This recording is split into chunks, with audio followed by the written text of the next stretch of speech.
Mr. Cracksman French. The first step which French took to meet his new problem was to make a reconnaissance of the enemy's country. He went early next morning to Tate's Lane, so as to get the job over before should turn up. The gate of the coachbuilder's yard was open, and he walked boldly in and had a look round. A closer inspection confirmed the impression of a small, moribund business, which the view from the street had suggested.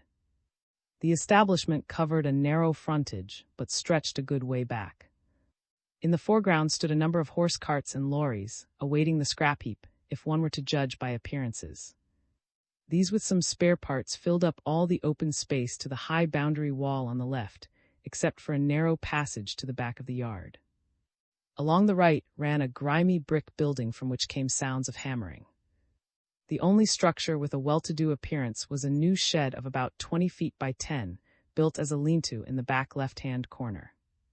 Numerous pneumatic tire tracks leading to the large door in the gable showed that this was garage.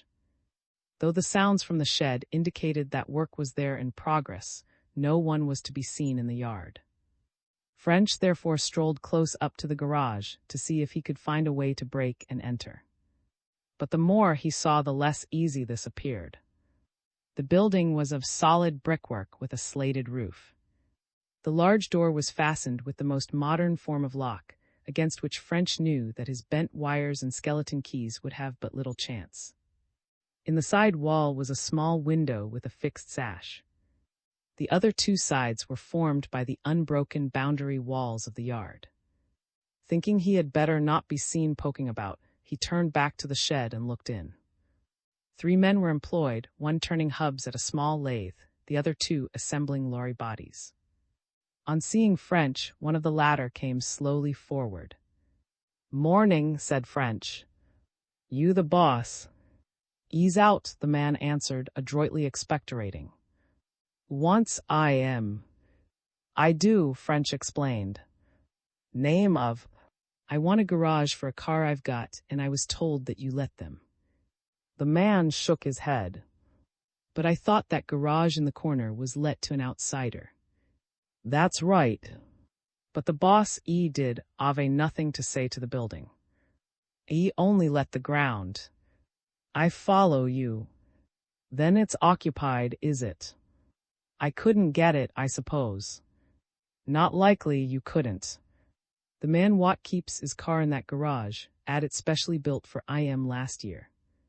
Any chance of my getting a bit of ground to build another?" "You'd ave to see the boss that," the man declared. "I couldn't fix it for you." "I want one like that in the corner," French persisted. "Could I see into it?" "Not without you got leave from Mr.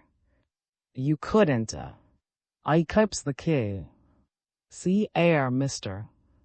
You call back 3 o'clock and you'll see the boss. I'll tell you all you wants to know." "That's common sense." French chatted pleasantly, and a couple of shillings changed ownership. Then, on his way to the gate, he made a bid for the second piece of information he required.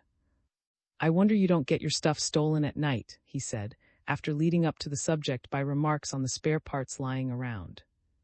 "But then I suppose you have a watchman." "We don't ave no watchman." "It ain't necessary.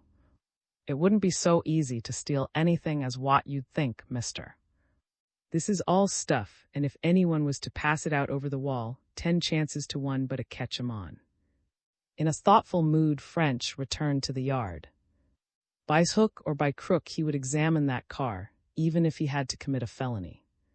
He knew that if he were found out he would get into trouble, but he felt the case had dragged on so long that for his own reputation's sake he must get results without further delay.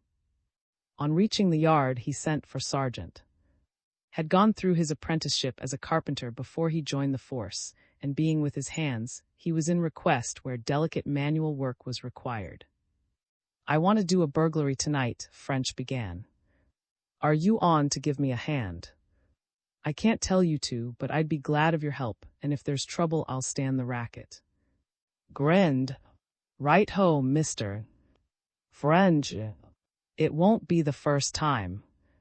I want to break into a garage." There's a heavy door with a lock that we can do nothing with. But there's a window that we might get the glass out of. The frame is glazed with a single pane of rough rolled, about 18 inches by 24. And you want me to take it out. Right first shot. Can you do it and put it back so's it won't be noticed? Shook his head. He could try, but he wouldn't go nap on the results. Then better take a pane with you. Are you sure of the size? No, but take it big and take a diamond as well. You'll want the usual things and some reddish-brown paint and dust. We'll try and get the lock off from the inside, and then perhaps you could cut a key. Was dubious as to the possibilities, but delighted at the prospect of adventure, and departed jubilantly to get his paraphernalia together. It was getting on towards 2 o'clock next morning when the two men set out. Both were wearing dark clothes, caps, and rubber shoes. Except for a pane of glass, wrapped up neatly in dark paper, there was nothing to draw an observer's attention to them. In addition to the glass had a small kit of tools, while French carried 2 electric torches and a large black overcoat. Tate's Lane, when they reached it, was deserted save for a single policeman patrolling slowly towards its far end. When he goes round the corner, we'll have our opportunity, said French, who had looked up the areas covered by all the adjacent beats. They waited in York Street until the man disappeared, then followed him down Tate's Lane. 2 minutes later they were at the coach builder. Now for it, said French, glancing quickly round. No one was in sight. Opposite, the houses were in darkness except for a single lighted window, which showed a dull yellow square against the surrounding gloom. Rather a nuisance, French thought. Someone over there was awake and might chance to look out. I'll go first, he whispered. Laid his glass against the wall and, forming a back, gave French a hoist up onto the wall. A moment later French had dropped softly to the ground within. Quickly the glass and tools were handed over, and in 10 seconds more also was inside. They stood listening, but the silence was reassuring, and they tiptoed to the garage and set to work on the window. French directed the beam from his torch and held up the coat to screen the light, while tackled the removal of the glass. The night was ideal for their purpose.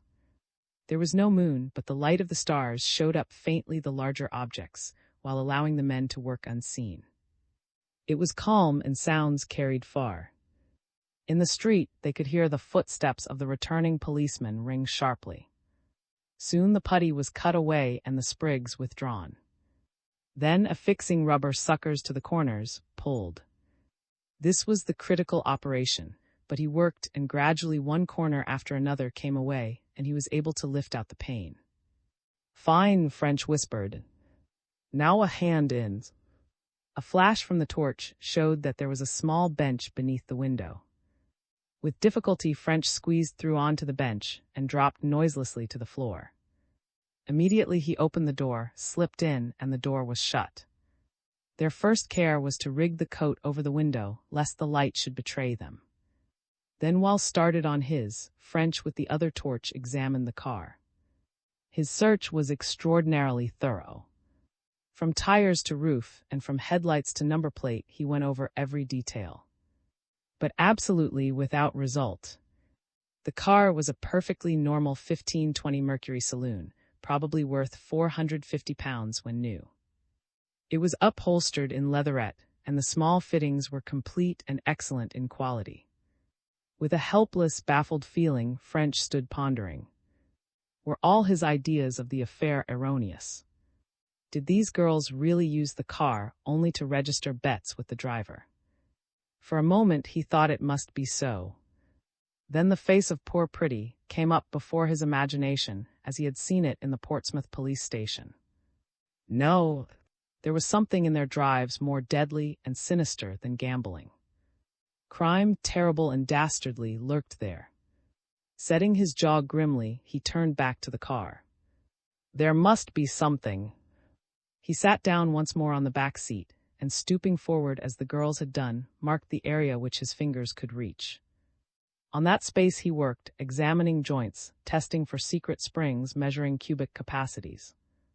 And then suddenly he found what he wanted. Beneath the back seat was the petrol tank. This he had already measured and dipped, and it had seemed to fill the entire space. But now he found that a thin steel plate, hinged along the floor, turned up in front of the tank. It fitted so well that at first he had taken it for the front of the tank itself. But he had accidentally pressed a secret spring, and the plate had moved forward. Attached to the inside of the plate and fitting into a recess in the tank was a small steel pocket lined with velvet. The recess was triangular in cross-section, which explained the fact that he had been able to push steel rule right down to the bottom of the tank and even feel round its edges without discovering the trick. French breathed a sigh of relief. At last, the action of the girls was clear. On entering the car, they had stooped down, lowered the plate, put in or taken out some object, raised the plate again, and dismounted. After arrival from his round or before starting, had emptied or filled the pocket. But beyond the admittedly crucial point that his suspicions had been proved justified, French had learned nothing. That the objects transmitted were small was now certain, but this had been probable from the first. In vain he searched for some fragment in the velvet lining of the pocket which might indicate the nature of the transitory contents. In vain he longed for the skill of Doctor, who might have been able with his vacuum extractor to secure microscopic dust from it, which would have solved the problem. Satisfied that he had learnt all he could from the car, he turned to the examination of the building itself. There was not much to examine. The four walls, unbroken save for door and window, were finished smoothly with cement. Under the window was the bench, a plain structure offering no hiding place. The roof was not sealed, the rafters, slating laths, and slates being visible. The floor was of concrete, sloping slightly towards the central pit. A 4-inch drain level with the bottom of the pit led away through the end wall opposite the door, and above it, led into the garage floor, was a cast iron inspection chamber cover. A 4-inch metal pipe rose up the wall and passed through the roof. All was perfectly normal and in order. French glanced at his watch. Nearly finished. Just about, Mr. French. Say here. He turned his new key in the lock and the bolt shot back. Good. We can get in now any time. French pointed to the pipe which ran up the wall. What's that thing for? Vent pipe, returned. That's all right. Required to ventilate the drain. French nodded. I'm satisfied with everything here except the drains. Best have this inspection chamber cover off and see that all is okay. Beneath the cover, the drain from the pit ran across the cement bottom in a channel, ending up in a drop or well full of water, above which was a round plug about 4 inches in diameter. Still higher up, an open 4-inch pipe led to the base of the vertical one. All perfectly okay, pronounced. Here is the drain from the pit leading into its disconnecting trap, and here he pointed to the plug, is the inlet for clearing out the pipe if it should get stopped. This, indicating the high-level open pipe, is the vent pipe. It turns up the wall and has an outlet above the roof. All perfectly correct. With a sigh, French helped him to lift the inspection chamber cover into place. On the whole, he was disappointed with his visit. He had hoped that it would have given him the solution of the mystery, but beyond proving that there really was a mystery, he had learnt nothing. Get that glass in, he said shortly. Once again he held the torch and coat while worked. Quickly the window was glazed and the fresh work painted with rapidly drying paint, which in its turn was dusted over with various powders until it had practically resumed its original appearance. Then, watching their chance, the two men climbed back into Tate's Lane and so to their respective homes. The discovery of the secret pocket in the car seemed to French to rule out one of his theories. The scheme was not for the purpose of keeping members of an organization in touch with headquarters. Something material was being handed over. What could it be? The girls' occupation suggested money, some scheme for robbing the tills of their various establishments. But then, so far as his information went, they weren't robbing their tills. There were two ways French saw to settle the matter. The first was to arrest two of the girls on some trumped-up charge, one just before she was picked up by the car, and the other immediately after she was set down. One or other would necessarily be carrying the stuff. The second way was to shadow more closely than ever, and take him in the act of receiving or parting with it. Of the two, French preferred the second. To take the girls to the yard on suspicion would precipitate events too rapidly. He would no doubt find out what was being passed as well as getting, but Style and the girl would probably give him the slip. And he must get all three, for all he felt positive were concerned in the murders. No, he was not yet ready to take action. He must first find out what was going on. A more intense shadowing of seemed therefore to be indicated. French went over in his mind what he had already learnt of the man's movements. Observation had shown that on his journeys between his house, his office, his garage, and the golf links he had held no communication with any other person. His entire time, therefore, was accounted for except the periods spent in those 4 places. French called in 2 of his men and instructed them to get what help they required and watch the office and the garage day and night, shadowing to his home anyone other than who might enter either. The house and links he decided he would tackle himself, and he settled down to think out a scheme for doing so. XI. The happy paterfamilias. Some 15 minutes later, he sent once more for Sergeant. "You have a son, haven't you?" he asked. "A nipper of about 10. "That's right, sir. A smart lad, able to put through a bit of play acting." Smiled. "If you had seen him doing Tom Mix in Miss Hook of Hollywood at a children's show out our way, you wouldn't need to ask." "The very thing. Could you spare him for an hour or 2 tomorrow?" "Of course, Mr. French. He's on holidays now in any case." "Then how would this work?" French outlined his plan and the other laughed. "Suit the boy first class," he observed with a chuckle, "and suit me too for the matter of that." "Good. Then we'll leave in time to be at Harrow Station before the 7:17 in the morning." Next day French and an intelligent but somewhat mischievous-looking boy alighted at Harrow shortly before 9. They were dressed for their parts. French was obviously a landed proprietor on a visit to town, while Freddie was a convincing study of a preparatory school boy. Having seen leave by the 9:17, they strolled into the town. "Now, Sonny, we've got to kill an hour or 2. What would you like? Coffee or an ice?" Freddie's predilection being for ices, they found a shop and gave a bumper order. French sipped coffee and smoked a lengthy pipe, and then they went for a walk. It was not till nearly 11 that they found themselves at the end of Acacia Avenue. "Now, Fred, here we are. Do your best like a good chap." They strolled down the road, evidently strangers to the place, and as evidently father and son. At all vacant lots they stopped, clearly discussing a possible dwelling. Next door to No. 39 was such a lot, and at this they halted in its turn. "That bow window on the ground floor," French said in low tones, as he demonstrated with gestures how the ground might be terraced. On his previous visit he had noted the exterior of the house, and by plotting the various elevations, he had deduced its probable plan. From this he was satisfied that the window in question belonged to sitting room. No other had a large enough expanse of blank wall beside it for the necessary size of the room. Freddie acted with promptitude. "Oh, Daddy, see!"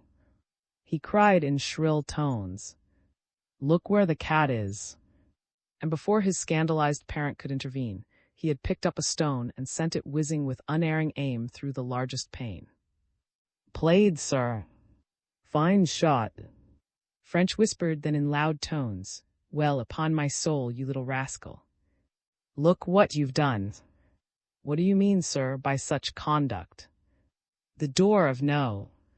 39 was opened by an elderly woman with an indignant countenance, as an angry but apologetic gentleman and a scared, woebegone boy approached up its tiny drive. "I'm afraid, madam," said French, taking off his hat politely, "that an accident has occurred for which I am responsible." My son has so far forgotten himself as to throw a stone which unfortunately has broken your window. He has been warned about stone throwing again and again, and I'll see that this time it will be a lesson to him. I can only offer you, madam, my apologies, and go at once for a glazier to make good the damage." The good lady, who had evidently been prepared to breathe threatenings and slaughter, on finding the wind thus taken out of her sails, became somewhat. "Oh well, if that's the way you put it, it will be all right," she admitted, "though it did give me a start and no mistake, the stone coming through. But there," she went on magnanimously, glancing at the frightened culprit, "you don't need to say too much to I.M. Boys will be boys, that's what I say. Boys will be boys." "It's exceedingly kind of you to look at it like that," French declared. "As I said, I can assure you it will be a lesson to him he will not soon forget. I hope nothing has been damaged inside the room." "Well, I looked yet. Better come in and see for yourself." "Thank you. And I think it will save time if I get a sample of the glass and measure the window." Having adjured to wait for him and not to get into any more mischief while his back was turned, French followed the housekeeper. The room, as he had imagined, was sitting room. It was comfortably, though not luxuriously, furnished. In the window was a deep saddlebag armchair with beside it a table bearing some papers. Against one wall was a roll-top desk with the cover down. A tantalus and a cigar cabinet stood on a second table. Many shelves of books hung on the wall. The desk, thought French, as he expressed his relief that no further damage had been done and took his measurements. 2 minutes later he, in an atmosphere of politeness and regrets. "You did that well, old man," he congratulated his now grinning companion when at last they were clear of Acacia Avenue. "You shall have 5 bob and the best lunch I can get you." At the station they met, clad in a glazier's well-worn overalls and with smudges of paint on his cap. "He did it fine," French greeted him. "You'll be having the lad in the films yet. There's the size of the pane, and there's what it was glazed with. Have you got what'll do it?" "No," said, "but there's a glazier's down the street." "I'll get it there." "It was the room you wanted, all right." "Yes, and there's a desk in it that you'll have to go through." "How'll you do if the old woman sticks in the room?" Smiled. "Trust me for that, mister." French. You may not have known it, but it sometimes takes a terrible lot of hot water to glaze a pane. I'll keep her boiling up fresh kettles. 3 hours later, knocked at the door of French's room at the yard. "There's absolutely nothing there, mister." "French," he began as he took the seat to which the other pointed. "I had a bit of luck, and I've been through practically the whole house, and there's not a thing that you could get hold of. In the first place, that old woman's a bit deaf, and that helped me." "I noticed it," said French. "Yes." "Well, I went to the door and said I was the man come to glaze the pane, and she had me in at once, and I got to work. She hung about for a minute or two, but I didn't speak, and when she saw me getting at it, she said she would be next door in the kitchen if I wanted anything, and went out." "Lucky for you." "Wasn't it, sir? But better than that, she was washing clothes, and as long as I could hear the suds going I knew I was safe. I made some mess round the window to show I was working, and then I went for the desk. It was an easy lock, and I had it open in 20 seconds. I went through everything, and there's not a paper nor any other thing that shouldn't be there. All absolutely okay." "Pity," French interjected. "Isn't it?"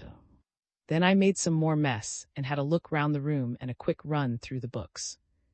Then the old lady came in to see how I was getting on. He paused, and French nodded his appreciation of the situation. She seemed satisfied with the amount of the mess, and went back to the kitchen without speaking, and I heard the washing start again. I thought I might take a bit of risk, so I slipped upstairs and found the man's bedroom. I was afraid to stay too long, but I was long enough to make sure there was nothing there either. So then I came down and finished up the pane and painted the putty and came away. Well, that's that. Sorry I couldn't get more, mister. French.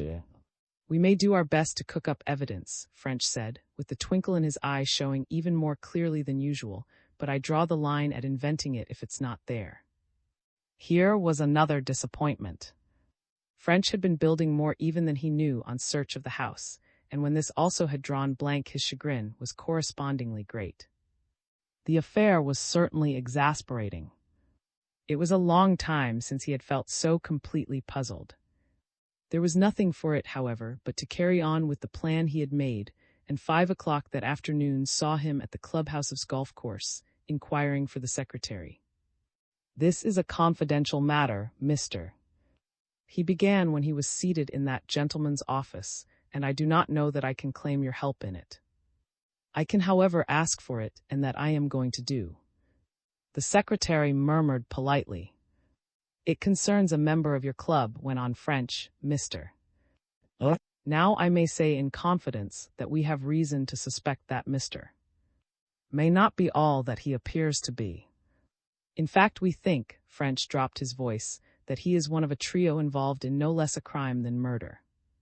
The secretary stared. "No," he repeated incredulously. "Surely not, Inspector. Involved in a murder. You can't ask me to believe that." He shook his head decisively. "Then you know him well." "As a matter of fact, I don't. I really scarcely know him at all. But he has always seemed so quiet and inoffensive, the last type of man that one would associate with such a crime. So was Dr. And so was many another murderer, Mr. French said seriously. "Manner and appearance are unfortunately no guide, as you would know if you had my experience. But I make no accusation against the man. It may be that the Yard is mistaken in its view. And that's what I have been sent here to find out. I am investigating Mr. 's life and character, and it is in that capacity I have come to ask your help." Hesitated, frowning. "Mr. is a member of the club," he said at last. "He is in a sense my employer. I don't know that I feel at liberty to discuss him even if I knew anything against him, which thank heaven I don't." "Well, sir," said French with a smile, "if you don't know anything that settles the matter, doesn't it?" Then he came to his real objective.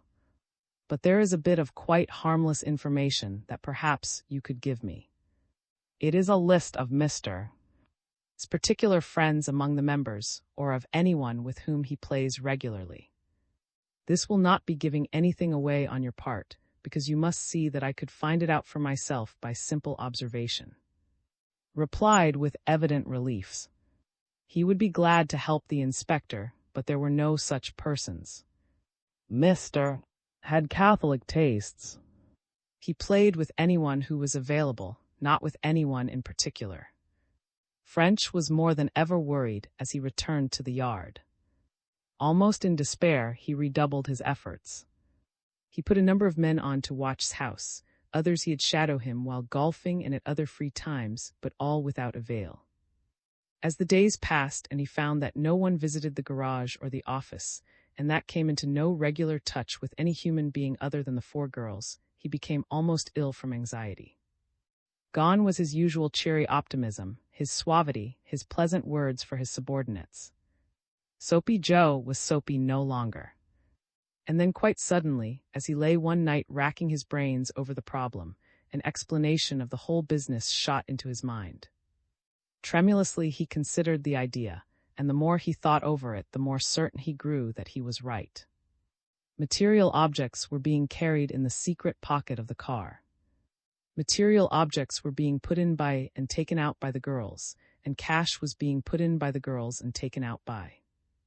The affair was a commercial proposition of a highly lucrative, but highly immoral and illegal type. These people were selling prohibited drugs. And a good scheme it certainly was. In some way as yet unknown was getting the snow or other stuff in bulk and making it up into small packages. Every morning he would start out with 4 bundles of such packages in the pocket of his car. Every day each girl would remove a bundle and replace it with a roll of notes. Every night on some preconcerted signal from her customer, she would pass out with the metal disc of entrance to the cinema a package of the stuff, pocketing the notes given in exchange. The illicit sale of drugs had increased by leaps and bounds, and of all the methods of which French had yet heard, this was certainly the best. Here was ample motive for murder. Let the gang get wind of communication between any of their victims and Scotland Yard, and the victim's fate was sealed. Both the gains of success and the penalties of failure were too great to permit of any risks being run. In a few moments, French's whole outlook on life had changed. Gone was his weariness, his lassitude, his depression. Once more he was the optimist, about to add one more laurel to the many he had achieved in his career. For this case would make a sensation. If there was one thing more than another which the authorities were keen on suppressing, it was this drug traffic. If he pulled off a big coup in this line, it could not fail to affect his prospects. And then came the usual reaction. It was not all so clear as he had imagined. How and from whom was getting the stuff? How and to whom was he passing on the money? French saw that he had a good way to go before his case should be complete. As he thought of this side of the affair, he swore from vexation. Why, every investigation that he had made had tended to show that the man was neither obtaining drugs in bulk nor disposing of large sums of money. Curse it all, he thought. Was there ever such a tangle? Almost in despair, he had just decided that he would have to fall back on his alternative scheme and arrest and search two of the girls, when a further possibility occurred to him. Could he not keep so close a watch on the girls, while in their box offices, that he could not fail to see small packages being passed out? To think of the idea was to act on it. Early next morning, French was once again closeted with the manager of the Panopticon, in confidence putting forward his suspicions and begging the others' help towards testing them. As a result of their deliberations, 3 men in the garb of electrical fitters arrived an hour later at the cinema. The boss of the little gang was named, and his helpers were Carter and. It seemed that an electric main in the corner of the entrance hall had given indications of fusing, and immediate repairs had become necessary. The defect, it appeared, was hidden in the wooden paneling alongside the box office presided over by Molly Moran, and the first job of the fitters was naturally to protect their work from. When therefore the staff came on duty for the afternoon session, they found that a neat canvas structure had been erected beside the box office. Behind this the men worked, and from this at 5 o'clock they went home. All but one's. From 12:30 that morning till 11:30 that night French sat behind the screen, his eyes glued to a hole in the canvas. From this he could see every movement of Molly's hands on the little desk some 5 feet away. His view, of course, was limited. His peephole was but slightly in front of the office, and the side wall of the opening cut off all movement on the back of the little counter. But he could not have placed his observation point further forward, as his sight would then have been impeded by the backs of the purchasers. But over a small area he had a perfect view, and he did not believe that anything could be slipped across unobserved by him. The watch was tedious, but not so tedious as if he had had to be on the strain all the time. He knew that no attempt such as he expected could be made during periods of rush booking. It would be too dangerous. It was therefore only the booking of isolated persons that he had to watch. And there were other alleviations. The noise outside was so great that he was able to change his position without fear of discovery. Moreover, he had taken in a goodly supply of food, which he consumed at frequent intervals. But still, he thought the time would never come to an end. Stiff and sore and with a splitting headache he waited, until at last after the performance, when all but the manager had left, he crept out and thankfully stretched his cramped limbs. His physical discomfort was, however, as nothing to his mental perturbation. For he had seen nothing. Moreover, so good had been his outlook, that he was satisfied that there had been nothing to see. Nothing was being passed out with the entrance checks. Of that he could swear. His drug theory was therefore false. Whatever was doing, it was not peddling opium. Something else was being transferred through the medium of the secret panel in the car. French could have wept when he found himself forced to this conclusion. Never in his life had he been up against anything which had puzzled him more. He would give a month's pay, he thought savagely, to get the thing cleared up. That evening he had recourse once more to his household oracle. Again he put his difficulties before Mrs. French, and again light seemed to come from doing so. Not that this time she made any suggestions. Rather it was that his own mind clarified, and he saw that there was only one thing left for him to do. The arrest of the girls would be too dangerous. He must therefore get Molly Moran's confidence. By hook or by crook, he must force her to tell her true story. And if he couldn't frighten or cajole her into keeping his interference secret from, why then he must just take the consequences. He determined he would see her again first thing next day. XII. The car's freight. At 9 o'clock next morning French rang up the number he had noted on the Nelson Street boarding house telephone and asked for Miss Molly Moran. "It's in connection with our previous conversation, Miss Moran," he explained. "There is a fresh development which I want to discuss with you. Will you meet me in half an hour at the same place as before?" Though she agreed, French could sense the unwillingness in her tones. "Very good of you," he declared. "I'll not keep you long." He greeted her pleasantly when she appeared, led the way to a deserted seat in the Charing Cross Gardens, supplied her with a cigarette, and for a few moments chatted of everyday matters. Then when she seemed more at her ease, he turned to business. "What I want to see you about is this, Miss Moran," he said more gravely. "Since our last interview, I have learnt that this matter of Mr.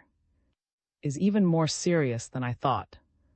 I want to tell you what I know and to ask your further help. And first, are you quite satisfied that I really am from Scotland Yard? Would you like to go with me to the yard where I am known?" "Oh no, Mr. French," she answered hastily, "that's not necessary at all. I am perfectly satisfied." "Very good. Now I told you before that I believed you were in personal danger from your association with this man. I want to tell you why I think so." She did not reply, but sat with a bored expression, evidently trying to conceal her interest. "Nearly 3 months ago," went on French, "a young lady named was sent to the yard by a solicitor. This man had found out that she had got into the clutches of a gang of crooks, and he sent her to us for protection. Now, Miss Moran, this young lady was employed in the box office of the Milan Cinema in Oxford Street. That is the first point. She said that on her way to business she had met a young lady in the train, a Miss Gwen. She was a wealthy young lady, or seemed to be, and they got talking about her money. As Miss said she was only a barmaid in a, Miss asked where it came from. With some appearance of hesitation she was told it was from gambling at second hand on the Monte Carlo tables. After further conversation, Miss suggested that Miss should have a fling in the same way, and agreed to introduce her to the man with whom she herself dealt. He was then called Westinghouse. They met here in this garden, and Westinghouse arranged the gambling. There was no question now of Miss Moran's attention. She was watching French with tense interest, in fact with an expression almost of horror. He glanced at her with satisfaction. "Is there any need for me to go on, Miss Moran?" He said gently. "Can you not imagine the rest? How Miss won fair sums at first, and thought she was going to make her fortune. Then how she began to lose, how at last she got into debt to Westinghouse, how he became threatening and swore he would report her to the cinema authorities, how he threatened prosecution, imprisonment, until the poor girl was almost beside herself with terror. You can picture it, can you not, Miss Moran?" That she could picture it in vivid detail was evident. Her eyes were dilating and her face had paled. "The remainder I'm sure you can imagine also," went on French. How at this crisis Miss turned up unexpectedly, how she was sympathetically concerned about Miss' woebegone appearance, and how she recommended recourse to her cousin, who, she said, had helped her out of a similar difficulty. Then how this man played on Miss' fears in order to entrap her in his evil schemes. "Ah, I see I needn't go into it further. You evidently know as much as I do about it. In truth, the girl's appearance left no doubt on the point. French, pausing for a moment, continued. Now I must tell you something that had happened before.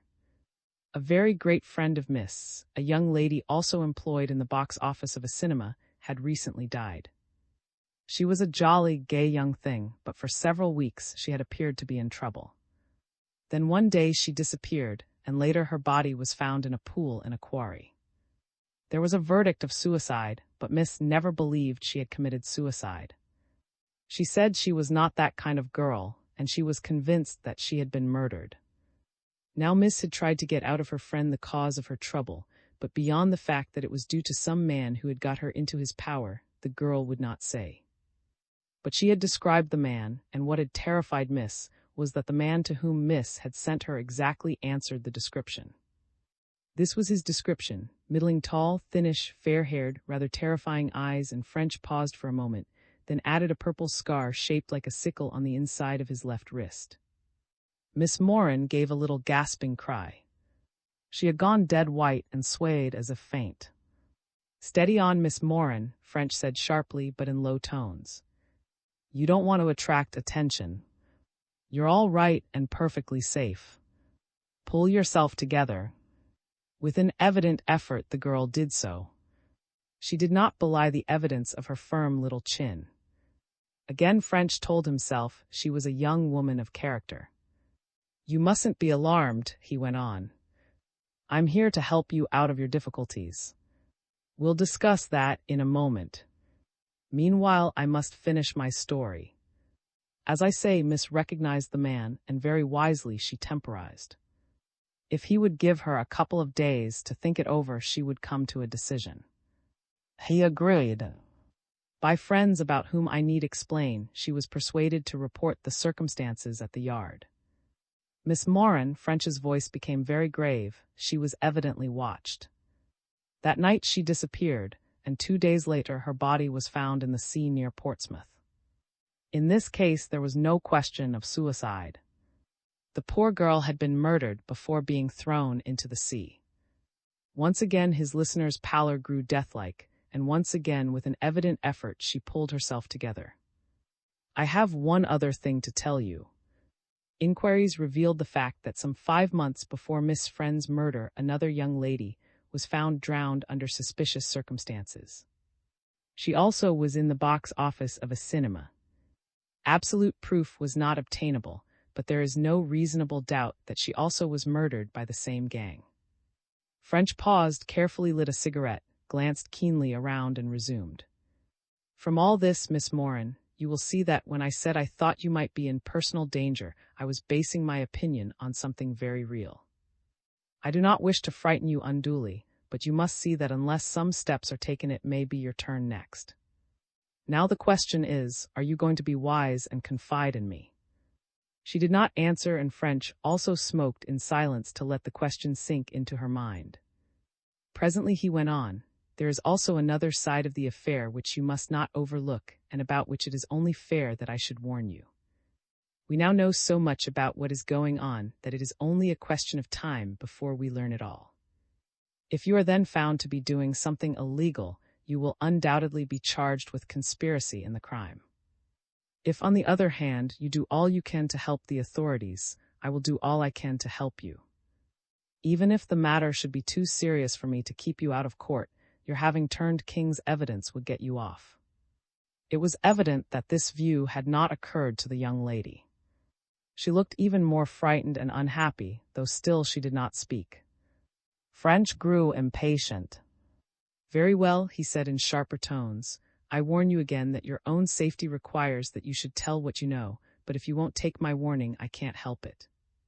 I am of opinion that here and now you are carrying with you the object or objects, which you will shortly place in the secret panel of Mr. This car. I shall have to take you into custody on a charge of conspiracy, and have you searched so as to find out what that article is. His conscience pricked him slightly as he spoke. Was this strictly in accordance with the rules for the interrogation of a possible witness? Then he thought he was justified. This girl would not incriminate herself. He could swear she was innocent. and anything was good enough for the murderers of. The girl gave a little cry. "Take me into custody," she whispered hoarsely. "Surely you wouldn't do a thing like that." "I certainly would.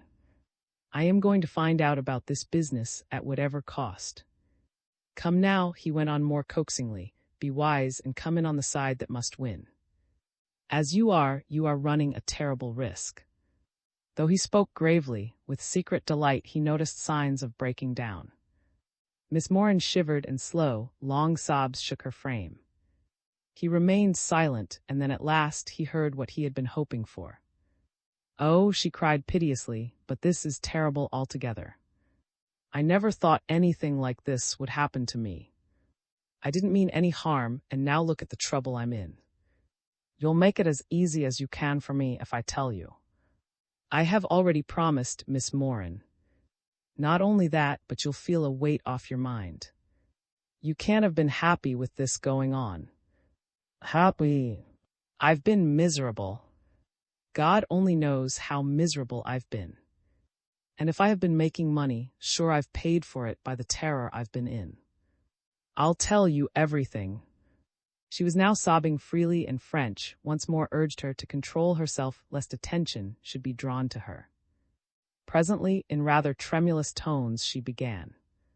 "The whole thing happened just as you say, Mr. French. Every day I go to business by the tube, and it was there I met the girl you spoke of. We got to be the best of friends, but all the time I was wondering where she got her money.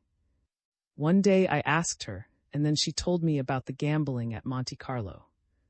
She said if I would like a go at it she would arrange it for me, all just as you said. She said the bookmaker would meet us here. He did, and he was the very man you described. But he was the terrible man, Mr.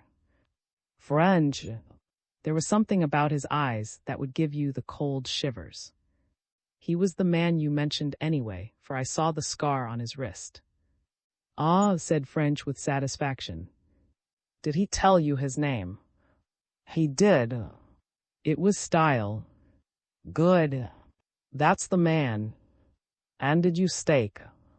"I did, and I won first, and then I lost. At that time Gwen had got a job out of London and had gone away, but I met her by chance, and she asked me how I was getting on. When I told her, she said she thought her cousin could help me, and she introduced me to him. That was Mr. French was highly pleased.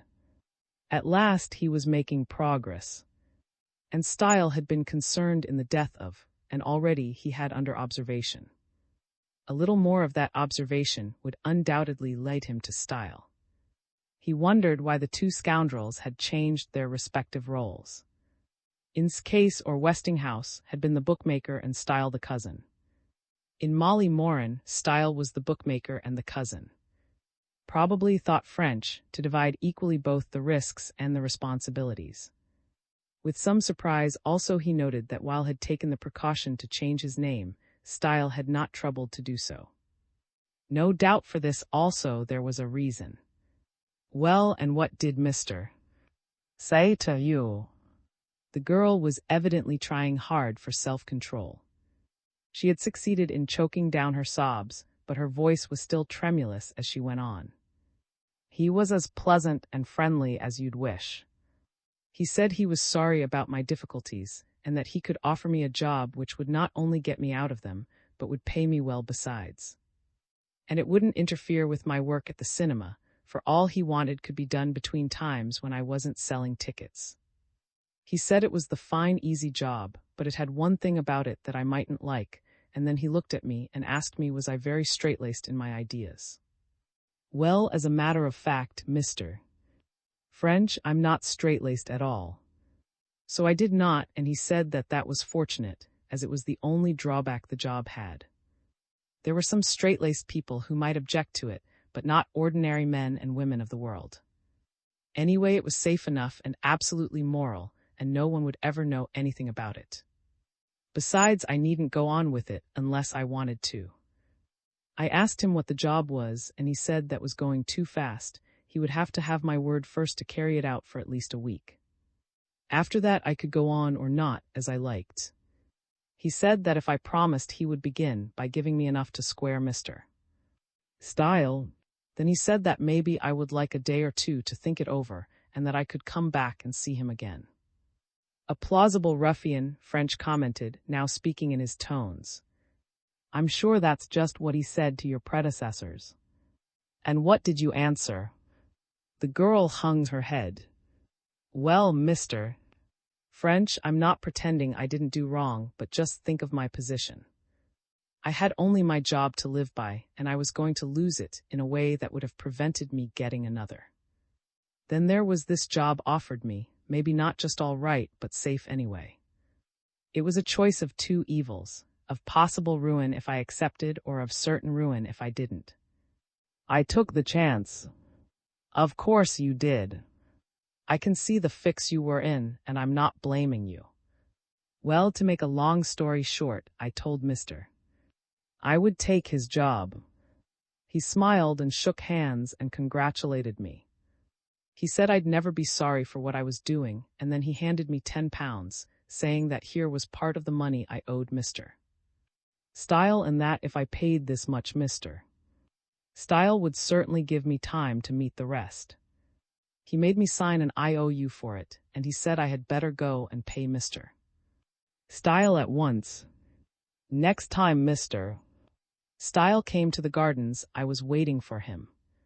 He was very threatening at first, but when I showed him the £10 it changed his manner. He said he was glad I wasn't going to make trouble and that he would take that on account and give me 3 more weeks to find the other 15. He was so pleasant that in spite of the job, I felt easier in my mind than I had for many a day. I don't wonder, French commented. I think you did what any other girl would have done in your position, though I suppose I should not say so. Mr. had given me an appointment for 2 hours later, and I met him in Park. He told me that one of his friends was in the mint and had unexpectedly found a crate full of old half-crowns in a disused cellar. He supposed they had been called in for renewal and been forgotten. The friend did not see why they should lie there, and he began taking some home every evening.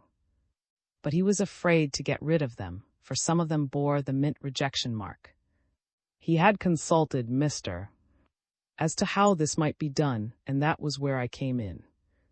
My job would be to pass out the half-crowns to the public. Every morning Mr. would give me so many, and I was to pay them out in change at the pay box. For every half-crown I paid out, I was to put another aside from the till for Mr.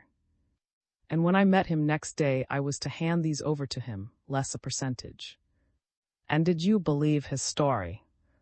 The girl hung her head. No, she admitted in a low voice, but as he put it, it didn't seem so bad. He said the whole business, so far as I was concerned, was perfectly honest. The half-crowns were good and worth their full value. My cash at the cinema could be examined at any moment and would be found okay. The only thing the most straight-laced could object to was his friends taking these old coins from the mint in the first instance. But I had nothing to do with that. And once again, did you believe that? No, and the girl's voice was very mournful, and I said I didn't to Mr. But it was no good. He said that if I felt the slightest qualms about the matter, not to go on with it on any account at all. He would be the last person to press me to do what I thought was wrong. If I didn't like it, I could drop it. I had only to hand him back his £10, and I would be clear of it. He had you there. He had me so that I couldn't wriggle. I begged him to let me go, but he said £10 were £10, and that he couldn't afford to lose all that money and get nothing against it. Then I said I would tell the police the whole thing. That annoyed him. He advised me just to try it. He asked me did I imagine my story would be believed. There was I without a scrap of proof, but he had my IOU. He said if I went to the police it would be me that would go to prison for perjury and defamation of character. So you agreed to pass the money. What else could I do, Mr. French? I owed £15 to one of these men and 10 to the other, and both said they would get me the sack if I didn't pay. And I hadn't any money, and they wouldn't give me time. Here, thought French in high delight, was something tangible at last. A gleam of light was beginning to illumine these mysterious happenings. With a keener interest, he went on. You said less a percentage. Yes, 10%. 1/2 crown in every 10 they let me keep. And how many do you change per day? Well, of course it varies, but it would be a bad day that I wouldn't change 100. The most I ever did was 145. Bless my soul, you've not been doing so badly. What have you been making? 8 or 10 pounds a week. About that. As I say, it varies, but I generally get at least 8. French was astonished.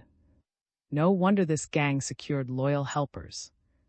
With her ordinary wages, this girl must be in receipt of something not far short of 600 a year. He had certainly frightened her to some purpose if she was willing to risk the loss of such an income. He said with grim pleasantry, It really looks like a case of your money or your life. But I don't want to keep you here too long. From what you tell me, it would be better that we shouldn't be seen together. Just explain how you carry the 1/2 crowns to and from the cinema. In my vanity bag. She was about to open it, but French checked her. Don't show me, he said. Explain. There are 3 compartments in this bag. The center one is like an ordinary bag, and I keep my own things in it, handkerchief and so on. The 2 side ones shut with a spring, and unless you examine the bag very carefully, you wouldn't know they were there. One of these spring compartments is red inside and the other green. In the red one are the 1/2 crowns from Mr. As I take them out, I put other 1/2 crowns from the till into the green one. Sometimes I don't get all Mr. It's changed and keep them separate. Why do you only put in 1/2 crowns? Wouldn't 2 shillings and a 6pence from the till do as well? I don't know. Mr. told me to put in 1/2 crowns only. Evidently to keep the percentage of coins of various values normal in the till, French imagined. If so, it showed an attention to detail which deserved success. He thought rapidly whether he had got all the information he could expect from this particular source, and decided that he had. Now, Miss Moran, he said earnestly, you must be careful of yourself for a few days. Go straight home after your show and keep to populous streets. Even in the daytime, avoid lonely places. Don't accept a message from anyone you don't know. Most important of all, don't get into any kind of a private car or taxi. This is not to frighten you, but to keep you safe. A few days and we'll have the gang, and then you will be all right. One other thing, if you notice anything in the least degree suspicious, ring me up Victoria 7000. You will find plenty of help if you're in trouble. You understand all that? Oh yes, Mr. French. And I can't say how glad I am to have told you. I was making money all right, but no money would be worth the terror I've endured. Mr. was always telling me that if the thing leaked out, I was done for. It would be the sack for certain and maybe prison as well. I've been perfectly wretched, and the relief is just beyond words. French nodded gravely as the girl finished speaking. Another explanation of the affair had just flashed into his mind, an explanation so obvious that he could not understand why he had not instantly thought of it. These coins had never seen the mint. They were forgeries. He would have staked long odds that he was on a gang of counterfeit coiners. If so, he must get hold of some samples without delay. What have you got in your bag now? He asked. Coins from Mr. Or from the till. From the till. These are the coins I changed yesterday. I'll find Mr.'s parcel in the car in an hour's time. Of course. I should have known that. Now I'll see you again at the Panopticon. You'll be sent for by the manager. Take your bag with you. Do you say? Very good, Mr. French. I'll remember all you have told me. Well, my last word to you is 3 don'ts. Don't be frightened, don't let Mr. Suspect our meeting, and don't do anything rash. And wishing her a pleasant good afternoon, he strolled out of the gardens. XIII. The transport of supplies. Inspector French continued his stroll along the embankment until he reached the yard. There, after an interview with his chief, he got a check for £10 and, going to the nearest bank, asked for the money to be paid in half-crowns. With his pockets weighted down with the silver, he went on to the panopticon and asked for the manager. As a result of his conversation, he was shown into a waiting room, where presently he was joined by Molly Moran. "You here already, Mr. French?" she greeted him. "Yes. I want to get hold of some of those coins. Here is £10 worth of half-crowns. Just count me out 80 of Mr. But there's nothing remarkable about them at all. They're just ordinary half-crowns. I've shown them to a friend of mine in a bank, and he said so too." "Oh," said French, "so a bank clerk has seen them, has he? But were you not afraid to tell him about them?" "I didn't tell him at all. What I thought was that maybe they weren't good, that maybe Mr. S friends was making them counterfeit coining, don't you call it. So I showed my friend 4, and said they'd been refused on the grounds that they weren't good. He said they were perfectly all right." "Oh," French repeated more dubiously. "Well, I'll have the 80 all the same. You might let me see that bag now, that we can't be overlooked." It was just what Miss Moran had described, a plain but large vanity bag with a central compartment of normal appearance and 2 side ones, each capable of carrying some 150 half-crowns, and fitted with an inside skin or bag which could be lifted out with the coins. When these side compartments were closed by their spring latches, they were invisible to casual inspection, though if the bag were handled, their existence became obvious. French was not surprised, therefore, to learn that had given the strictest instructions that the bag was to be carried looped on the girl's arm and never taken off except when she was actually working in the pay box. But his interest in the bag was but slight compared with that he felt in the coins which Miss Moran had received from. There were 130, and he tumbled them out on a table and began to turn them over. His first glance surprised him and increased that feeling of depression which the girl's story of the bank clerk had aroused. That they were not new was undoubted. All had clearly been in circulation. Moreover, the dates varied, and roughly speaking, the wear on any individual coin corresponded with its age. Story was unlikely enough at the best, but here already was proof of its falsity. These coins had not been recalled from circulation because of age or wear. They were still perfectly good. French swore internally as he realized the conclusion to which he was being forced. If these coins were of different dates and had been in circulation, they were not forgeries. Dies were expensive and difficult to make, and it was beyond belief that a series with different dates should have been obtained. Again, once the coins had been got into circulation, the counterfeiters would have finished with them. They would not be trying to get rid of them now. He set himself to the samples with greater care. And the more he did so, the more convinced of their genuineness he became. So far as his lens revealed the design, the detail seemed perfect, the feel and texture were normal, and every coin which he tested gave a satisfactory ring. He would of course have them examined by the experts at the mint, but he had little doubt his own conclusion would be confirmed. If so, it seemed to follow that the coins had been stolen. But he could not think of any source from which they might have been obtained. It was absurd to suppose they had been taken from the mint. Coins of such an age and in such a condition would not be there. Nor did it seem likely that a bank had been robbed. Such an operation would be extremely difficult, and further, if it had been found possible, it was difficult to see why half-crowns alone had been taken. The only explanation which French could devise was that some eccentrically minded miser had spent his life hoarding them. But if so, and had stolen them, why should he hesitate to pay them out himself? On this latter point, however, a little further thought supplied an explanation. The one feature of the affair which was clear beyond doubt was that it was being carried out on a very large scale. If Miss Moran changed 800 half-crowns a week, it was to be presumed that each of the other girls did the same. Say 3,000 half-crowns a week, 150,000 a year. Nearly 19,000 pounds worth. No one man could do it. Without some such organization as had been devised, the thing would be out of the question. And then French saw that he had made a mistake.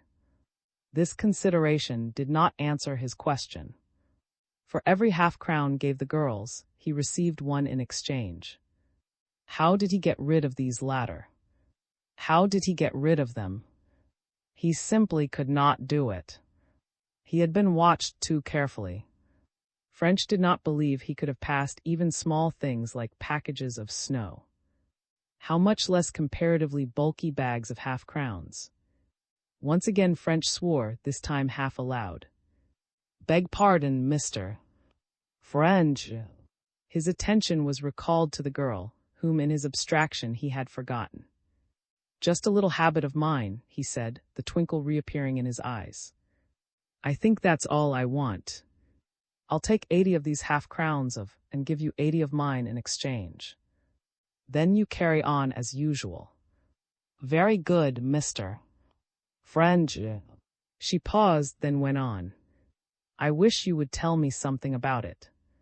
I don't suppose you could, of course, but I'm frightfully interested." French glanced at her keenly, then smiled. "I only wish I could," he answered pleasantly. "If I knew enough to answer your question, I'd be a much happier man. But I'll soon know all about it, and I'll tell you then. In any case, the less you know, the better for your own health." Then an idea occurred to him, and he went on. "Tell me, do you go about London much?" "Me? No, Mr. French." "What do you mean?" "I mean, I should imagine that a young lady in your position with a free forenoon should take some exercise in the form of walks. Do you not explore the streets?" "Oh, I see. Well, yes, I do a little, but I'm not a great walker." "Very well. Avoid the neighborhood of Waterloo Station and also Harrow." She looked interested. "I'll explain," went on French. "Mr. lives at Harrow, and he garages his car in Tate's Lane off York Road. York Road is close to Waterloo. Now it might be disastrous if he saw you near either place, as he might imagine you were spying on him. So keep away from both districts." French was in a thoughtful mood as he returned to the yard. Seldom had he been up against so clear-cut a problem. Was getting hundreds of half-crowns each day. He must be getting rid of them somehow, or he must be storing them somewhere. How or where? It seemed impossible that there could be a difficulty in finding the solution. French was therefore the more exasperated by his failure to do so. In a kind of dream, he took the 80 half-crowns to the mint. To a high official he told his story, with the result that immediate investigations and tests were put in hand. He had a long wait, but before he left, he got his information. All the half-crowns were genuine, no such coins had been recalled to the mint, no disused cellar existed in which such coins might have been kept, no half-crowns had been stolen. This, of course, was final proof of the falsity of the tale had told Molly, which so far as it went was to the good. But it made the entire operations of the gang even more inexplicable. If they were not getting rid of counterfeit coins, what under heaven were they doing? French's brain reeled as he faced the problem. He walked slowly back to the yard, full of bewilderment and baffled rage. These people were changing one lot of perfectly good half-crowns for another. In spite of the magnitude of the numbers dealt with, they were getting in no half-crowns from outside, nor were they disposing of any. At least they certainly were not obtaining, nor distributing anything like the number passed by the girls. What was it all for?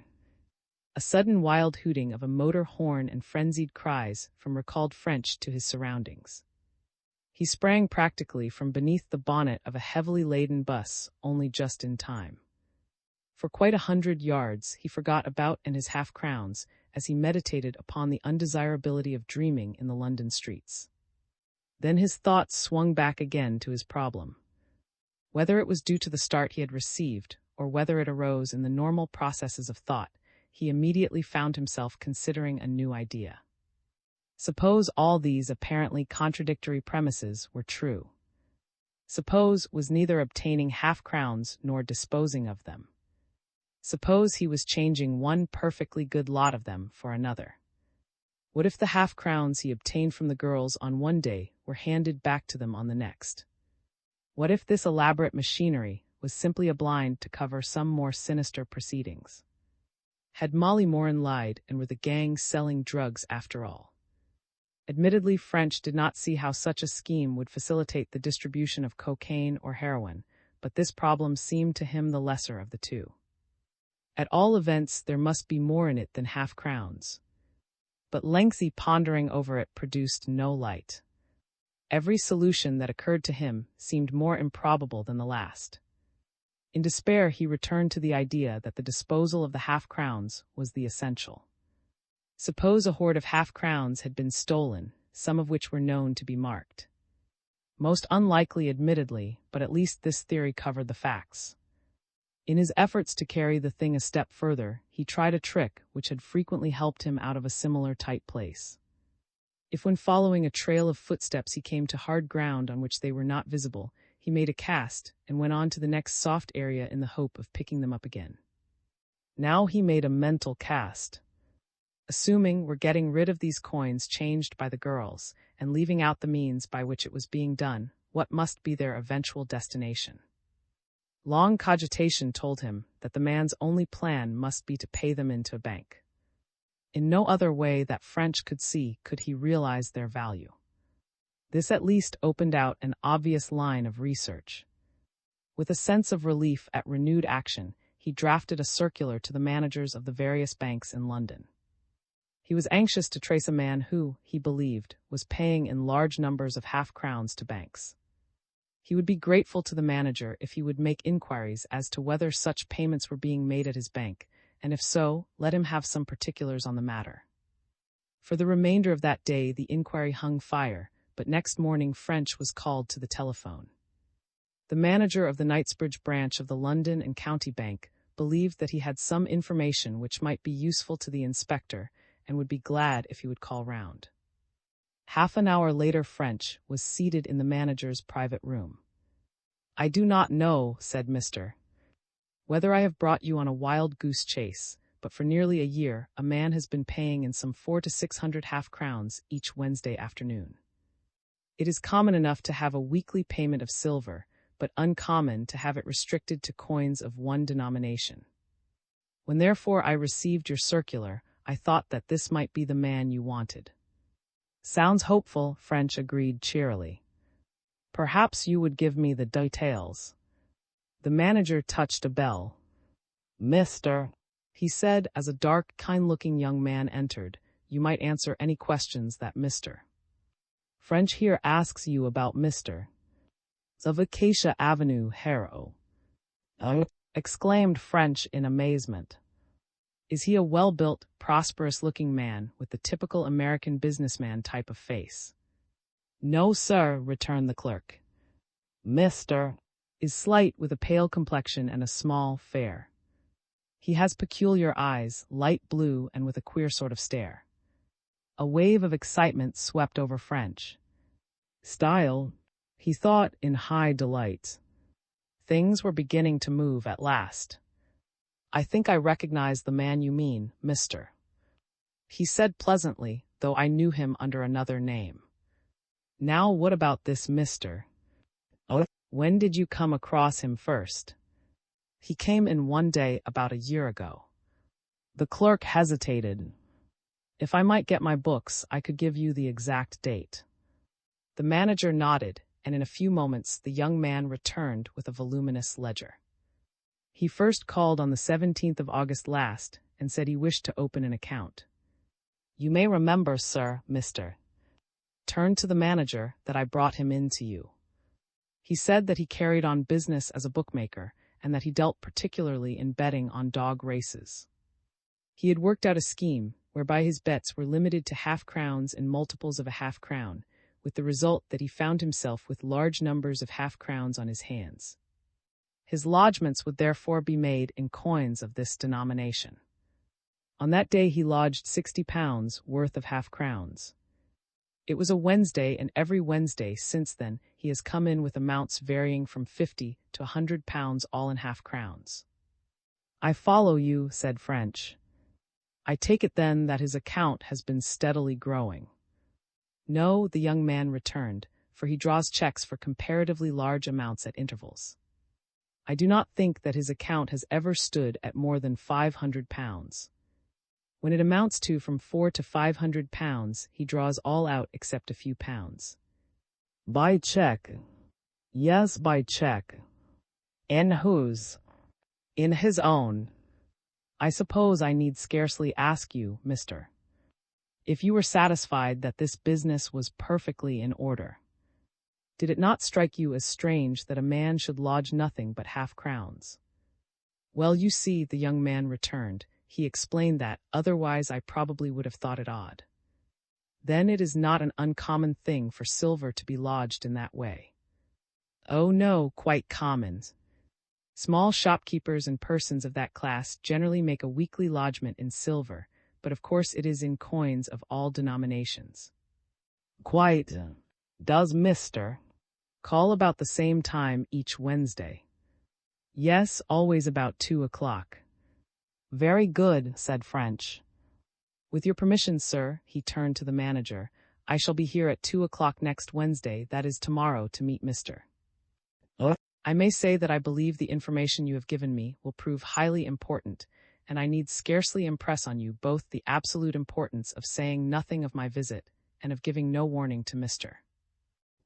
French's mind was in a whirl as he left the bank. Then it was half-crowns. But what was the object of it all? He swore impotently as he came up once more against the problem. But one thing at least was altogether splendid. For some time past he believed he had had sufficient evidence against Style to convict him of murder, but his difficulty had been that Style had vanished. Now Style was found, or at least he would be on the next day. That was 2 of the known members of the gang. With luck, the shadowing of Style would lead him to the 3rd, Gwen. This morning had marked a great forward step in the investigation. But when he reached the yard, French's delight increased tenfold. There were awaiting him 2 other telephone messages and 2 letters, all from the managers of banks and all containing similar news.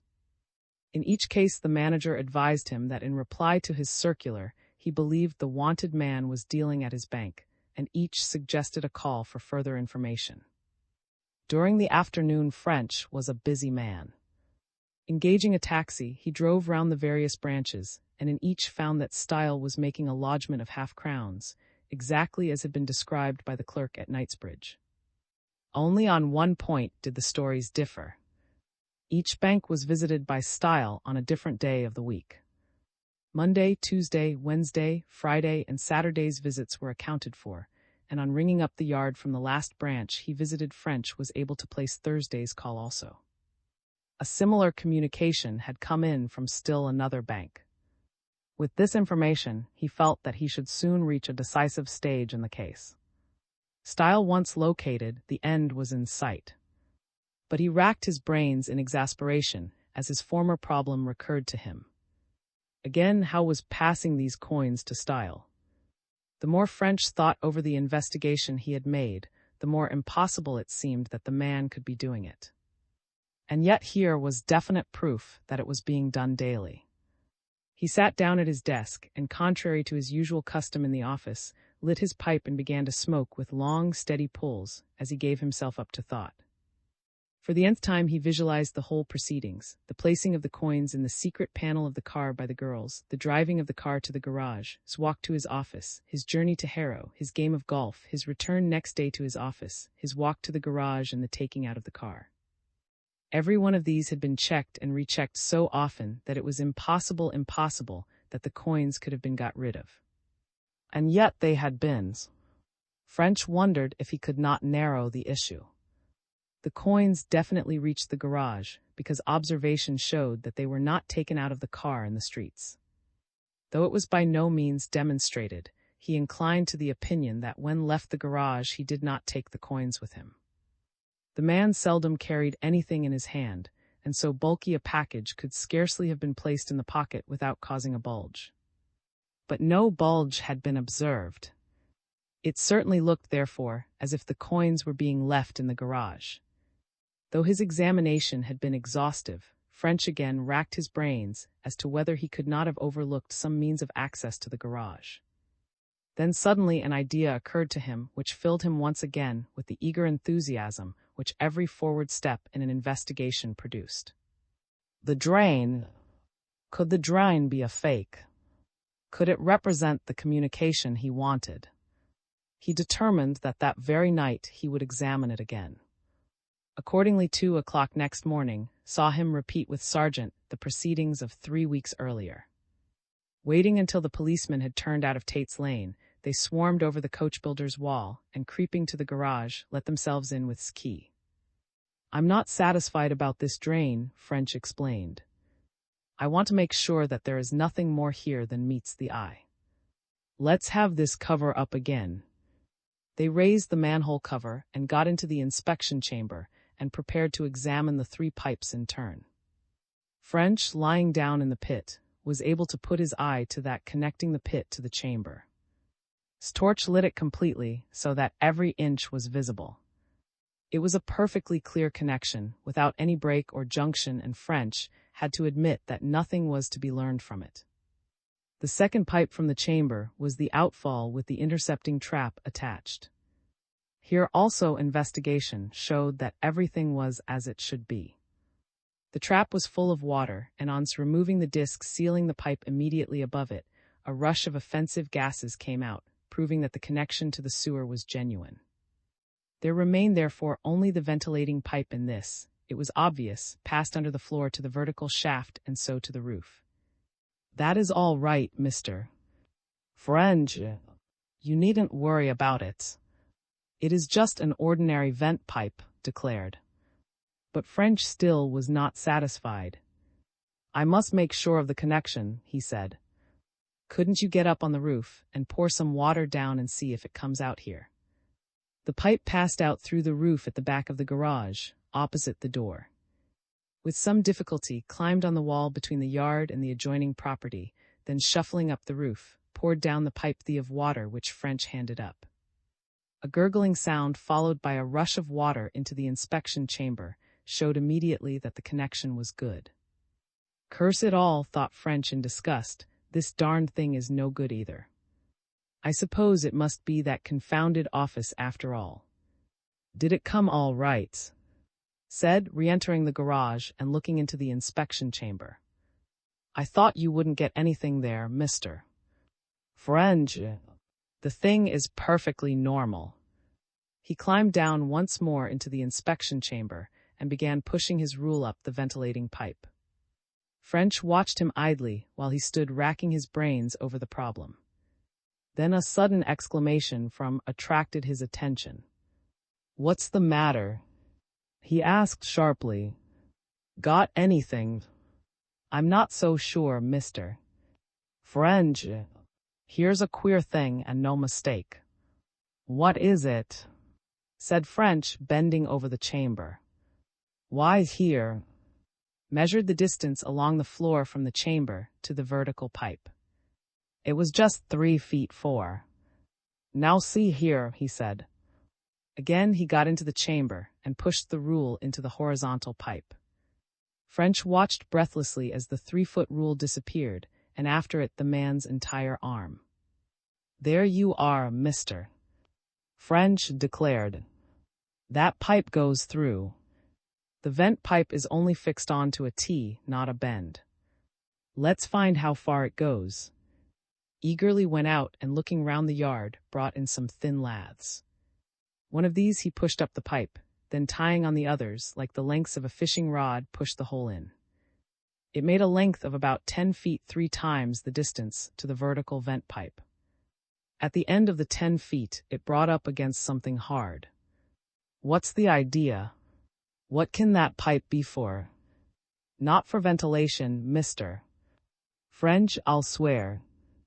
If it only went a foot beyond the vertical pipe, I shouldn't be so sure, for the builder might have an old tea that he wanted to use. But this has been carried on deliberately for at least another 5 feet. Through the wall. Through the wall. I'd like to see the end of that pipe in the next lot. French swore delightedly. So you shall, he chuckled. We'll get across now and have a look. Get your sticks out and this manhole cover on so that the L be as we found it.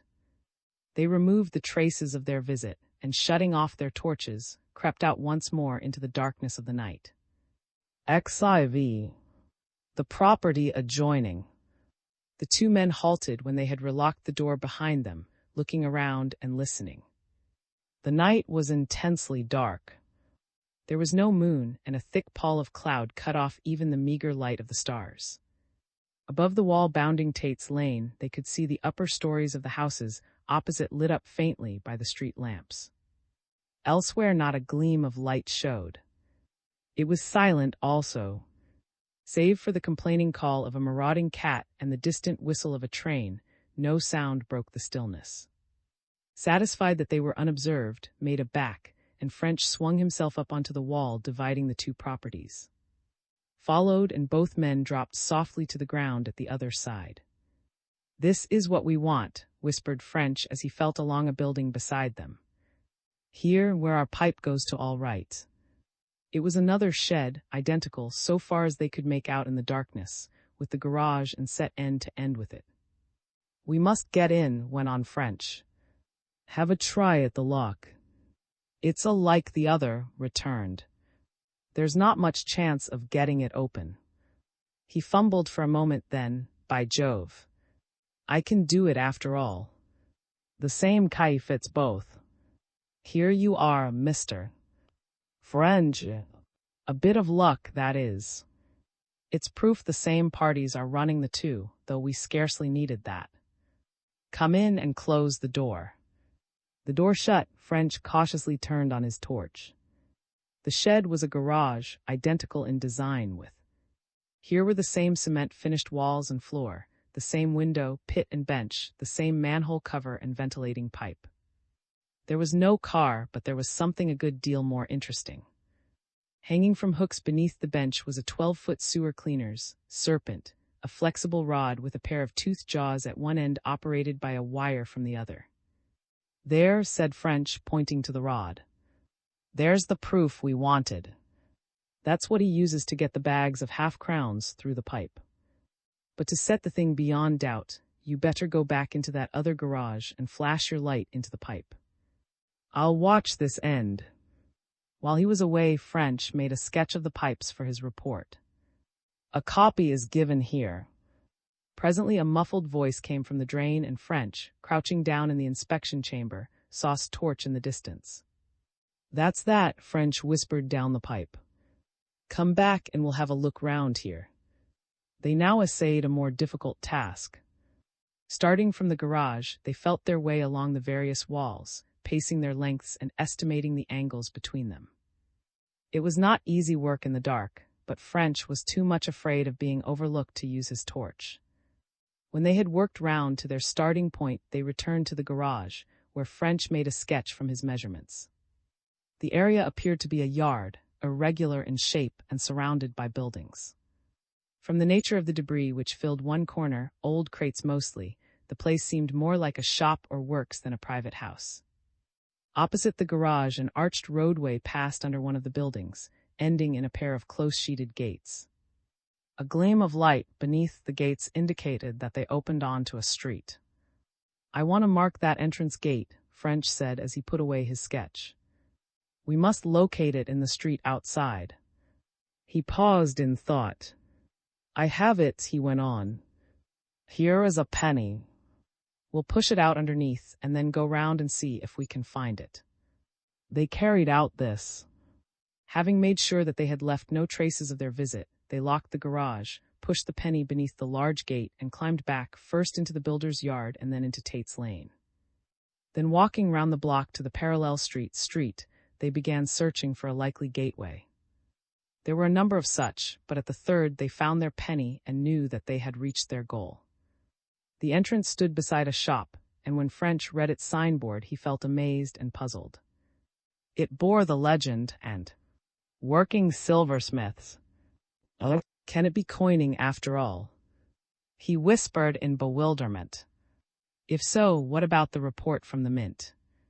That report amounted to practical proof that counterfeit coins were not being passed. And now here was at least extremely suggestive evidence that they were.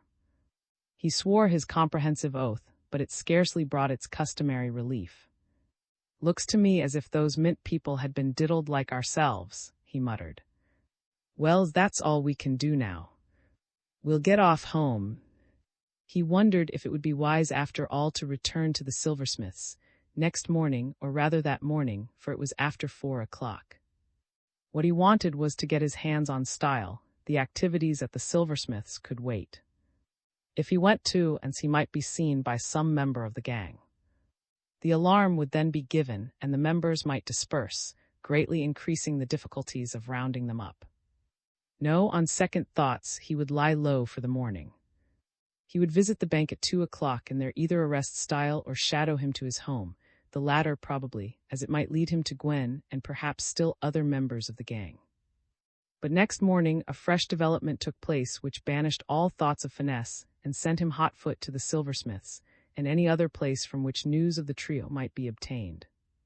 He had been busy at routine work in connection with the case. He had begun by ringing up the inspector of the York Road district to ask for such information as might be available about and their establishment. Then he had gone down to the mint to report his discovery and to ask as tactfully as he could whether a mistake might not have been made in their half-crown diagnosis. The very senior officer who received him had been emphatic in his reply. No mistake could possibly have been made. The tests gave absolutely conclusive results. Silversmiths or no silversmiths, the coins he had sent them were genuine. Scarcely had French returned to the yard when the blow fell. As he sat down at his desk, his telephone rang. "Is that Mr. French, the inspector?" asked a woman's voice which French vaguely remembered but could not place. "I'm Mrs. of 27 Nelson Street." Nelson Street. Of course, the proprietor of Molly Moran's boarding house. "Yes, Mrs. Inspector French speaking. Anything I can do for you?" "It's about Miss Moran," the voice went on. "She did not come back after the performance last night, and I'm anxious about her. I shouldn't have thought anything about it, only for your inquiries here. A girl sometimes goes home with friends and is not always careful to ring up her boarding house. But she was always careful that way."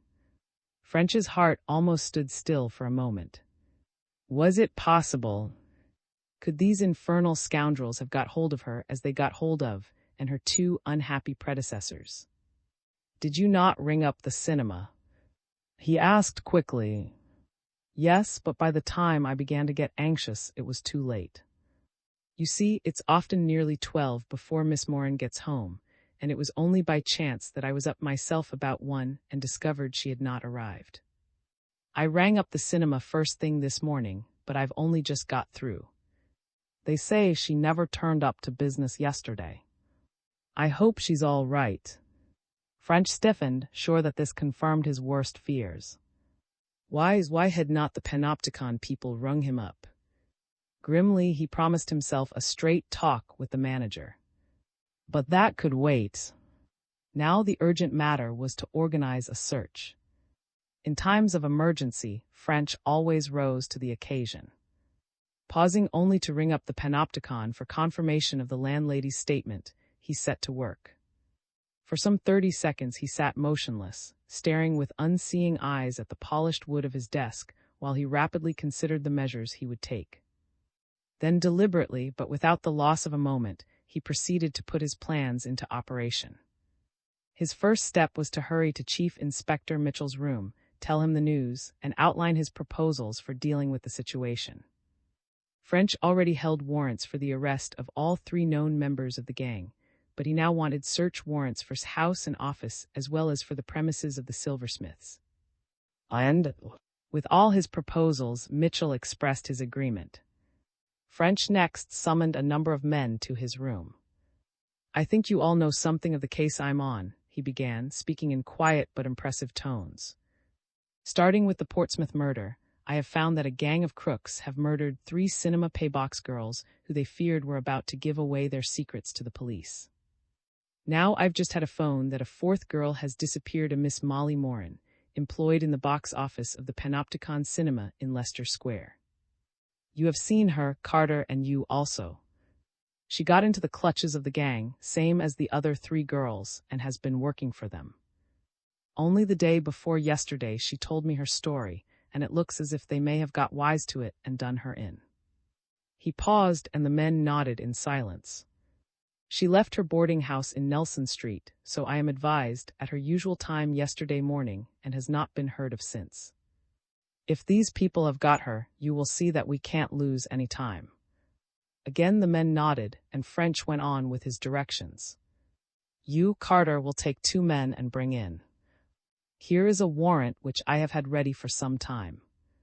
Here is his description and the places, so far as we know, where he is likely to be found. I leave all the details to you. But no bunglings. Bring him in, and quickly. Sergeant Carter promptly disappeared, and French turned to the next in the line. I want you to go into the affair at the Panopticon Cinema.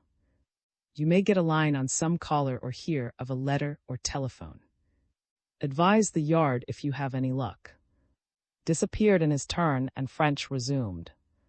You try the boarding house. Here is the address and all particulars. I need scarcely prompt you. You know what to do. So the wheels of the ponderous machine of the CID began to creak, and relentlessly the great trap was set.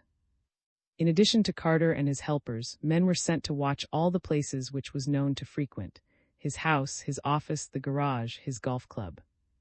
Inquiries were to be made from his housekeeper, the other occupiers of the office buildings, the staff in the coachbuilder's yard, and the secretary and other members of the golf club. The 3 other girls known to be in the clutches of the gang were to be shadowed, and any member of the gang seen approaching them was instantly to be secured. Men were dispatched to each of the 6 banks at which Style had lodged half-crowns, in case he should be seized with a desire to withdraw his money.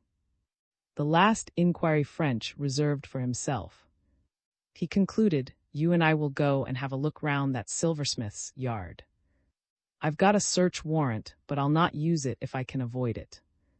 Better get a couple of men to watch the door while we're inside. 15 minutes later French and turned into street and walked in a leisurely way towards N's establishment. The big gate under which they had pushed the penny was open, and without hesitation they entered. The entry led through the house to the yard at the back. In the corner immediately opposite stood the garage, and from it, across the back end of the yard, ran the wall separating the premises from the coachbuilder's establishment adjoining. The remaining sides were bounded by buildings, all dirty and in bad repair. 3 doors, one open, gave on the yard. Another door, apparently from the office or shop, opened into the side wall of the entry. The yard also was dirty, and heaps of old boxes and other rubbish lay in corners. French stood for a moment motionless, taking in these details and noting with satisfaction the accuracy of his sketch plan. Then he walked slowly to the open door. He found himself on the threshold of a fair-sized workshop, fitted up with several benches and a few simple-looking machines. In one corner stood a gas oven with crucibles, presumably for melting the silver. Close by was what looked like a tiny foundry. Several of the benches bore small lathes, but most of the simple machinery was for smoothing and polishing. The place looked as if at one time it might have been busy and successful, but now it had been allowed to go to seed. Like the yard, it was dirty and untidy, and its entire staff consisted of 3 old men, dirty and untidy also and clearly past their work. One was busy at the gas oven as if about to make a cast, the others were filing up and polishing silver ornaments. Could I see the manager? French asked after giving the men a pleasant good morning. The man from the gas oven turned off a tap and slowly approached. "He ain't in yet, so far as I knows," he said. "You've tried the office." "Not there," French declared mendaciously. Well, he ain't come in. He usually comes in his car 10 or 12 past, but this morning he ain't turned up yet." "Was you wanting anything?" "Yes. I want a quotation for a silver trowel and casket for laying a foundation stone. But I expect I'd better see the boss about it." Said the man again. "There ain't no one 'ere as could tell you that. Take a seat in the office, mister. The boss won't be long. I can wait. I'm not in a hurry." French took out his cigarette case and held it out. "I think I know your boss," he resumed conversationally, "but I'm hanged if I haven't forgotten his name. He's a rather slight man of middle height with a pale complexion and a small fare, isn't he? Rather staring eyes. That's I am, mister. You've it I am off proper. They calls I am Mister. Of course. I remember now. Lives out at Harrow. Blowed if I could tell. He ain't never asked me to dinner." "That's his loss," said French with a smile. He glanced casually round the workshop. "Fine place you have here. Too big for 3 men, surely." The old man shook his head despondingly. "It were a good shop once, but times is not what they were. I've seen the day when there were 20 men working in this air shop and doing good work and plenty of it. And now there's only 3 of us left, and there ain't much for us to do neither. It were a bad day for us when the old master sold out. Then the works have changed hands. A year ago. Old mister. At it, mister. He were dead this 5 year. I s'pose, mister. We're feeling it too much for he were 70 if he were a day. So he sold it to this air mister." And the old man paused, finally adding the work fell off and most of the men were sacked. "But Lord knows I ain't got no cause to complain. I'm air still, though younger men than me got the boot. It's been a terrible time for trade right enough," French declared sympathetically. "And yours is what you might call a luxury trade, so you would feel bad times worse than most." "That's right, mister. What kind of work do you do mostly?" went on French with the forced interest of a man who has time to put away. "We used to do all kinds, statuettes and plaques and trophy cups and vases and medallions and such like. But we don't do much now, lids for and backs for fancy clothes, brushes and stoppers for toilet bottles for suitcases, that's all." "I suppose mister looks after sales himself. You haven't a—" "No, there ain't nobody now but mister. And the boy what you saw in the office." French chatted on in a leisurely way, moving about the shop as he did so. He did not learn much from the man's conversation, but he satisfied himself that, except possibly in some secret cellar, no coining was in progress. Such articles as still were being made, so the old man assured him, went from the workshop to the office, where, to give him that name, disposed of them. Of this side of the business the workman knew nothing. The silver came in the form of bars or ingots, usually by motor lorry. It was stored in the shed adjoining's garage, a strongly built shed of which only had the key. Where it came from the man did not know. Seeing that no further information was to be had, French explained that he did not think he could wait for that day, but that he would call again. Then, wishing the old man good day, he left the yard. Was waiting for him in the archway. "Styles running this place under the name of," French said to him in a low tone. "Took it over about a year ago. It seems there's a boy in the office. I'm going to make a search. Come in with me." Nodded, and the 2 men, passing out into the street, turned into the shop. A glass door, which rang a bell on being opened, led into a dark and untidy showroom. Across the front was a counter, with behind it a row of show cases containing plaster models. These cases acted as a screen, cutting off the office portion behind. In the background were a small green safe, a letter file, and 2 desks. One, a roll top, was closed. The other was a high desk with a brass rail bookstand above. The back wall was pierced by a window giving on to the yard, while in the side wall was the door leading to the entry.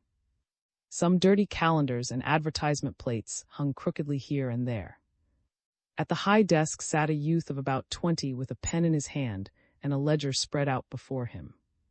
French thought he had never seen anyone in the position of clerk who looked so utterly devoid of intelligence.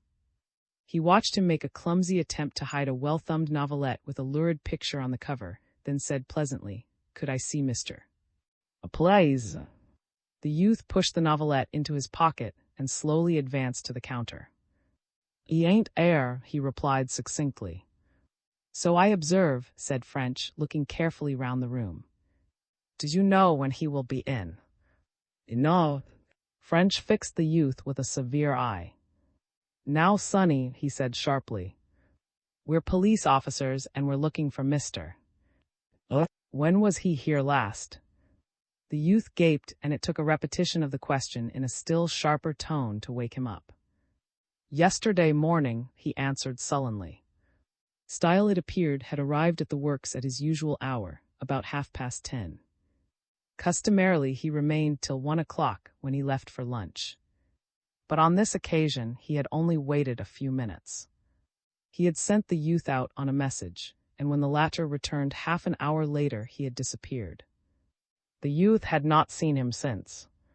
French was not satisfied. "What was the message?" he asked. It was a bow drawn at a venture with the general object of amassing detailed knowledge, but to his amazement, the arrow got in between the joints of Styles. "Postal order for 2 bob," the youth returned. "That shouldn't have taken you half an hour."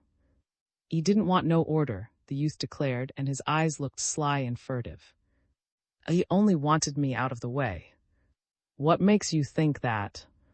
The youth smiled, a sort of sickly leer, unpleasant to look upon. "The gal," he remarked laconically. "The girl?" "What girl?" "The gal as came in with him. A tall, strong, well-built girl with fair hair and complexion and blue eyes." French suggested eagerly, believing he was on the track of Gwen. "No, small and dark." French leaped to his feet. "What?" he roared, scaring the youth almost into fits. "Molly Morant." He paused, thrilled at the thought, then sat down again. "That's all right," he declared.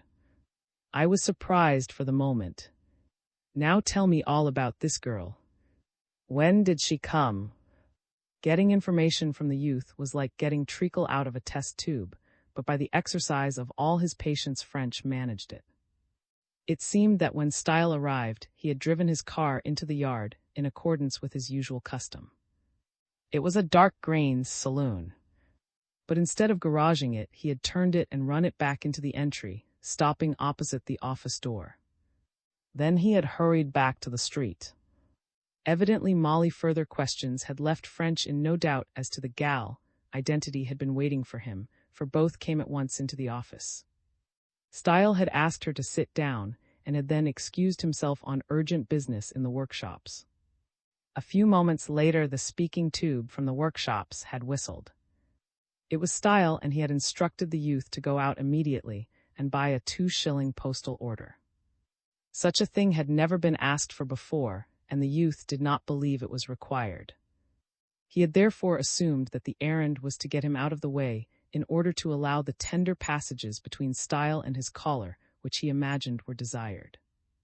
In this belief, he had improved the opportunity to visit a friend, the message boy in a neighboring shop, and he was not back for half an hour. Style and the young lady had then gone. French made a despairing gesture. After my warning," he lamented in a low voice too. How under the sun did that scoundrel get her into his power? He turned again to the youths. "We're going to search this place," he said sharply. "Here's our warrant if you'd like to see it. Now hand over any keys you have, then sit down there and don't interfere." As he spoke, he shut and bolted the heavy outer door. Then, ruthlessly silencing the clerk's timid protests, the two men began the search. The safe was beyond them, and French put through a call to the yard for an expert. The roll-top desk, however, was easily overcome by means of French's skeleton keys. Quickly but thoroughly, the two men turned the place out. For a couple of hours they worked, first in the office and then in the workshops behind, before French announced that he was satisfied. Though the search had yielded little, that little was important. No hint as to Styles' possible whereabouts had been gained, nor any information as to the remaining members of the gang. Still less was there any hint as to what might have happened to Molly Moran, though French's sketch of the tracks of Styles' car and its detailed description, obtained from the old workman, might later on help in tracing her.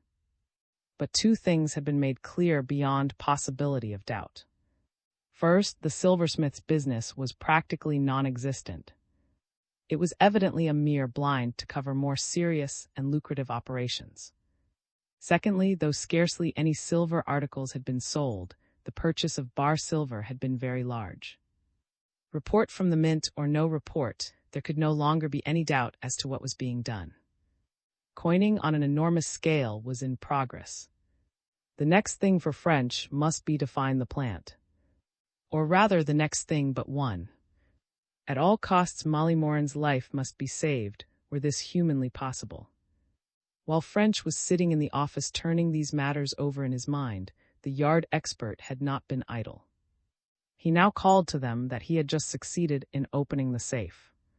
French began eagerly to go through its contents.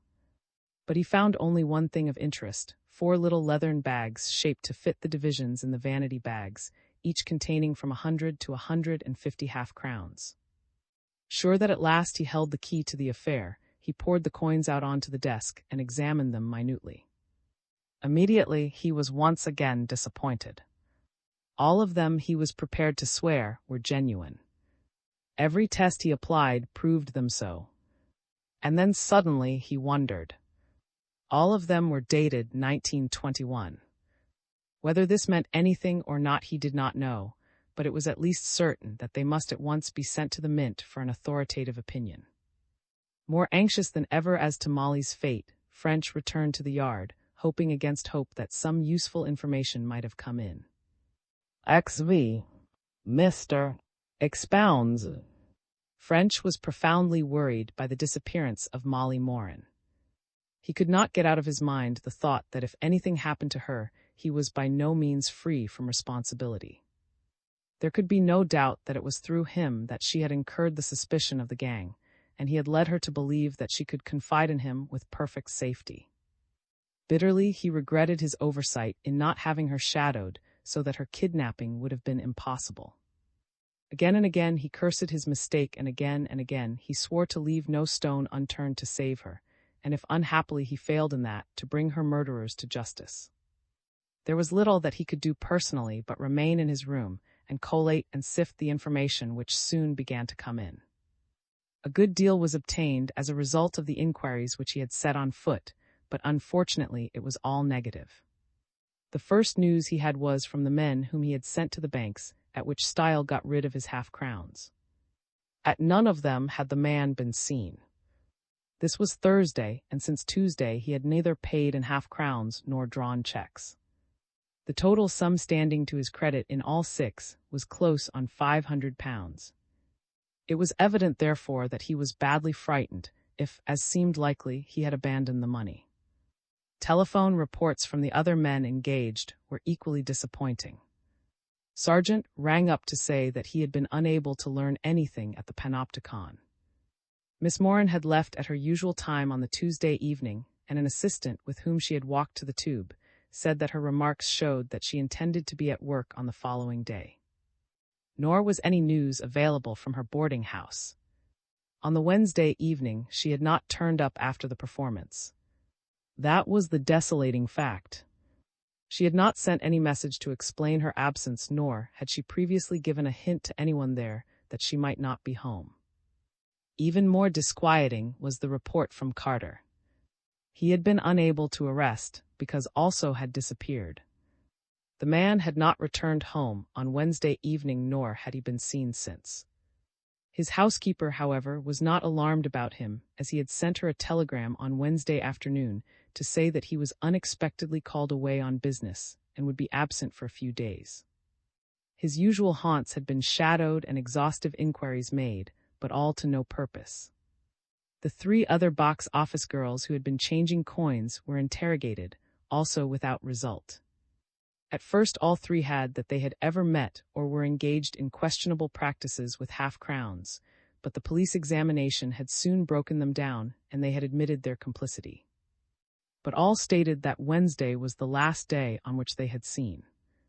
None of them had seen Style for many weeks. One vitally important piece of information, however, came in, a piece indeed fundamental to the whole inquiry. At any other time it would have raised French to the pitch of exalted enthusiasm usual to him under such circumstances. But now he was so worried about Molly Moran's safety that he took the news as a matter of course. Returning to the yard from a further visit to the girls' boarding house in Nelson Street, he found himself in demand. "Chief wants you, sir," he was told by the first 3 men he met, while Inspector Tanner, whom he passed on the way to his room, hailed him with, "Hullo, French, my son. Now you've been and gone and done it. There has been no peace here this morning looking for Brer French." Before French could reply, a sergeant approached. "Beg pardon, sir, but the assistant commissioner wishes to see you in his room as soon as possible." "Lord," said French, "what's all the shindy about?" "Right, sergeant. I'm going now." Sir, the assistant commissioner was seated at his desk in his well but plainly furnished office when French entered. With him were 2 other men, evidently from their dress and bearing persons of importance. One was small, white-haired and precise-looking. The other, a younger man, was evidently his subordinate. All 3 were smoking the opulent Turkish cigarettes which Sir affected. The elder of the visitors was speaking, the others listening with every appearance of interest. "Come along, French," said Sir, interrupting the others' flow of conversation. "You've turned up in the nick of time. This is the inspector who has been handling the case. French, these are Mr. and Mr. Dove from the Mint. They've called about that silver bombshell you sent down." "What, sir?" French exclaimed. "Then the coins were counterfeit, all right." "All right." Sir waved his hand towards French and looked quizzically at the others. "Hear Scotland Yard speak. French, you've got a distorted mind. Reveling in iniquity. Why should you be pleased because the revered institution which our friends represent has been the victim of a fraud?" French knew his superior. "Pleased to tell them, sir, that thanks to Scotland Yard the fraud is at an end," he said without a smile.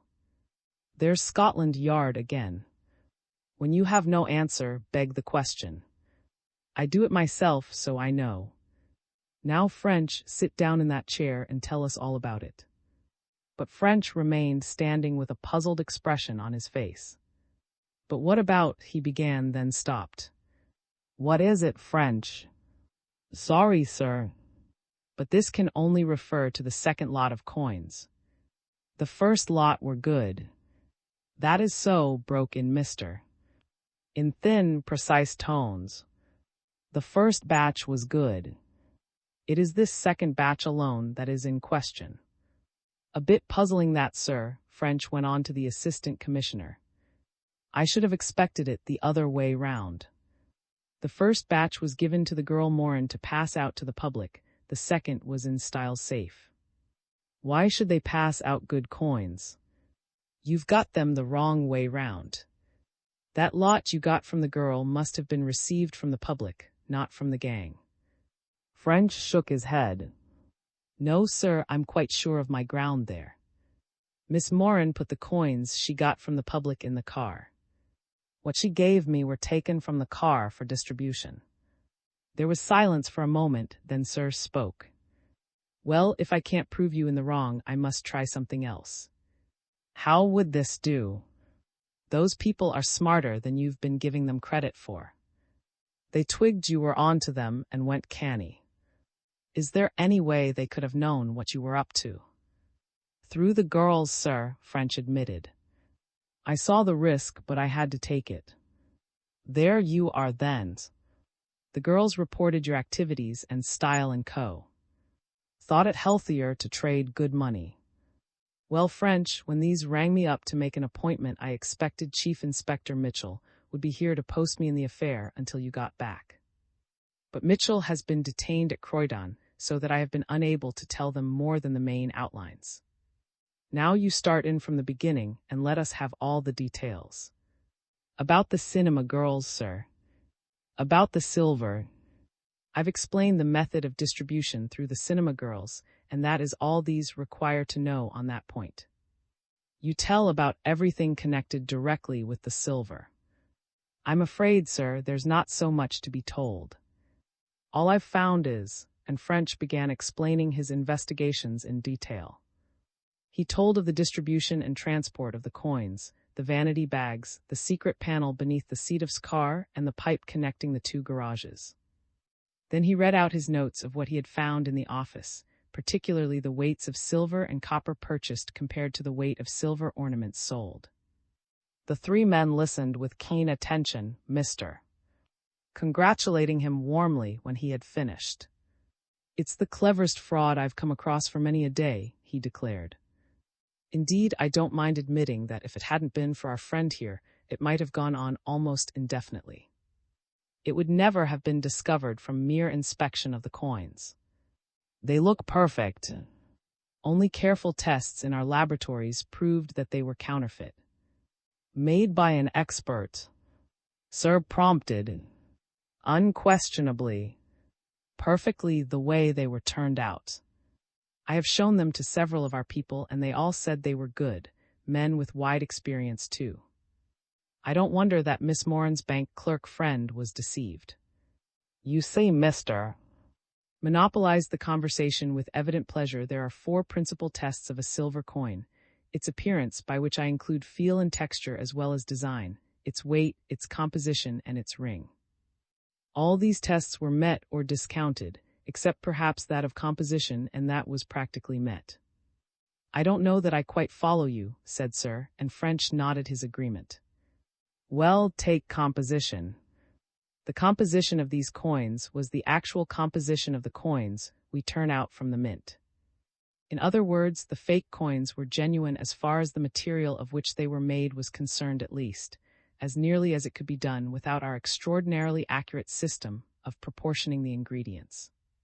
In fact, it took our extraordinarily accurate system to discover the inaccuracy. That is what I meant by saying that this test of composition had been practically met. The assistant commissioner nodded. The proportions of metal in our silver at present, went on Mr. are 50% silver and 50% alloy, principally copper. You will see what I mean when I tell you that these fake coins contained not less than 48.63, nor more than 51.12% of silver, the remainder being alloy. Nothing there to call one's attention to a fake. That is so. Yet your people found the discrepancy. Mr. shrugged his shoulders. We did, but we're not proud of it.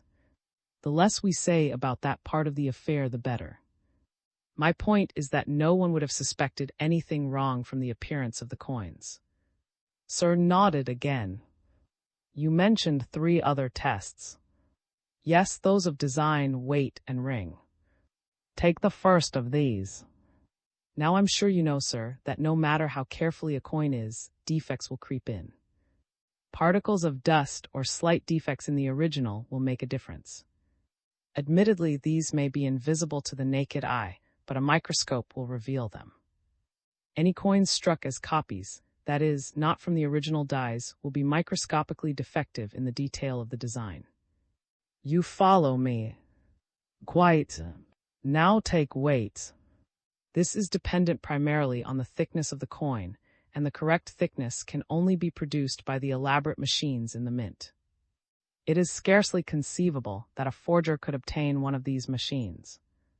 These 2 tests together are therefore very reliable and convincing. Then surely the fake coins could have been discovered by these.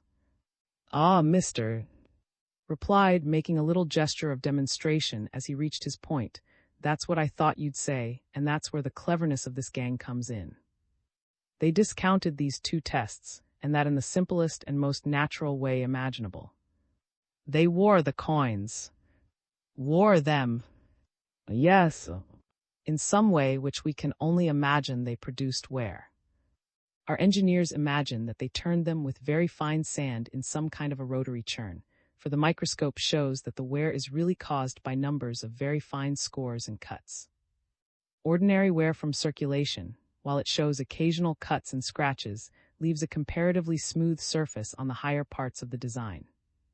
But even so, what I might call this counterfeiting of wear was uncommonly well done. Here again, only the microscope could have told the difference. And that had the effect. Yes, interrupted Mr. Determined not to be cheated of his climax. Don't you say? That had the effect of blurring the design so that minor defects became invisible, and also of lightening it so that the weight test became inoperative. Clever, wasn't it? Rather an obvious precaution, I should say, the assistant commissioner commented, annoyed at having the words taken out of his mouth. No doubt, the other admitted, but how to do it is not so obvious. Well, it's all very interesting at all events. What about the rings? Mr. sat back and became less enthusiastic. The ring, he repeated. The ring is not so easy to explain. It depends on a lot of things, such as the precise degree of hardness of the coins. Even with the careful manufacture in the mint, we do not get all coins to ring alike. All have to be tested individually, and those which do not ring correctly are rejected. I fancy our counterfeiters must have adopted the same plan. When Mr. finished speaking, there was silence for some seconds. Sir himself in handing round fresh cigarettes. When they were lighted, French said, "There is one point which has been bothering me since I became satisfied that these people were coining, and that is, how does it pay them? Surely it must cost at least nearly half a crown to produce a half-crown."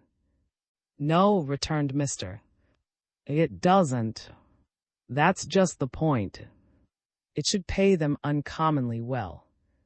You know, of course," he went on, addressing the company generally, "that during the war the price of silver went up so that coins were worth more when melted down than as currency.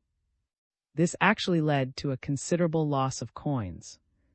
To meet the difficulty, the percentage of silver present was reduced. Formerly it was 92.5%, but in 1920 it was reduced to the 50% of which I spoke a moment ago. Since 1920, the price of silver has fallen again. It is now standing at about 2 shillings an ounce. The cost of the silver in a half-crown is therefore less than 6 pence, let us assume 6 pence. The alloy and the manufacture, including overhead, might be at the very most another 6 pence. These people could therefore produce a half-crown at a cost of about a shilling, making profit on each coin. As the law now stands, that's the unhappy fact.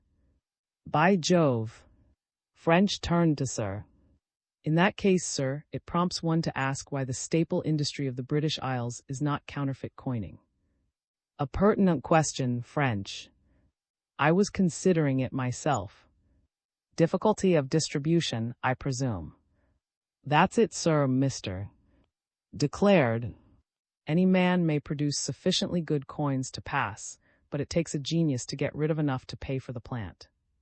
That's why most people with these ideas try printing notes. If you can make 8 or 9 shillings for every 10-shilling note you pass, the game becomes worthwhile, particularly when changing notes is so easy. But you cannot change half-crowns in the same way. Some system of changing like that of Mr. French's friends becomes necessary, and that's where the trouble arises. That's where it arose in this case anyway, said French. The distribution was the weak link of the whole scheme. So it has proved, Mr. Admitted, but I consider it an extremely clever scheme all the same. The more you consider the problem involved, the more you will realize, I think, its enormous difficulty. Just think, Mr. French, How would you have done it? Oh, come now, mister, Sir said gravely. Don't make him incriminate himself. If you ask him questions like that, you will have him telling you that things of the kind are not done at the yard. French grinned. That, sir, is the answer to the question. All the same, if I had to find a scheme, I should try to avoid one which left me in the hands of 4 box office girls. That's what gave the thing away. If the girls had been members of the conspiracy, it might never have come out. But the fear that the girls would give the show away led to their doing so. I begin to appreciate the force of your remark, sir, about the yard's habit of begging the question, Mr. declared, but I don't quite appreciate Mr. French's point. You say, Mr. French, that the girls gave the scheme away. But I understood they had. Not directly, sir. But the gang were afraid they might, and adopted murder to safeguard themselves. The murder gave them away. Oh, quite. I see what you mean. Mr. dismissed the point airily and turned to a new one. I suppose there is no way of estimating how many of these faked half-crowns are in existence. You gave me some figures on that, French. Just turn them up, will you? All I can suggest is this, sir.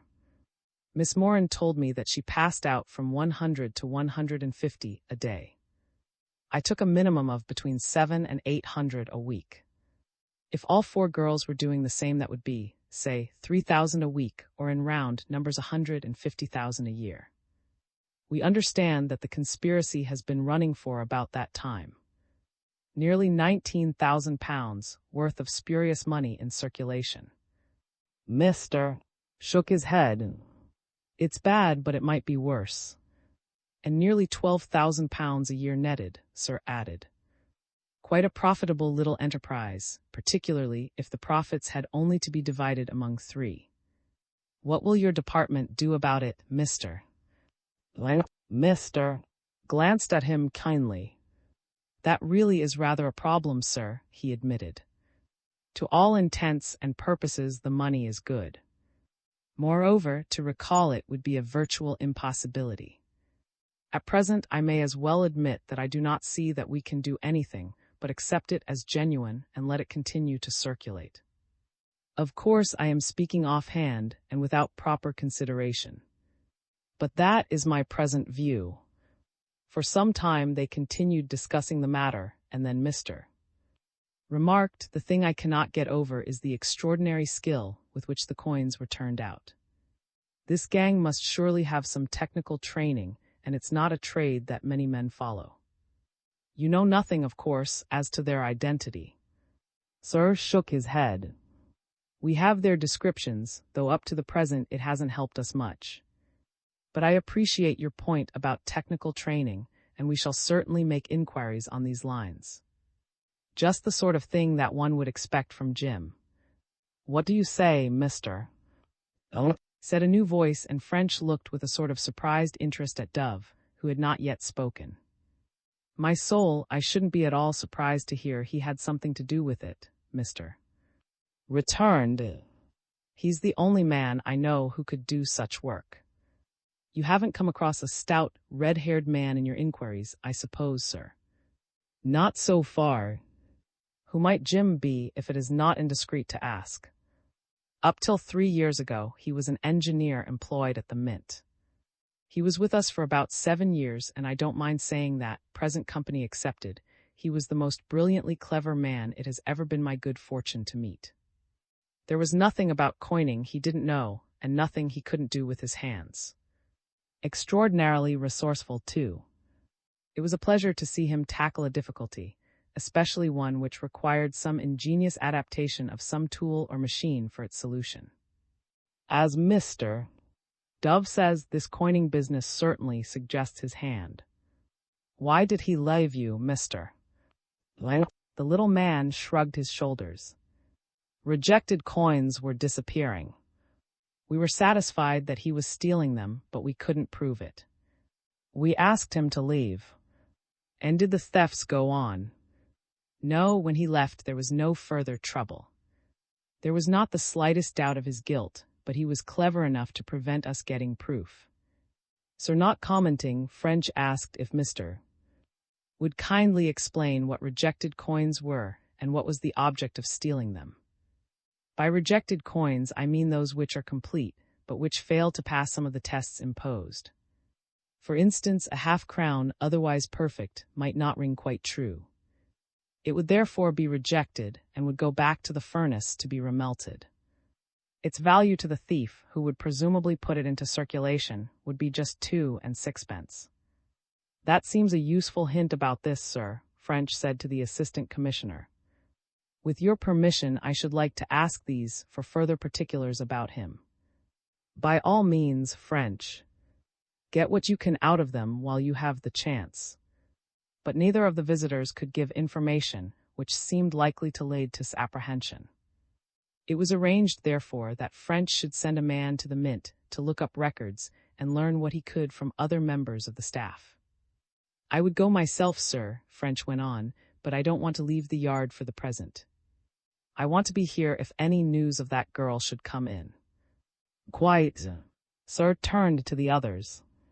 Inspector French is much upset as to the possible fate of one of the 4 girls who were changing coins for these ruffians.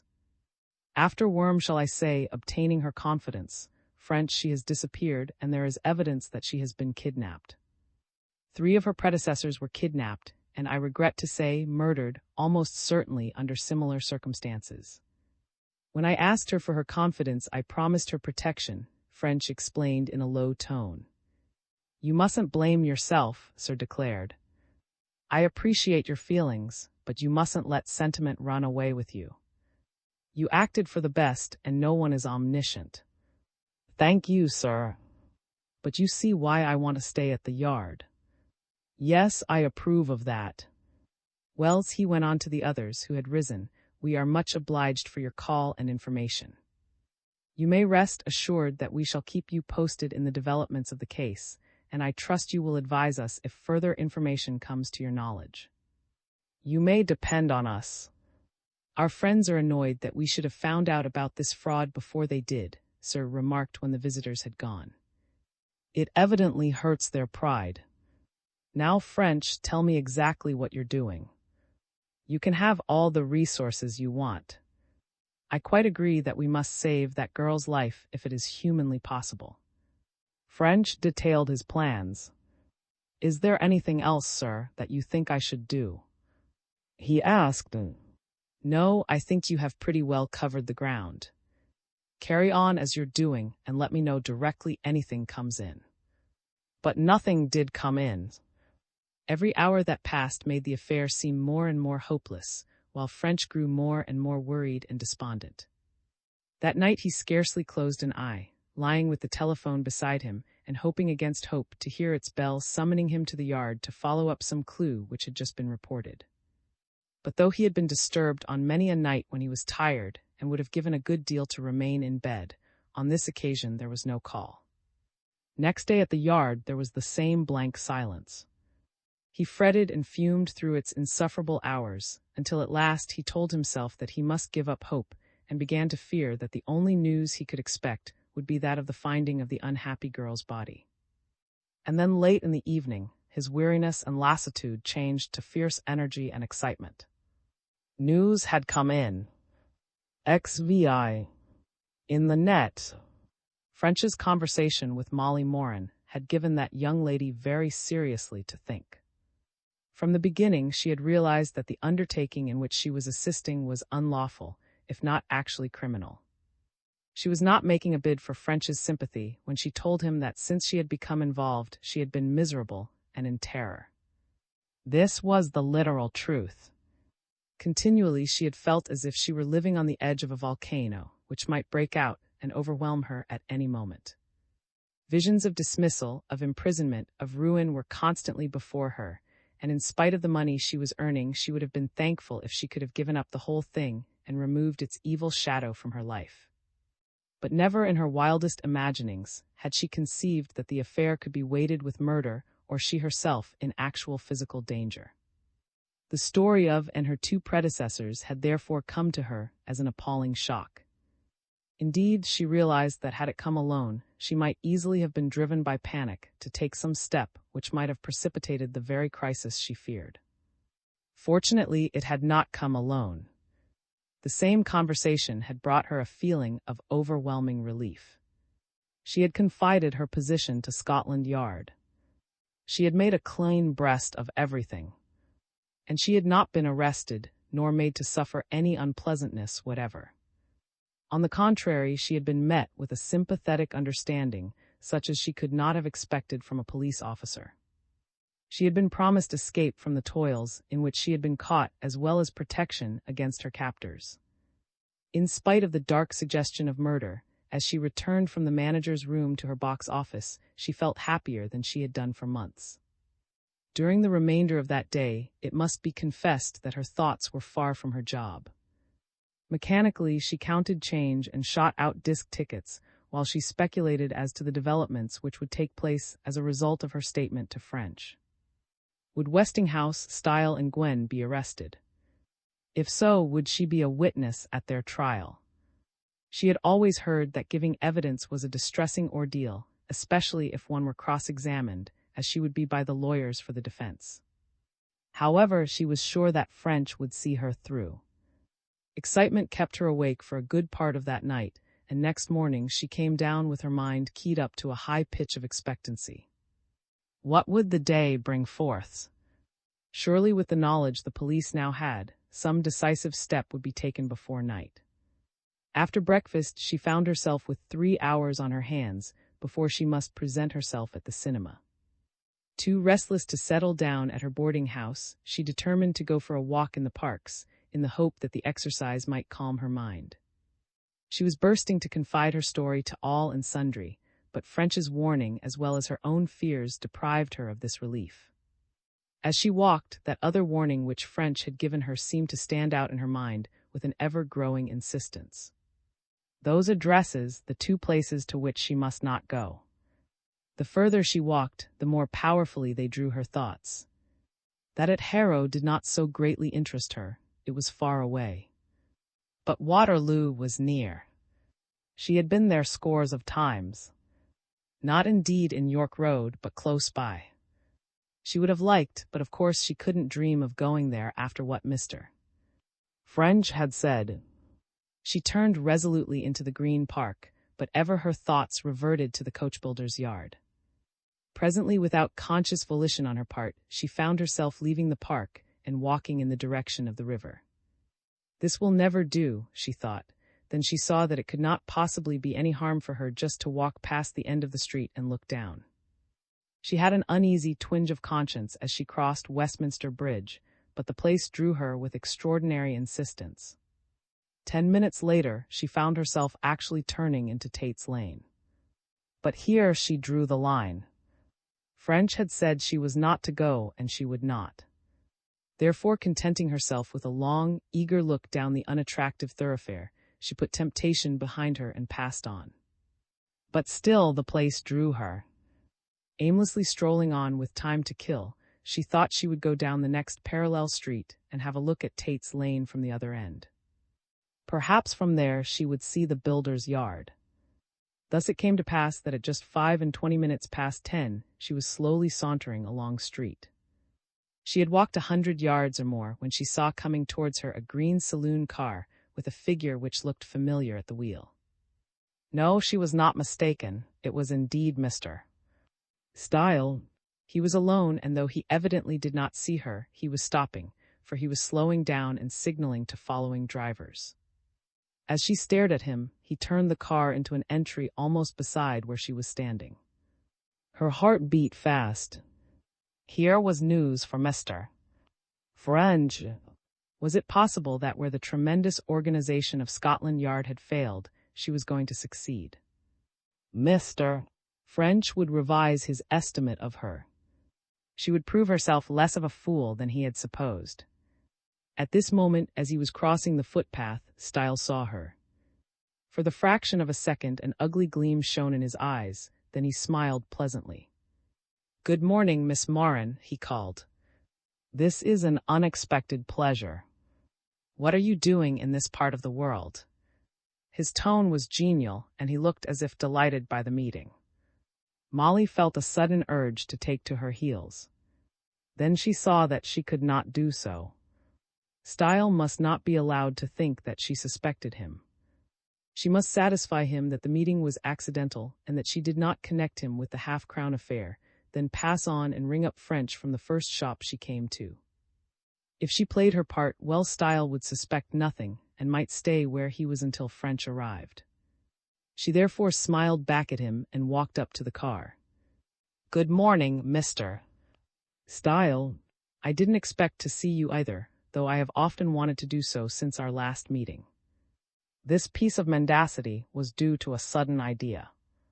If she could engage Style in conversation, she would probably be able to dispel any suspicion he might have formed. She would tell him that, having come into some money, she wished to resume betting on the Monte Carlo tables. "In that case, I'm very pleased that you have found me. Will you excuse me for 1 second till I get the car out of the way of the traffic, and then I shall be at your service." He drove the car through the entry, turned it in the yard, and driving back, stopped inside the entry. Then he came out to Molly. "Will you come into the office?" he invited. "Though I carry on bookmaking as a spare-time job, I really work in this shop. I think only one clerk is in at the moment, so that we can talk without being disturbed." In spite of herself, Molly hesitated. French's warning recurred to her with increased urgency. Was not this the very thing he had cautioned her against? Then she told herself she must not be a coward. She could see through the glass door into the office. There was nothing terrifying about its appearance. She could also see the clerk. With him there and in broad daylight and practically in a crowded street, nothing could possibly happen to her. Nevertheless, it was with some trepidation that she followed Style in. He led her through the opening in the counter, drew a chair forward near the roll-top desk, and asked her to sit down. "I'm frightfully sorry," he declared, "but there is a bit of business I must attend to before we have our chat. Do you mind if I leave you for a moment? The inscription on a football cup which we are making has been changed, and I want to stop them before they cut the lettering." He went out through the door into the entry, and she presently saw him pass the window at the back. After a short stare, the clerk had resumed his occupation of transcribing entries into a book. His appearance comforted her strangely. It was impossible, she felt instinctively, that anyone as stupid-looking as he could be a party to a plot. The sight through the window of the stream of, and the sound of their feet on the pavement still further eased her mind. Reassured, she set herself with a growing and wholly delicious excitement to await Styles' return. She was not impressed by the appearance of the office. It was positively filthy. The floor looked as if it hadn't been swept for weeks, and dust lay thick on the furniture and the calendars and pictures on the walls. Compared with the spick and span establishment at the cinema, with its typewriters, calculating machines, filing cabinets, and busy air, this place seemed like a reversion to the conditions of a century earlier. Molly smiled as she contrasted this uncouth, almost imbecile-looking youth with his untidy clothes and his ink-stained fingers, with the neatly dressed, efficient staff to which she was accustomed. Presently there came the whistle of a speaking tube. The youth put down his pen and slowly shuffled across the room to just behind where Molly was sitting. "Yeah," he said. "Yeah. To Bob. Right." He plugged the speaking tube and, taking his cap, lounged slowly out into the street. Then Style re-entered. He in his turn went to the speaking tube. "Just a moment, Miss Moran, and I shall be at your service," he apologized as he picked it up. Then he began to speak. "Is that, I want you to get out that presentation shield that we did last month for Mr. I've sold it to people, and all we have to do is to change the inscription. You might." The voice suddenly trailed away into silence as a sickening blow crashed down on Molly's head. She gasped while momentary stars flashed before her eyes, then great waves of darkness seemed to rise up round her, and she felt herself sinking down, down, down, into the blackness of unconsciousness. Of time passed, and then slowly sensation began to return to Molly Moran. First she realized only pain, indefinite but terrible pain. Then this seemed to localize in her head and to pass from there down through her whole body. Still she was in darkness, still a roaring sounded in her ears, but gradually she became conscious of movement. The place that she was in was shaking. At first she knew it only as something which added to her misery, but as she slowly regained her senses, she realized where she was. The sounds and the movement told her that she was in a motor car, traveling at a fair rate of speed. She was lying on the floor of the tonneau, entirely covered with a rug.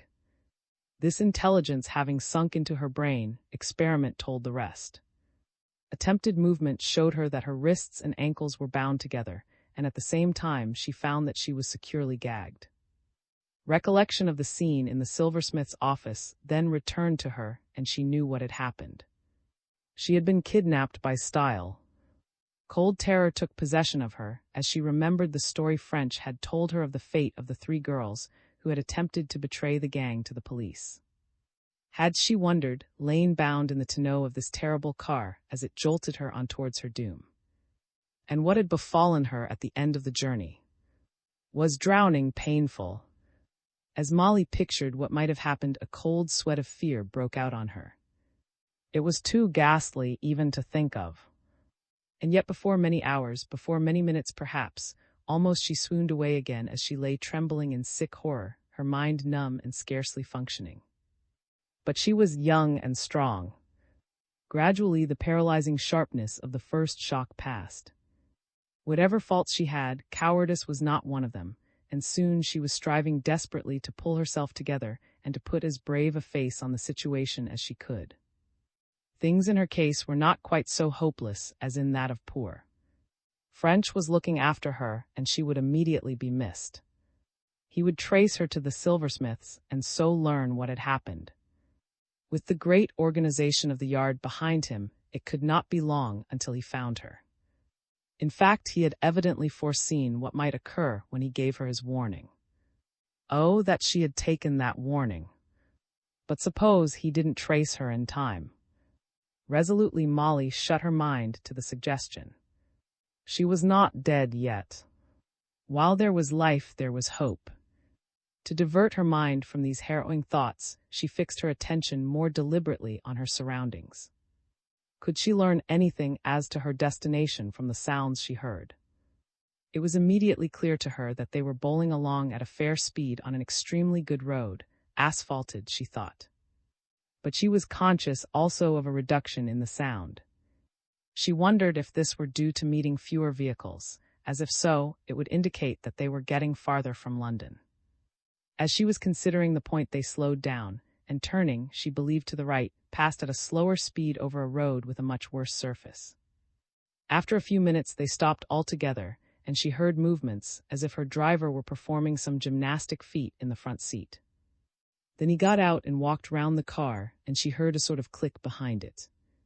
A moment later he re-entered, and again they drove off. For what she judged as about 10 minutes they drove slowly along the bad road, then a slack, a sounding of the horn, another turn, and they were once more on the smooth surface of a main thoroughfare. A few minutes of this, a few minutes of another by-road, and after another slackened turn, the wheels grated on the gravel of a drive. It was evidently a short one. Then they bumped over some kind of obstruction and came to rest on a smooth surface. A rolling sound followed by a clang gave the necessary hint. They had driven into a yard, and the big entrance gate had been shut behind them. Presently she heard muffled voices, and the door of the tonneau was opened. Then she felt herself being lifted and carried, still rolled in the rug, into some building and upstairs. 1, 2, 3, 6 flights they went up. A few steps more on the level, and she was laid down on something soft. Immediately the rug and gag were taken off and her bonds loosed. She found herself in a dingy, whitewashed attic with slanting ceilings and a skylight. The lower walls were stained and dirty, and the boarded floor looked as if it had not been washed for a year.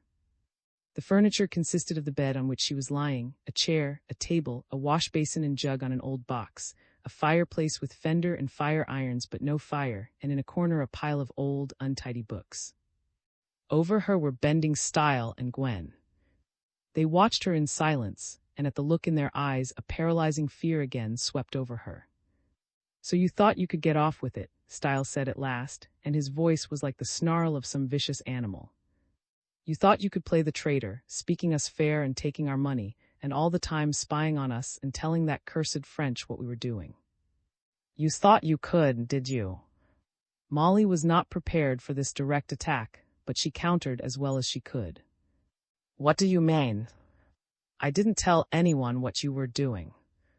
"Sure, how could I when I didn't know myself?" Styles shook his clenched fist in her face. "None of that, you traitor," he answered harshly. "You've made the mistake of your life. You thought you had us, but we have you. You've betrayed us to French, but French can't help you now. You're in our power and you're going to pay." Molly felt his gaze almost as a physical touch. It sapped her strength, but she clutched her courage with both hands.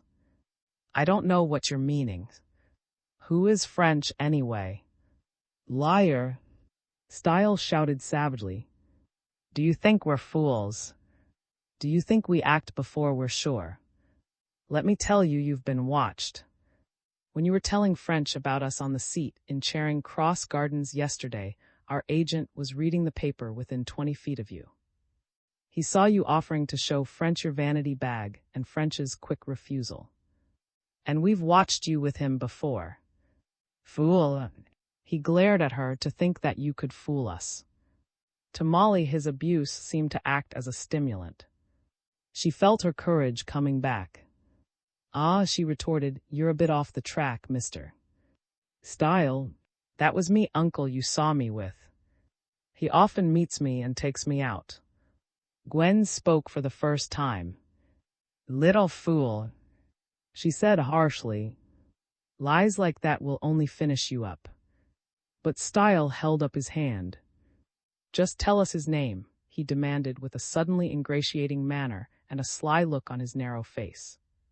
His friendliness terrified Molly even more than his anger. She realized that she had made a mistake and tried to recover. "French," she admitted. "I see there's no good trying to deceive you. And he is an inspector at Scotland Yard. But he's me uncle for all that, and he often takes me out, and we've never discussed you or your affairs at all." Style made a furious gesture. "You, He used a foul name. "Do you know what happens to liars and traitors? Did you ever hear of Smith and the Brides of the Bath, how he drowned his wives in a bath? Well, that's what'll happen to you. There's a bath in the next room all ready for you. The water rises slowly, slowly, slowly, up to your mouth, up to your nose, over your head. French won't help you then. Uncle, indeed." He paused and gazed gloatingly down at the helpless girl. "He is me uncle," Molly persisted, but in spite of herself her voice faltered. Again Style raved at her. "Look here," he shouted. "You'll get one chance and one only. Tell us everything that passed between you and French, and we'll let you go." He lowered his voice and spoke almost in persuasive tones. "Make a clean breast of the whole thing and we'll put you in the car and drive you to some deserted place from which you can make your way home. You'd like to be back in London, wouldn't you?" He paused expectantly, but Molly did not answer. "I'm sure you'd like to be free and home again. Well, tell us everything and you'll be there in a couple of hours. Hold back the least fact and you'll never see London again. No power in heaven or earth can save you. Tell me," he bent forward again and stared fixedly at her with his sinister eyes till she felt all the strength draining out of her. "Tell me, did you ever hear of a young lady named—" "Ah, I see you did. And no one but French could have told you. You fool to give that away." Well, his look became indescribably evil. "Wouldn't tell either, and she went and lay in the bath while the water slowly rose. We had to stop her screams lest they should be heard outside the house. Then after a long time the water rose above her mouth and she didn't scream any more. That's what'll happen to you. It's just next door." He motioned with his hand. Molly couldn't speak. She felt too sick with horror. She lay gazing up at that narrow face with its evil, staring eyes and its expression of almost maniac hate. Presently Style went on. Perhaps you don't believe me. I tell you there were more than. You never heard of Tucker, did you? Nor of. You don't know what happened to them. Well, you soon will. He pushed forward his face till Molly could scarcely refrain from screaming. They were drowned in the bath, and afterwards their bodies were found in rivers and. But yours won't be found. We're going to hide it so that it'll never be seen again. No one will ever know what happened to you. Not even your beloved French will ever know you. Oh, for heaven's sake, dry up and leave the girl till we're ready for her, burst in Gwen impatiently. You've something else to do than stand here spouting like a bum actor in a circus. What about those machines? There was hatred in the look Style turned on Gwen and something of fear also. But his manner changed at once. You're right. We must get on, he said sullenly, then he turned again to Molly. There's a bell beside the fireplace. If you want to go back to town, ring, and we'll come to hear your statement. If not, there's the bath in the next room. He walked to the door, let himself and Gwen out, and locked it. Molly heard their steps descending the stairs, and then all was still. XVII. The shadows loomed nearer. For a few minutes after she had been left alone, Molly lay motionless, too full of horror even to think. She felt herself near death, and with all the intensity of her being she longed to live. Never had life seemed so sweet. She wanted to get out of this awful room, to see the sun, the fields, the trees, to feel the fresh air blowing on her cheeks, to hear the birds and the sounds of life around her. More than that, she wanted to see her friends, and to be once again amid her familiar surroundings in London. Even to be back in her box office, weary of it though she often had been, would now be heaven. But death was before her, and at the very idea she grew once more sick and faint. However, in the course of time, her youth and health once again reasserted themselves. Things perhaps were not so bad after all. For the time being, at all events, she had a respite. It was evident that Style and Gwen were profoundly anxious to find out how much French knew. She believed they were going to keep her alive in the hope that they could make her tell. If so, she had only to refuse to speak, and her life would be prolonged. But this mood of optimism soon passed, and terrible forebodings once more filled her mind. Was she safe even for the time being? Even if she told them everything, would she be safe? When they got all they wanted out of her, would her fate not still be that of? For she did not believe their promise to free her if she did their bidding. They had not liberated, or her two unfortunate predecessors. These girls had almost certainly been forced to reveal what they knew, but it hadn't saved them. The more she thought over her position, the lower sank her heart. There was just one ray of hope. She would be missed immediately. When she didn't turn up at the cinema, they would phone to her boarding house. And her landlady would certainly ring up the yard. Mr. French would know within an hour or at most 2. Then he would begin without delay to trace her. In fact, he was probably doing it at that moment. She had only to hold out so as to give him time. That was it. To hold out. She steeled her mind to the idea. No matter what happened, at no matter what cost to herself, she must hold out. But would he trace her in time? She shivered as the thought forced itself into her mind. Then resolutely she pulled herself together. She must not allow herself to dwell on such a possibility.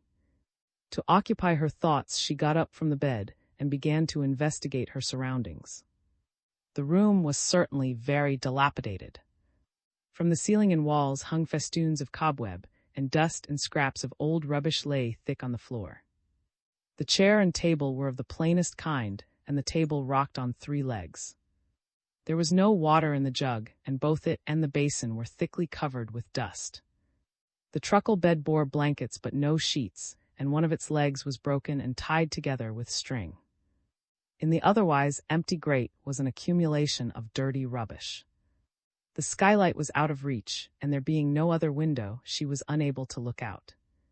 The pile of old books in the corner seemed to offer more promise of distraction, and on these she tried desperately to fix her attention. All were dusty, but she turned them over in the hope of finding something which she might force herself to read. They formed an extraordinary collection, all very old and all well thumbed. There were 2 Bibles, a large one with pictures and a small thin one on India paper. There were the Lamplighter, the Family, the Scarlet Letter, and a number of others of whose names she had never heard.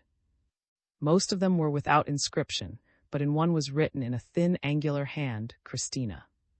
February 1864.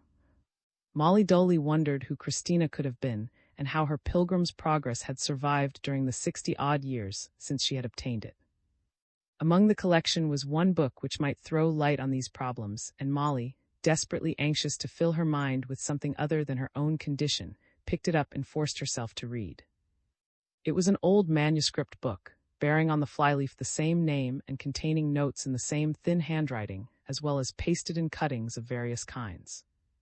The book was of fair size, probably 9 inches by 6 and an inch thick. Only about quarter of it had been filled, the remaining pages being blank. The notes took the form of a diary interspersed with moralizings after the fashion of the period. But Molly found it utterly impossible to fix her attention on it. Her own position was too precarious to allow her to think of anything else.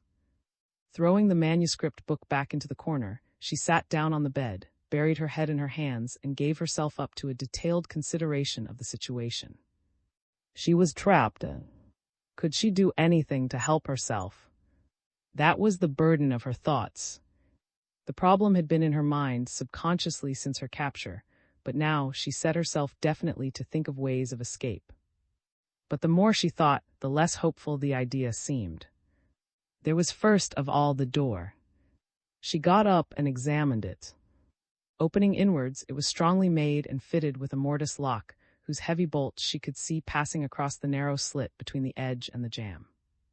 In no way could she force the door. The chimney she could see at a glance was impossible. Even if she could have climbed it, the opening above the fireplace was too small to allow her to pass. There being no windows, there remained only the skylight. Could she get out through the skylight? She lay back on the bed, gazing up at the cobweb-covered square and calculating her chances. If she moved the bed beneath it, put the old box supplied as a washstand on the bed, and put the chair on the box, she might be able to reach high enough. Suddenly eager, she sat up, listening intently. Not a sound reached her from the house. She decided to try the experiment at once. Her head still throbbed from the effects of the blow, and she would rather have lain still. But the faint hope which had been aroused nerved her to effort. Moving quietly and making as little noise as possible, she pulled the bed to the necessary position and built her tower. A moment later, she was looking through the glass. But there was not much within view. A vast area of sky and the tops of a row of distant trees alone were visible. And when she tried to push up the skylight, a further disappointment awaited her. It was fastened. Through one of the holes in the handle, a screw had been passed. She tried to move the screw, but it was too firmly fixed. For a moment she thought of breaking the glass, but she saw immediately that the metal bars of the frame were too close for her to squeeze between them. Baffled, she got down and stood thinking. There seemed to be nothing that she could do. Slowly she took down the chair and the table and pushed the bed back to its place. She lay down, her thoughts approaching more nearly to despair than at any time since her capture. How she wished she had minded French's warning. What a fool she had been to imagine that she could stand up against members of a gang of this kind. What reason had she to imagine she was abler or cleverer than? Oh, if when she saw style she had just passed on with a bow and smile. If only she had done that, she might now be sitting in her pay box at the Panopticon. She had been bored to tears with that box times without number, but now how she longed for it. She would have given all she possessed to be once more within its familiar walls. But no wishing would get her there. Slowly the interminable hours dragged away, while the square of sunshine from the skylight crept across the wall, narrowed to a line and disappeared. Presently she realized that she was desperately hungry. She had had no lunch, and now it was after 5 o'clock. Surely they couldn't mean to starve her. While she was considering the idea, she dropped into a light sleep. She was roused by the rattling of the key in the door, and sat up blinking as Style entered with a tray on which was set out a plain but sufficient supper. "Asleep," he said in some surprise. "It's well for you that you can take your position so easily. Or is it that you have not realized its seriousness?" He paused, then as Molly did not reply, went on, "Or perhaps you have come to your senses and decided to tell what you know." "I know nothing about what you have asked." Style shrugged. "Oh, very well," he answered. "Have it your own way. I'm sorry. We didn't want any more cases but it's your say." He put down the tray, then suddenly spoke with extreme earnestness. "For heaven's sake, Molly Moran, don't be such a fool. Took the same line as you. She's dead now. Don't think I'm bluffing when I assure you that you'll die too if you don't do what we want. We offer you the choice of that or of freedom. Don't be such a darned fool." For a moment Molly was tempted to tell of her interviews with French. Then something in his face, a look in his eyes, assured her that she was being deceived. There was no mercy there. They would never let her go. Her only chance was to keep them hoping for information as long as possible, so as to give French time to trace her. "See her courage. It's your fate that is sealed," she declared confidently. "Mr. French knows all about you. You've been warning me, now I'll warn you. If anything happens to me, you'll hang. That's the way things are, Mr. Style.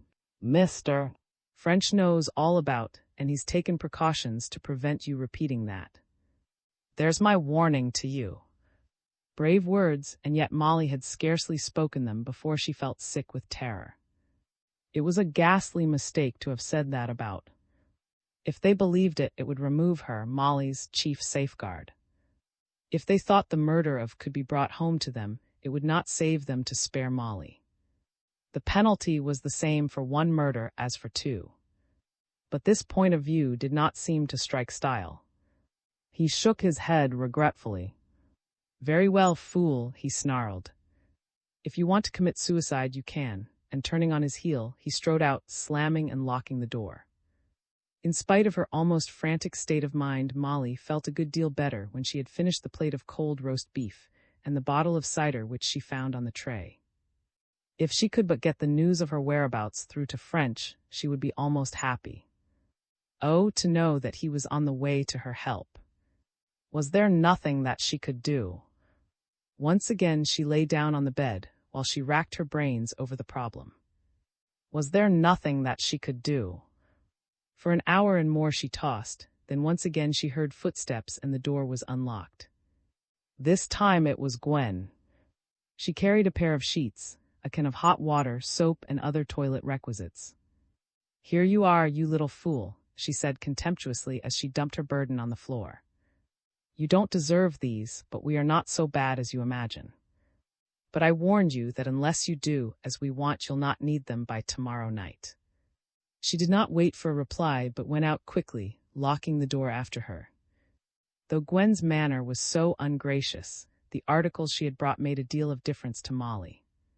After a wash and brush up, she felt so much happier than when a little later she spread the sheets on her bed and turned in, she found herself actually comfortable.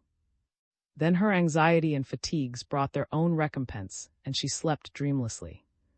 Indeed, when she woke it was broad daylight.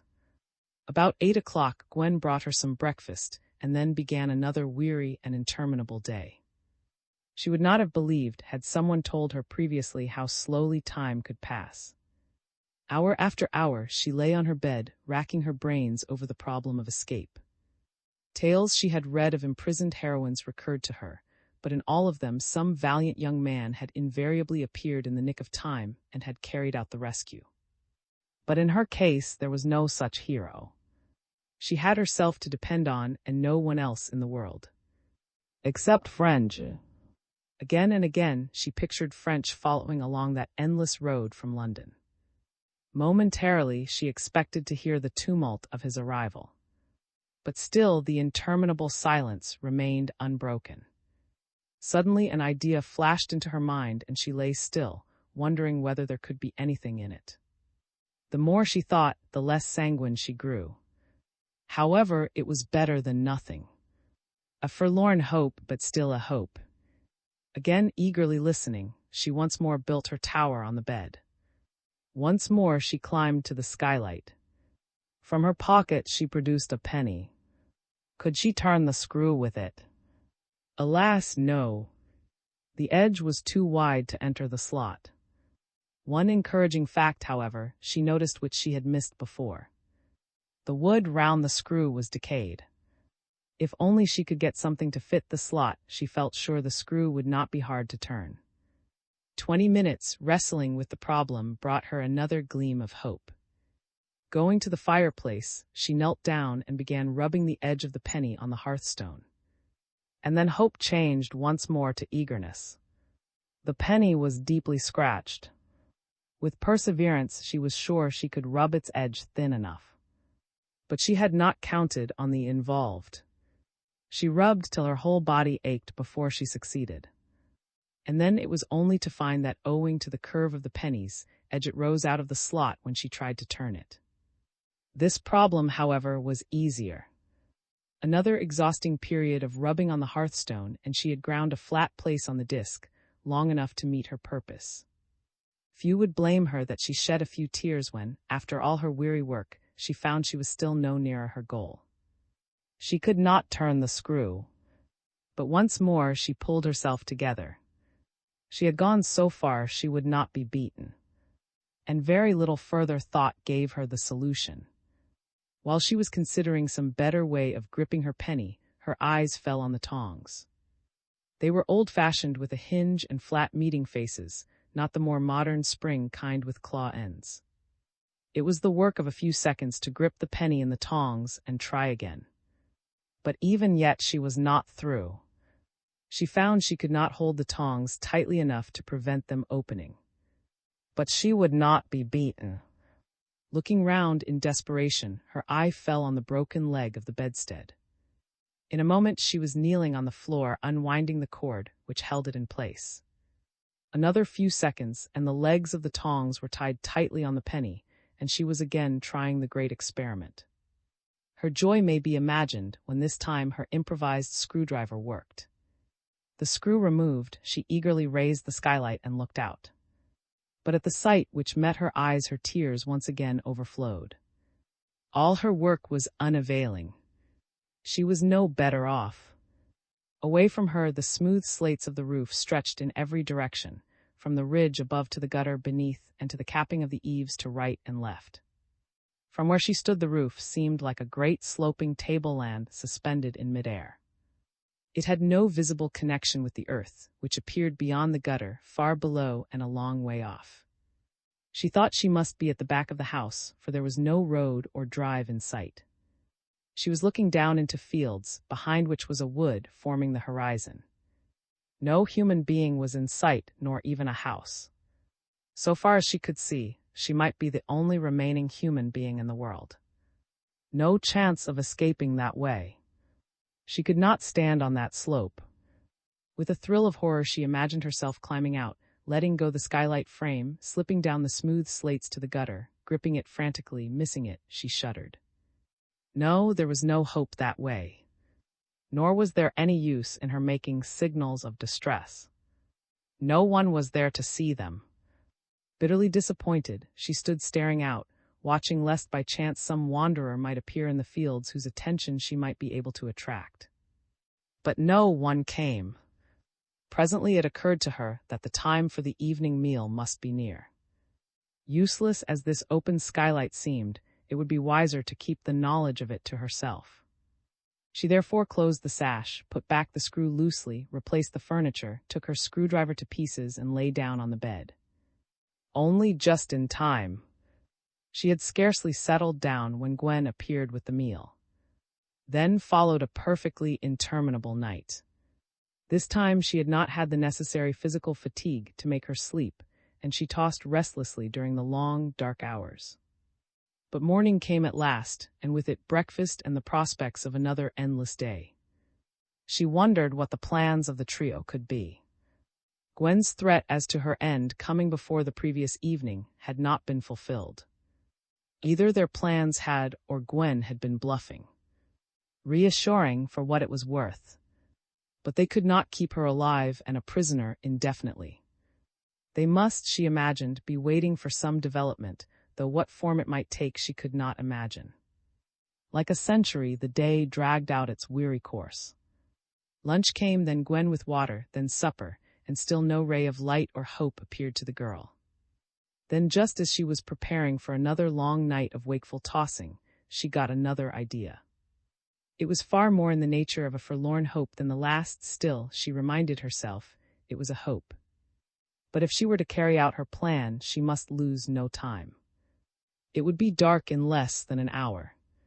Now breathlessly excited, she jumped from the bed, took Christina's old manuscript book, and cutting the thread which bound it, carefully some of the unused sheets. The double pages were of fair size, some 15 inches by 9. Now could she remember how to fold them. Once down the middle, the long way, then 2 corners back to the middle fold. Then, for a time she experimented until at last there lay before her a dart like those she had made in hundreds in her schooldays.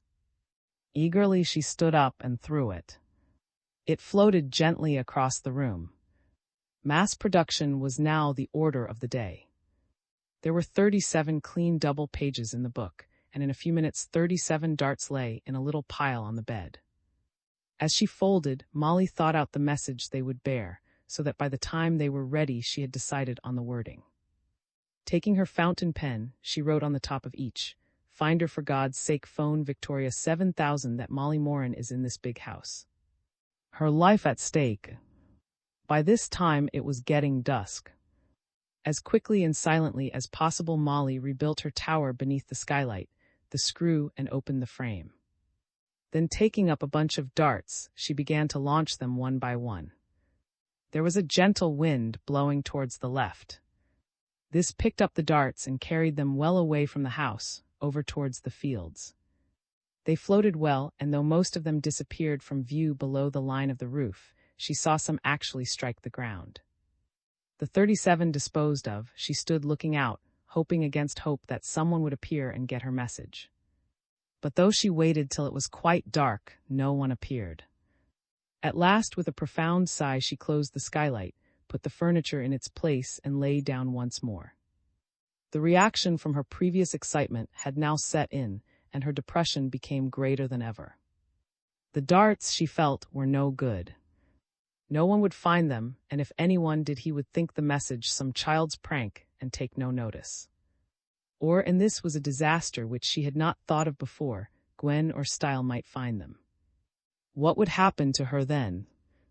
And all the time in the background was the feeling of sick dread and horror when she thought of the fate of. In the daytime there had been the excitement of what was happening to keep her up. Now there was nothing. She learned the awful loneliness of fear. Fortunately, from sheer exhaustion, she fell asleep quite soon. But it seemed to her that her eyes had scarcely closed when she was awakened by a knocking at her door. "Get up quickly," came Gwen's voice. "We're moving on. You must be ready in 10 minutes. Here is a lamp." The door opened, a small electric lamp was pushed in, and the door was relocked. Molly looked at her watch. It was still early, only 11:30. What was now afoot? Had her time come? She had not fully undressed, and almost sick with terror, she put on the remainder of her things. But she had not much time to think. Before she was ready, Gwen returned, accompanied by Style. In silence they seized her, and before she realized what was happening, her wrists and ankles were rebound, the gag thrust into her mouth, and a handkerchief tied over her eyes. She felt herself being lifted and carried down the 6 flights of stairs and along passages to what was evidently a door, for the night air blew on her face. Then she was placed on a seat, she imagined in the same car as before, the engine was started up and they moved off. After a few yards they stopped and she heard above the noise of the running engine the clang of a gate. Someone got in and sat down beside her, and they moved off. XVIII. When Greek meets Greek. It was shortly after 11 o'clock on that same night that news came to Inspector French. Fed up with the whole business and tired out, he was actually on his way upstairs when his telephone rang. "News of Miss Moran, sir," came the voice of the sergeant on duty at the yard. "Hold the line and I'll put you through." There was a pause and then another voice sounded.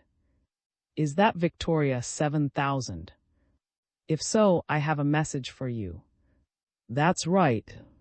Repeat your message, please." "I'm speaking from near." Between 8 and 9, my little nipper was coming home through a field, and he found some paper darts with this message written on each. "Find her for God's sake, phone Victoria 7000 that Molly Moran is in this big house. Her life at stake." We took it for a joke, but I am ringing up on chance. French wiped a film of sweat off his forehead. "It's no joke, I can assure you. This is Scotland Yard, and we know something of the affair. Tell me, please, who you are and where you're speaking from." An expression of amazed concern came through, then the voice went on. "I am Mr. Edward, speaking from my house, Dun. I hope it's all right." "I hope so," French returned grimly. "Tell me, where is the big house mentioned?"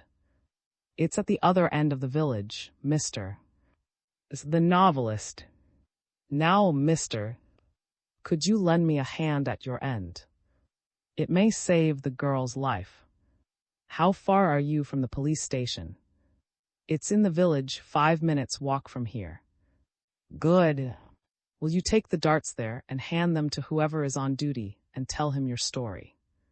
Tell him that you have rung me up, Inspector French, CID, and say that I shall be going down immediately." "Can you manage that?" "Of course, Inspector. I'll do it now." 10 seconds after had rung off, French was talking to the yard. "Get 6 men together at once, and 2 cars with petrol for a long run. I want to go to Near. I'll be with you by the time you're ready. And look sharp, for goodness sake. It's more than urgent." By a lucky chance, French picked up a taxi almost at his own door, and soon he was giving his instructions to in person. "Got those cars?" "Right. I want you to ring up the police station at Near. Tell them to take the message seriously that Mr. is bringing them. They'll understand. Tell them that I'll be with them in an hour, and that in the meantime they are to surround Mr. 's house and allow no one to leave. Let them detain on suspicion anyone who tries to. Explain that we think these people have a girl in their power, and say that if the sergeant has any reason to suspect foul play, he's not to wait for authority, but to break in. I'll stand the racket." A minute later, 2 fast cars left the yard. In the first were French, Carter, and 2 other men. The second contained Sergeant and another 2 assistants. Contrary to custom, all were armed. French had with him the warrants he had previously obtained for the arrest of the members of the gang, and he was determined, if necessary, to strain a point and use these to cover the search of the house. "Don't kill anybody," he told the driver, "but don't be longer in one place than you need," and they roared on, their speed increasing continually as they left London farther behind. The night was calm but dark. The light, which should have come from the quarter moon, was obscured by clouds. It was now fine, but there had been a shower earlier, and the roads were heavy. 25 minutes after leaving the yard, they ran through Kingston, and in another 20 was left behind. From 2 they had a clear road, and they fairly hummed along, but they had an exasperating slack through the town. Then for the remaining 3 miles they were able to put on another spurt, reaching the police station at just 1 hour and 3 minutes after starting. A constable hurried out and saluted. "Inspector French, sir," he said. "The sergeant's at Mr. First turn to the left and first house on the left-hand side." He pointed down the street. A couple of minutes brought them to the place. As they drew up at the entrance to the drive, two shadows moved forward. "Inspector French, sir," said the larger of the two. "I'm Sergeant, and this is Mr. No one has entered or left the house since we got your phone, but one of our men saw a car leave as he was on his rounds." "At what hour was that?" 11:40, sir. It was too dark to see details, but he believed it was Mr. Grain. They turned in the direction of. Could he say how many people were in it? "No, it is a saloon, and it was too dark to see more than the outline." French nodded. "Now as to Mr. Describe him, please." "A rather stout, undersized man with bright red hair, a pale complexion, and blue eyes." French felt a sudden thrill. This could surely be none other than that Jim of whom and Dove had spoken, the engineer who had been dismissed from the Mint for theft. "Anyone else live here?" "Mrs. She's a tall, well-built woman with fair hair and complexion, blue eyes, and a strong chin." "Better and better. Gwen, for a certainty." "Right. They're the people we want." "Anyone else?" "There's Mr. Elmer. He's brother to Mrs. and lives with them. He goes into town every day, mostly in Mr. His car." A thinnish, pale-complexioned man with a small straw and glasses. "That's all. Style." That made 4, including. French would have betted long odds it was the lot. He turns to Carter. "Take charge, Carter," he directed. "Surround the house and go in and search it. If they don't open immediately, break in. You needn't mind making a noise. Only look sharp. Now, Mr. You told me your son found these darts between 8 and 9, but you didn't ring up till after 11. I'm not finding fault, sir, but could you not have done better than that? Awfully sorry, Inspector, but you see I didn't know about it. My wife and I were dining out, and the servant was on leave. The boy was alone in the house. He's only 8. Against orders, he waited up for me, and though I thought it was a hoax, I rang you up at once." "I understand, sir. It was not your fault, but it was a pity all the same. Now, Sergeant," he went on to, "I want you to go back to your office and put through a general call to all surrounding stations. Describe the car and the party, and give their direction as far as we know it." "Where would you get to if you went through?" "Southampton or Salisbury, I should think, sir." "Southampton it'll be," said French. "They're making for the ships." "Well, ring up, will you, especially to Southampton and places on the way there. Tell them all to report to you if there is news, and do you stand by to repeat it to me when I ring up." "That all clear." The sergeant repeated his instructions, and French hurried after Carter. In some way the latter had obtained entrance, for a constable stood guarding the open hall door. Within, a rapid search was in progress. "Got in through the pantry window, sir," said Carter, appearing suddenly in the hall. "The house is deserted, but they've been coining in the cellar, though the machines are gone. Down there, if you'd like to have a look." "I'll run down for a moment. Make sure that girl's not in the house and meet me in the hall." French's look, brief though it was, left him still more impressed with the amount of thought and that had been put into the coining scheme. The cellar, a large, whitewashed room, had been fitted up elaborately. The windows had been built up, but a system of tubes had been installed for ventilation, and the place was brilliantly lit with electric light. On the benches lay hundreds of partially finished coins, tools, and other debris. The places where presses had stood were clearly marked, but all the machines had been removed. There had been several of these, some, the foundations suggested, of a considerable size. The sight cleared up a point which had been bothering French, why the gang had not made off more quickly after becoming suspicious that the police were on their track. The removal of these machines supplied the reason. These people were not going to give up coining because that particular pitch had grown too hot for them. Clearly they were going to break fresh ground and start again. In some other great city, the mortality among box office girls would soon be on the upgrade unless he, French, stopped it. When he reached the hall, Carter was descending the stairs. No, there was no trace of anyone in the house, but there was a partially furnished attic, the only room above the ground floor which showed signs of recent occupation, in which the young lady might have been imprisoned. "And that," went on Carter, "is next the field where Mr. said the darts were found. I expect she was there all right." "Very well, let's get on." As none of French's party knew the roads, they took a local constable as guide. Warned of the urgency of the case, the driver put on every ounce of power, and they snorted on at a breakneck pace through the night. Fortunately, the road was good and other traffic practically non-existent, or disaster might have overtaken them. French sat in front, tense and watchful, though with his mind full of the problems which still remained. He believed that this was the last lap, and that the party in front represented the entire gang. He could now see the function of each. Or to make the stuff, style to take it to town and to obtain and bring down the raw materials, to see to its distribution, Gwen to trap the necessary girls and doubtless do other odds and ends as might be required. And's guise of an author was just what might have been expected. It would account for his living in the country, as well as for his long absences during the day. French could imagine the casual caller. "Where is Mr.? Oh, I should like to ask him so-and-so. Oh, he's writing. He doesn't like to be disturbed when he's at work." It was a good, well-thought-out scheme. These people had deserved to succeed. Presently there came houses. A hurried call told them that there was no news, and the chase was resumed. French was now much more anxious. He was running on towards Southampton on the mere strength of his summing of the probabilities.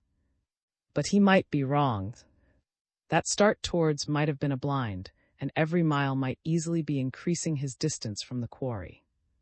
If so, Molly Moran's chances would be pretty thin, assuming, indeed, that she were still alive.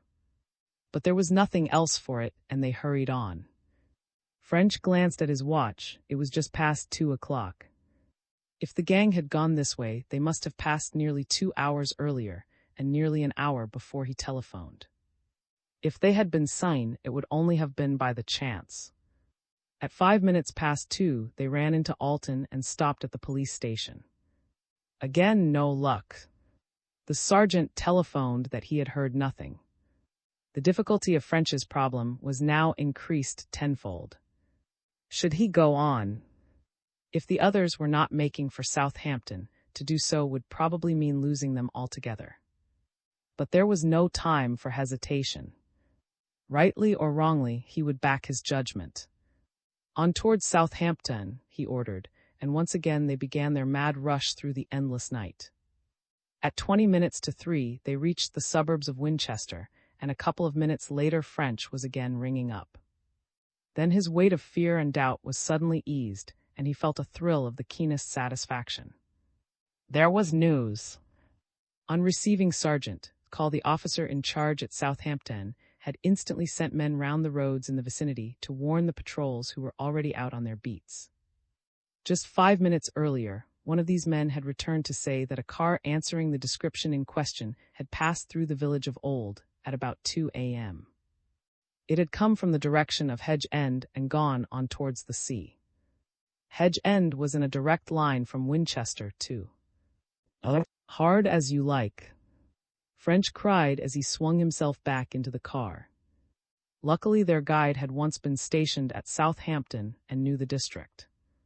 They ran on at full speed then turning back west, went south through Hedge End. There they left the main road and at a necessarily reduced speed ran through Old and down to the shore of Southampton Water at the end of the little town of. Here was another problem for French. The road down which they had come debouched at right angles into a road running parallel to the shore. Should they turn up or down channel? Where does that road go to? He asked the guide, pointing down towards the sea. Just to town and the hospital, sir, though you can get on to Hamble. But they wouldn't have gone that way because there's a direct road from Winchester to Hamble through Hound. Very well, turn to the right. This, the guide explained, would bring them in a couple of miles to Southampton, through the suburb of. French, deciding that he would make for the police station, nodded. After passing a grove of trees, the road ran down along the sea, being separated from the actual beach by a strip of unfenced grass some 30 yards wide. To be so near a great port, the place was extraordinarily secluded. The clouds had now uncovered the quarter moon, and so far as French could see in the dim light, there was not a house in sight. Away in front were the lights of Southampton, and out on the water were the riding lights of steamers, with an occasional twinkle from the shore opposite. But the nearer shore was dark and deserted. Anything, thought French, might go on there, and no one would be a bit the wiser. As he looked out over the black water, his face suddenly grew grim. He thought he could now account for the route the others had taken. They were going to Southampton all right, but they had something to do first. There was dangerous evidence to be destroyed. There in the water, somewhere out in the darkness towards, he dared swear, was now floating the body of the poor little Irish girl. He sighed as he thought of the narrow chance on which the thing had turned. If only that man had not been out when his son found the darts. Ah well, it couldn't be mended now. But there was still one thing to be seen to, and French set his teeth as he thought of it. They should pay, these ruffians, pay in full measure, pressed down and running over. Until all four were either in jail or dead, he would not rest. Poor little Molly. And then something happened which completely altered his outlook and set him thinking furiously. The road turned sharply inland, and as they swung round the bend, they passed a man. He was walking to meet them, and owing to the curve, he momentarily got the full benefit of their headlights. But that moment was enough.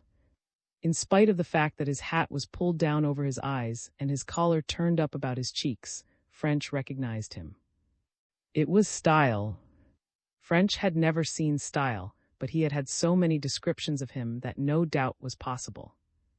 The man was walking quickly, as if late for an appointment. For 5 seconds French thought hard. Then as they passed round the curve out of Style's view, he stopped the cars and hurriedly assembled his men. "Style," he explained rapidly. "After him, but on your lives not a sound." For big men, as most of the officers were, their movements were surprisingly silent as they followed French at the double. When they regained the shore, the grass muffled their footsteps, and such slight sounds as they made were lost in the dreary moaning of the wind and the plash of the waves on the beach.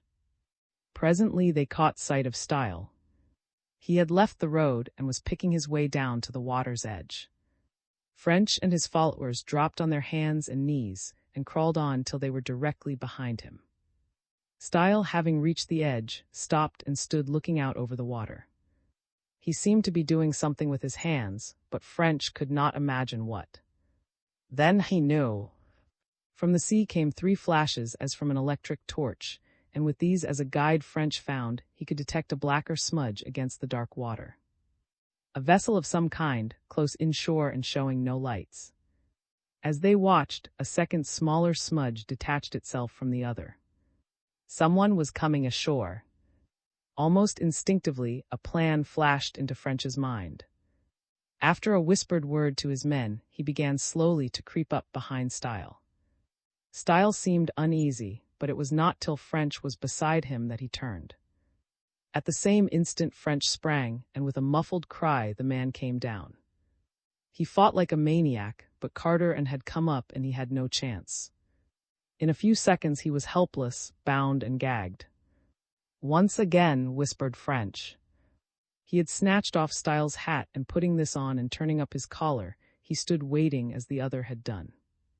The boat was now close inshore, and revealed itself as a collapsible punt with a capacity for 2. A short, stout man was rowing. "Thought you never be back," the stout man grumbled as the punt touched the ground. "For heaven's sake look alive now. We don't want to be here all night." Further remark died off into a kind of gurgle. French had seized him by the throat. This man also, after the first moment of surprise, fought like a tiger, but once again the odds were too heavy. In a few seconds, he lay bound beside his accomplice. "Now, Carter, it's you and me for it," French panted. "However many there may be, there too fewer for this. You get the others and have those two men into one of the cars. Then come down and be prepared to lend a hand." Rapidly they righted and emptied the boat, which had been upset in the struggle, and French and Carter got in. "I'll row," French decided. "I'm more the size of that second fellow. You take Styles' hat and turn up your collar. And have your gun ready." Old hand as he was, French's heart was beating more rapidly than could be accounted for by his scrap as he pulled out towards the launch. These were desperate men, their escape almost consummated. They would not lose their freedom for the sake of the lives of a couple of policemen. French had no delusions as to the possibility that neither he nor Carter might ever see another sunrise. "We want to take them alive," he said in low tones, "but if you see them going to shoot, get in first." The boat was closer inshore than French had supposed. As they came close, they saw that she was a motor launch of some 45 feet long. She seemed a sea boat, well decked over forward. On her deck astern stood a man and woman. "It's about time you thought of coming," called out the man when they were within earshot. "What the hell were you monkeying about ashore? We'll not be clear of the island by daylight at this rate." "Oh?" And the woman was certainly Gwen.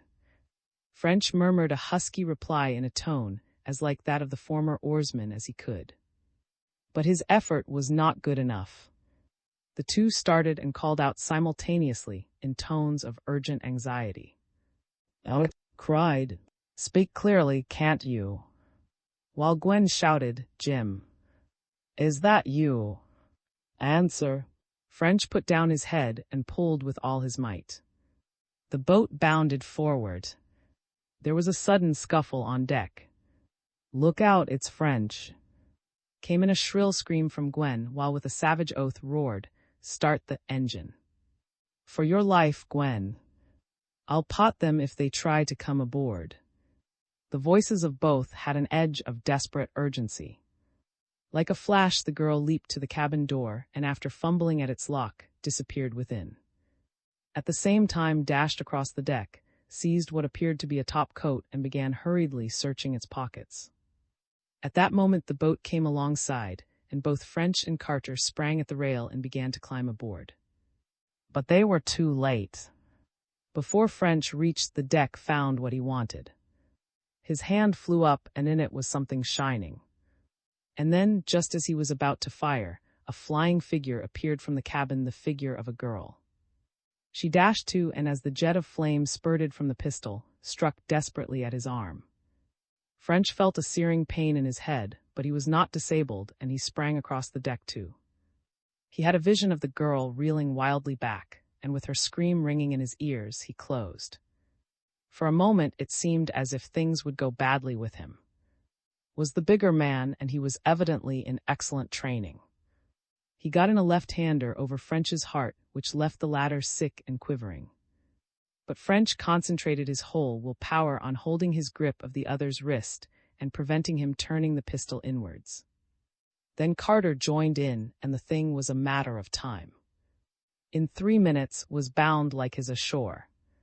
"Look out for Gwen," gasped French, as he dragged himself over to where Molly Moran lay in a motionless heap against the deckhouse wall. Carter locked the cabin door, then turned to help French with the unconscious girl. They stretched her out on the deck and bathed her face and hands. "Only stunned, I think," French went on hoarsely.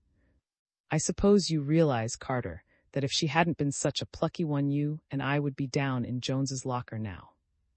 You owe your life to her, man, and so do I. I didn't see just what happened.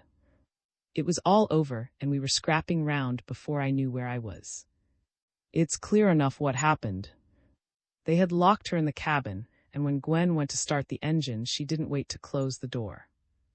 Molly dashed out and knocked up this beauty's hand as he was firing. It was a close thing, Carter. I felt a bullet pass my head. Ah, there. Thank God for that." Molly had opened her eyes and was making a pathetic attempt to smile. At sight of it, French forgot himself in the most lamentable manner. Fortunately, no one who mattered was there to see his lapse. French, alas that it must be recorded, caught the girl up in his arms and implanted not one but 2 hearty kisses on her mouth. "My word, Molly, but you're the goods," he declared in rather shaky tones. "If I was about 100 years younger and there was no Mrs.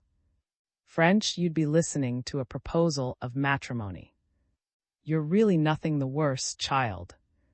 And the abandoned creature, instead of indignantly protesting against his conduct and demanding a commission of inquiry into the whole circumstances, smiled up into his face and agreed that, everything considered, she was really very well indeed. XIX. Conclusion. Little more remains to be told. When Gwen, to give her the name by which she had been known to French, she was really Mrs. James saw from the cabin the turn affairs had taken, she surrendered at discretion. It appeared that there were no other members of the gang, and before morning all 4 prisoners were safely lodged in the cells. With the additional knowledge he now possessed, French immediately began a more detailed inquiry into their misdeeds, and before long the entire details of the coining scheme were revealed. It seemed that Jim had long been convinced as to the possibility of profitably counterfeiting silver coins. Even with these composed of nearly pure silver, he believed the thing could be done, but the passing of the Act of 1920, reducing the proportion of pure silver to 50%, and the subsequent fall in the price of silver left no doubt in his mind. When therefore he found himself dismissed from the mint, it had occurred to him that an auspicious time had arrived to test the truth of his convictions. He was up, however, against one overwhelming difficulty. He had no capital, and the inception of his scheme required what was to him a big sum. For a time his plans hung fire, and then he saw his way. From some of his dubious acquaintances, he had heard from time to time of a Mr. or, as he then called himself, Westinghouse. To give him the name he afterwards took was looked upon by the fraternity of the underworld as an example of a strikingly successful career. He was reported to live by blackmail, and it was hinted that on different occasions he had paid large sums for jobs, mostly the burglary of some well-known persons, houses for letters of a profitable type. Came to the conclusion that if could be interested in his scheme, the necessary capital would materialize. He introduced himself, sounded the other, and to make a long story short, the firm of and came into being. When they came to work out the details, they found that a 4th member would be required. Here again filled the breach. In his toils was a man called, afterwards, Style. Owing to an irregularity in connection with the signature of a check, Style had handed over his freedom to, and he was now told what he must do. Unwillingly Style came in and the quartet started work. The necessary machines were ordered to be sent to certain ports in the names of various foreign metal-making firms, to be kept till called for. Their Style, in the guise of an emissary from the foreign firms, obtained them, ostensibly to arrange for their shipment. In reality he ran them in his car to the house near, which in the meantime had been rented by the some means of buying silver without arousing suspicion in the trade being an essential. The silversmith's works was purchased, Style becoming the manager. All the members of the staff who showed any intelligence were dispensed with, enough being retained merely to keep the place open. Style bought the silver in the name of and secretly transferred what required to his garage, bringing it home in the car. The guise of an author enabled to withdraw himself during long periods on each day, and his wife helped him with the manufacture of the coins. It was considered unsafe for either of these two or Style to take part in their distribution, so this was undertaken by in the way French had already discovered. Every morning and night, while passing along a quiet stretch of byroad, Style changed the number of his car and slightly altered his appearance by putting in a different set of false teeth, brushing his hair indifferently, and putting on glasses and a differently shaped hat. Because of this, and also of the fact that in his earlier circulars French had described the car used by instead of Style's green vehicle, he succeeded in avoiding recognition. It was part of Style's duty to spend a good part of his time in shadowing the 4 box office girls whom they had made their dupes. French's inquiries were thus early known to the gang. Instantly saw through the trick of the broken window, and this convinced the gang that they were in dangerous waters. The manufacture of coins was suspended while and his wife, both disguised, shadowed the girls. French's interview with Molly in the Charing Cross Gardens thus became known to them, and they saw that they were on the eve of discovery. At once a message was got through to Style to supply with good coins for the girls.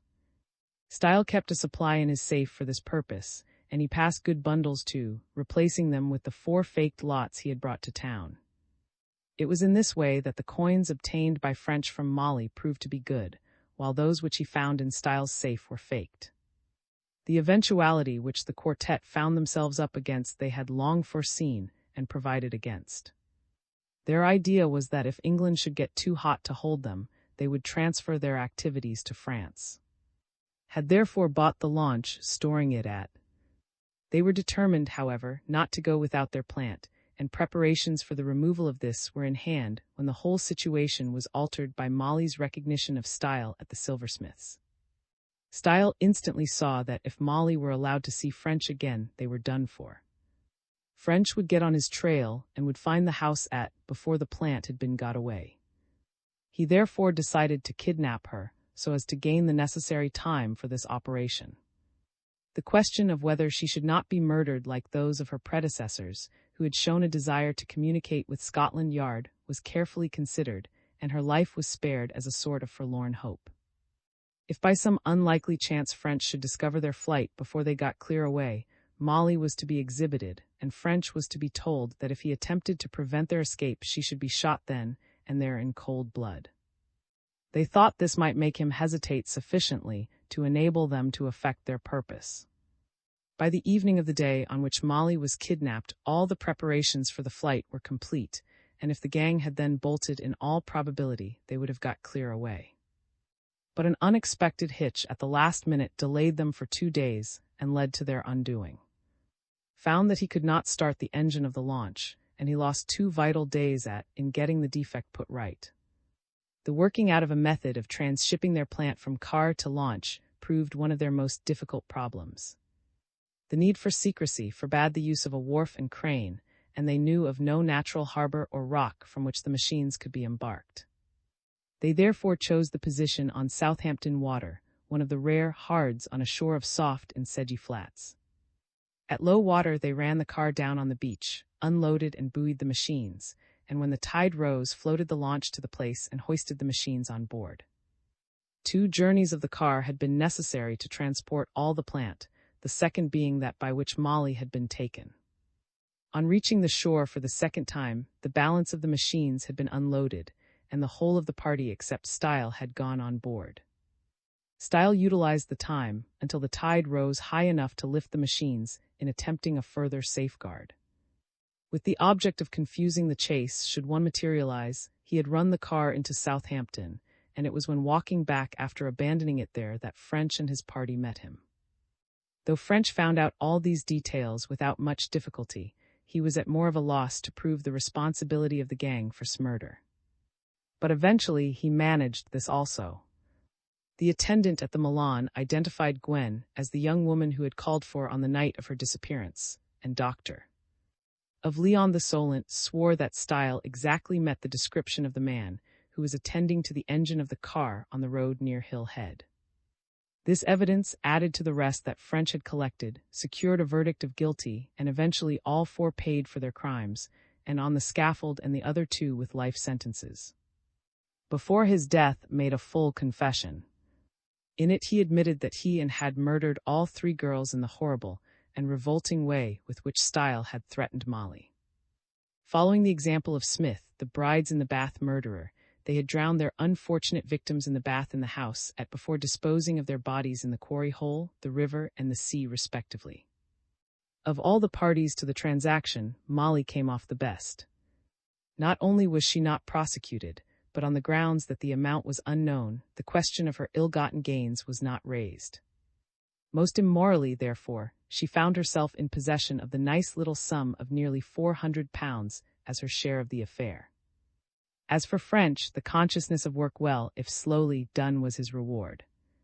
The case had been an unusually troublesome and disappointing one, but he had at least the satisfaction of knowing that he had not only in all probability saved Molly Moran's life and the lives of other girls who might have fallen into the hands of the gang, but had cleared out a nest of evildoers whose removal was essential to the welfare of the entire country.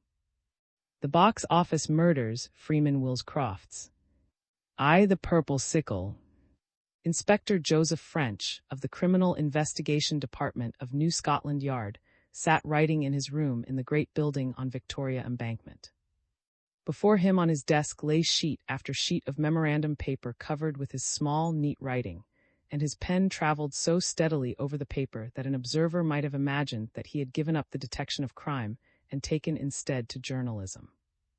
He was on a commonplace job, making of the life history of an extremely commonplace burglar.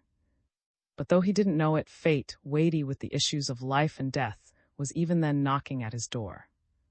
Its summons was prosaic enough, a ring on his telephone. As he picked up the receiver, he little thought that that simple action was to be his introduction to a drama of terrible and dastardly crime, indeed one of the most terrible and dastardly crimes with which he had ever had to do.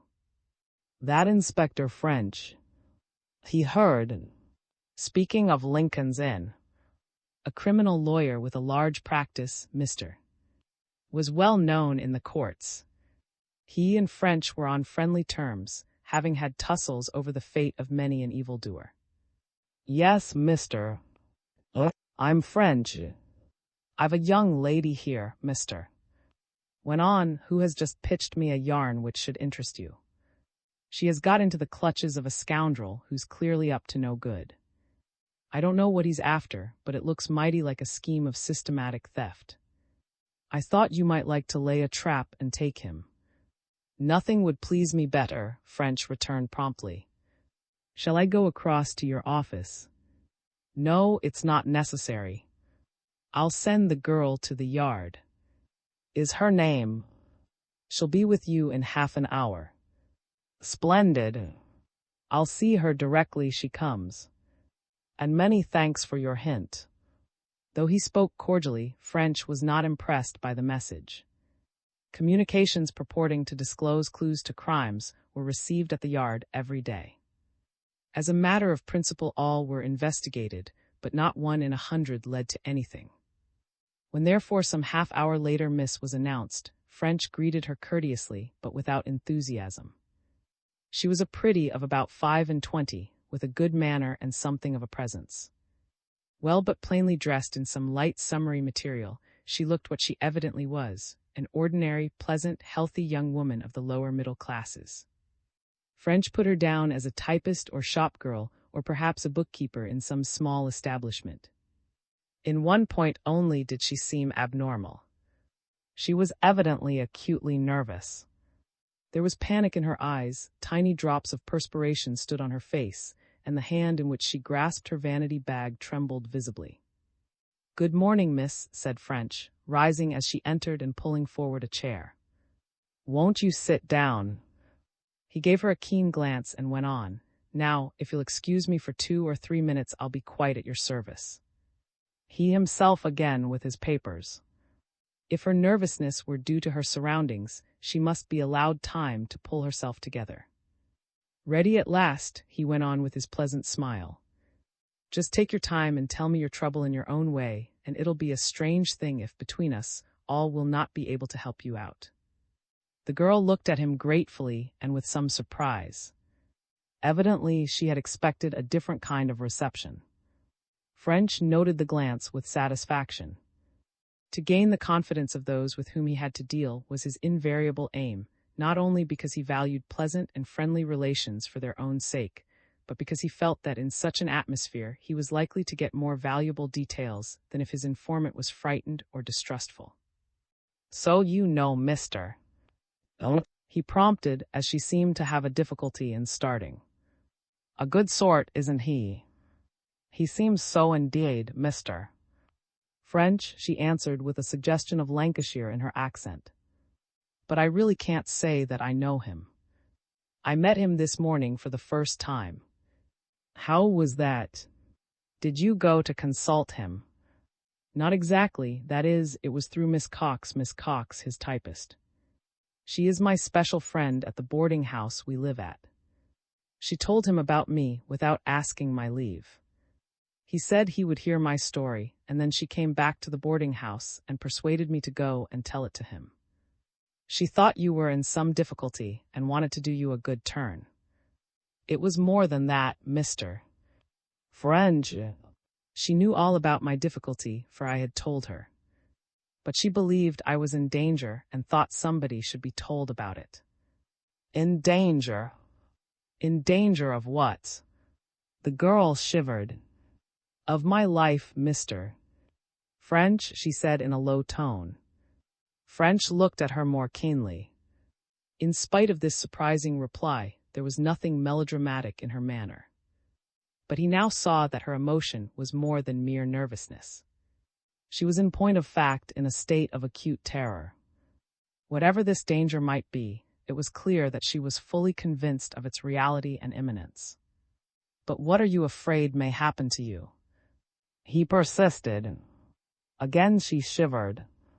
I may be murdered, she declared, and her voice dropped to a whisper. Oh, come now, my dear young lady, people are not murdered in an offhand way like that. Surely you are mistaken. Tell me all about it. His voice was kind, though slightly testy. She made an obvious effort for composure. It was Tucker. She was my best friend. They said she committed suicide. But she didn't, Mr. French. I'm certain she never did. She was murdered. As sure as we're here, she was murdered. And I may be too. In spite of her evident efforts for self-control, the girl's voice got shrill, and she began jerking about in her chair. There now, French said soothingly. Pull yourself together. You're quite safe here at all events. Now don't be in a hurry or we'll get mixed up. Take your own time and tell me everything from the beginning. Start with yourself. Your name is... Very good. Now, where do you live?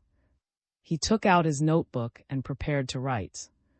His quiet, methodical manner steadied the girl, and she answered more calmly. At 17 Orlando Street. It's a boarding house kept by a Mrs. Peters. You're not a Londoner. No, I come from Birkenhead. But my parents are dead, and I have been on my own for years. Quite. You are in some job. I'm in charge of one of the box offices at the Milan Cinema in Oxford Street. I see. And your friend, Miss Cox, who also lives at Mrs. Peters' boarding house, is typist to Mr. I think I've got that straight. Now you mentioned another young lady, at least I presume. She was a young lady, a Miss Tucker. Who was she? She was in one of the box offices at the Hammersmith Cinema. Same kind of job as your own. Yes. I met her at an evening class in arithmetic that we were both attending, and we made friends. We were both bad at figures, and we found it came against us at our work. French nodded. The name Tucker touched a chord of memory, though he could not remember where he had heard it. He picked up his desk telephone. Bring me any papers we have relative to the suicide of a girl called Tucker. In a few moments, a file was put before him. A glance through it brought the case back to him. It was summarized in a cutting from the Mid-Country Gazette of 10th January of that year. It read, Tragic death of a young girl. Dr.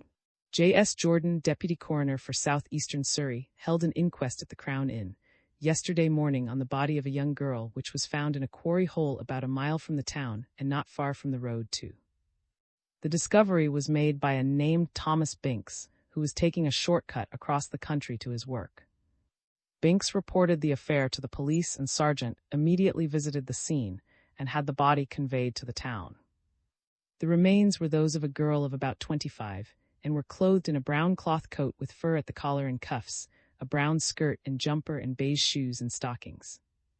A brown felt hat lay in the water a few feet away, and in the right hand was clasped a vanity bag, containing a cigarette case and holder, some loose coins, and a letter. This last was practically illegible from the water, but enough could be made out to show that it was from a man of undecipherable name, breaking off an illicit relation as he was going to be married. Dr. Adam Moody, in giving evidence, stated that death had occurred from drowning, that there were no marks of violence, and that the body had probably been in the water for 2 or 3 days. At first, the identity of the deceased was a mystery, but Sargent handled the affair with his usual skill and eventually discovered that she was a Miss Tucker, an employee in the box office of the Hammersmith Cinema in London. She seemed to have been alone in the world, having lived in a boarding house and no relatives being discoverable. After considering the evidence, the jury, with Mr. John Wells acting as foreman, brought in a verdict of suicide while of unsound mind. "A sad case," said French sympathetically when he had finished the paragraph. "I see that the jury brought in a verdict of suicide, but you think the poor young lady was murdered. Now just tell me why you think so." "I know it. I'm sure of it. She wasn't the kind of girl to commit suicide." "That may be, but you've surely something more definite to go on than that." "No proof, but I'm as certain of it as if I had been there.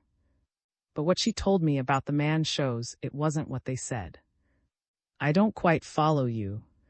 What did she tell you?"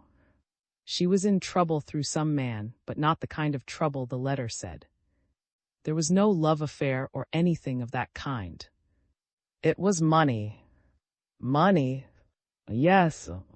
I thought at first she had got into debt to this man and couldn't pay, and I offered to lend her what I could. It wasn't very much. But she said it wouldn't help her, that the man had her in his power and that she was frightened. I begged her to tell me particulars, but she wouldn't.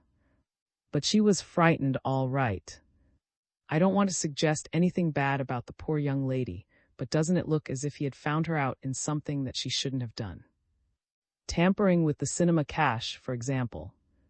Miss looked distressed. "That was what I feared," she admitted, "but of course I didn't let her know I suspected it.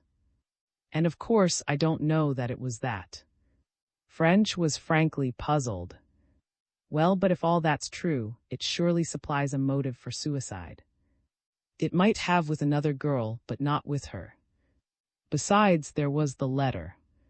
"Yes, you mentioned the letter before. Now how does the letter prove that it wasn't suicide?" Miss paused before replying, and when at last she spoke it was with less conviction. "I looked at it like this," she said. "From the letter it would be understood that some man had got her into trouble and then deserted her. From what she told me that wasn't so, and from what I know of her it wasn't so. But if that's right, there couldn't have been any letter, not any real letter, I mean. I took it the letter had been written by the murderer and left in her bag to make it look like suicide." In spite of himself, French was interested. This was a subtle point for a girl of the apparent mentality of this miss to evolve from her own unaided consciousness. Not, he felt, that there was anything in it. The probabilities were that the unfortunate Tucker had been deceived and deserted by the usual callous ruffian. Naturally, she would not tell her friend. On the other hand, he considered that Miss was surprisingly correct in her appreciation of the psychological side of the affair. The older French grew, the more weight he gave to the argument that X hadn't performed a certain action because he wasn't the sort of person to do it, with due reservation, of course, and granted an adequate knowledge of X's character. "That's a very ingenious idea, Miss," he said. "But it's only speculation. You don't really know that it is true." "Only from what she said," returned the girl. "But I believed her." "Now, Miss," French said gravely, "I am afraid I have a serious question to ask you. If you knew all these material facts, why did you not come forward and give evidence at the inquest?" The girl hung her head. "I know I should have," she admitted sadly, "but I just didn't. I did not hear of his death till I saw it in the paper the day after, and it didn't say where the inquest would be. I ought to have gone too and asked, but I just didn't. No one asked me any questions, and well, it seemed easier just to say nothing. It couldn't have helped anyway." "It might have helped the police to capture her murderer if she was murdered," French returned. "And it might have saved you from your present difficulties." You were very wrong there, miss, very wrong indeed. I see that now, mister. French, she repeated. Well, said French, that's not what you called to talk about. Go on with your story. What can you tell me about the man? Did Miss Tucker mention his name or describe him? Miss looked up eagerly, while the expression of fear on her features became more pronounced. No, but she said there was something horrible about him that just terrified her. She hated the sight of him. But she didn't describe him. No, except that he had a scar on his wrist like a purple sickle. A purple sickle were her exact words. That's not much to go on. But never mind. Tell me your own story. Try to put the events in the order in which they happened. And don't be in a hurry. We've all the day before us. Paused, presumably to collect her thoughts, then went on. The first thing, I think, was my meeting Gwen in the train. What? Still another girl. I shall be getting mixed among so many. First there is yourself, then Miss Cox, Mr. Typist, then poor Miss Tucker, who died so sadly at. And now here's another. Who is Gwen? I met her first in the train, Miss repeated. I go to my work most days by the tube from the Elephant to Oxford Circus. One day a strange girl sitting beside me dropped a book onto my knee, and we began to talk. She said she came by that train every day. A couple of days later I met her again, and we had another talk. This happened 2 or 3 times, and then we began to look out for each other and got rather friends. She was a very pleasant girl, always smiling. Did you find out her job? Yes, she said she was a barmaid in the Bijou in Coventry Street. Describe her as well as you can. She was a big girl, tall and broad and strong-looking. Sort of athletic in her movements. She had a square face, if you know what I mean, a big jaw, determined-looking. What about her coloring? She was like myself, fair with blue eyes and a fair complexion. Her age? About 30, I should think. French noted the particulars. Well, you made friends with this miss. Yes. The thing that struck me most about her was that she seemed so well off. She was always well dressed, had a big fur coat and expensive gloves and shoes. And once when I lunched with her, we went to Fuller's and had a real slap-up lunch that must have cost her as much as I could spend in lunches in a week. And she didn't seem the type that would be getting it from men. I said that I couldn't return such hospitality as that, and she laughed and asked me what I was getting at the Milan. Then she said it was more than she got, but that there were ways of adding to one's salary. When I asked her how, she smiled at first, but afterwards she told me. French's quiet, sympathetic manner had evidently had its effect. Miss had lost a good deal of her terror, and her story was coming much more spontaneously. French encouraged her with the obvious question. She said she had got let in on a good thing through a friend. It was a scheme for gambling on the tables at Monte Carlo. At Monte Carlo? Yes. It was run by a syndicate. They had a man there who did the actual playing. They sent him out the money, and he sent back the winnings. You could either choose your number, or you could leave it to him to do the best he could for you. If you won, you got your winnings less 5% for expenses. If you lost, of course you lost everything. But the man did very well as a rule. He worked on a system, and in the long run you made money. In spite of himself, French became more interested. The story, he felt, was old as humanity. But the setting was new. This Monte Carlo idea was ingenious, though it could take in only the ignorant. Evidently it was for this class that the syndicate catered. And that was how Miss had made her money. Yes. Apparently Miss had not questioned the fact. She said that as a rule she made a couple of pounds a week out of it. I said it was well for her, and that I wished that I had an obliging friend who would let me into something of the kind. She didn't answer for a while, and then she said that she didn't see why I shouldn't get in if I wanted to. If I liked, she would speak to her friend about it. I wasn't very keen at first, for at one time or another I had seen a deal of trouble coming through gambling. But I thought a little fling wouldn't do me any harm, so I thanked her and asked her to go ahead. If she won, why shouldn't I? Why, indeed. And did she arrange it? Yes. I didn't see her for 3 or 4 days, then I met her in the train. She said she had fixed up the thing for me, and if I would come in early next morning, she would introduce me to the man who took the stakes. Our job started about 1 o'clock, you will understand, Mr. French, so we had plenty of time earlier. Of course. I suppose you both worked on till the places closed in the evening. That's right. We were done about 11 or a little later. Well, next morning I met her at 11 and we saw the bookmaker, Mr. Westinghouse. Gwen had told me that his office was rather far away and that he would meet us in the Embankment Gardens at Charing Cross. And so he did.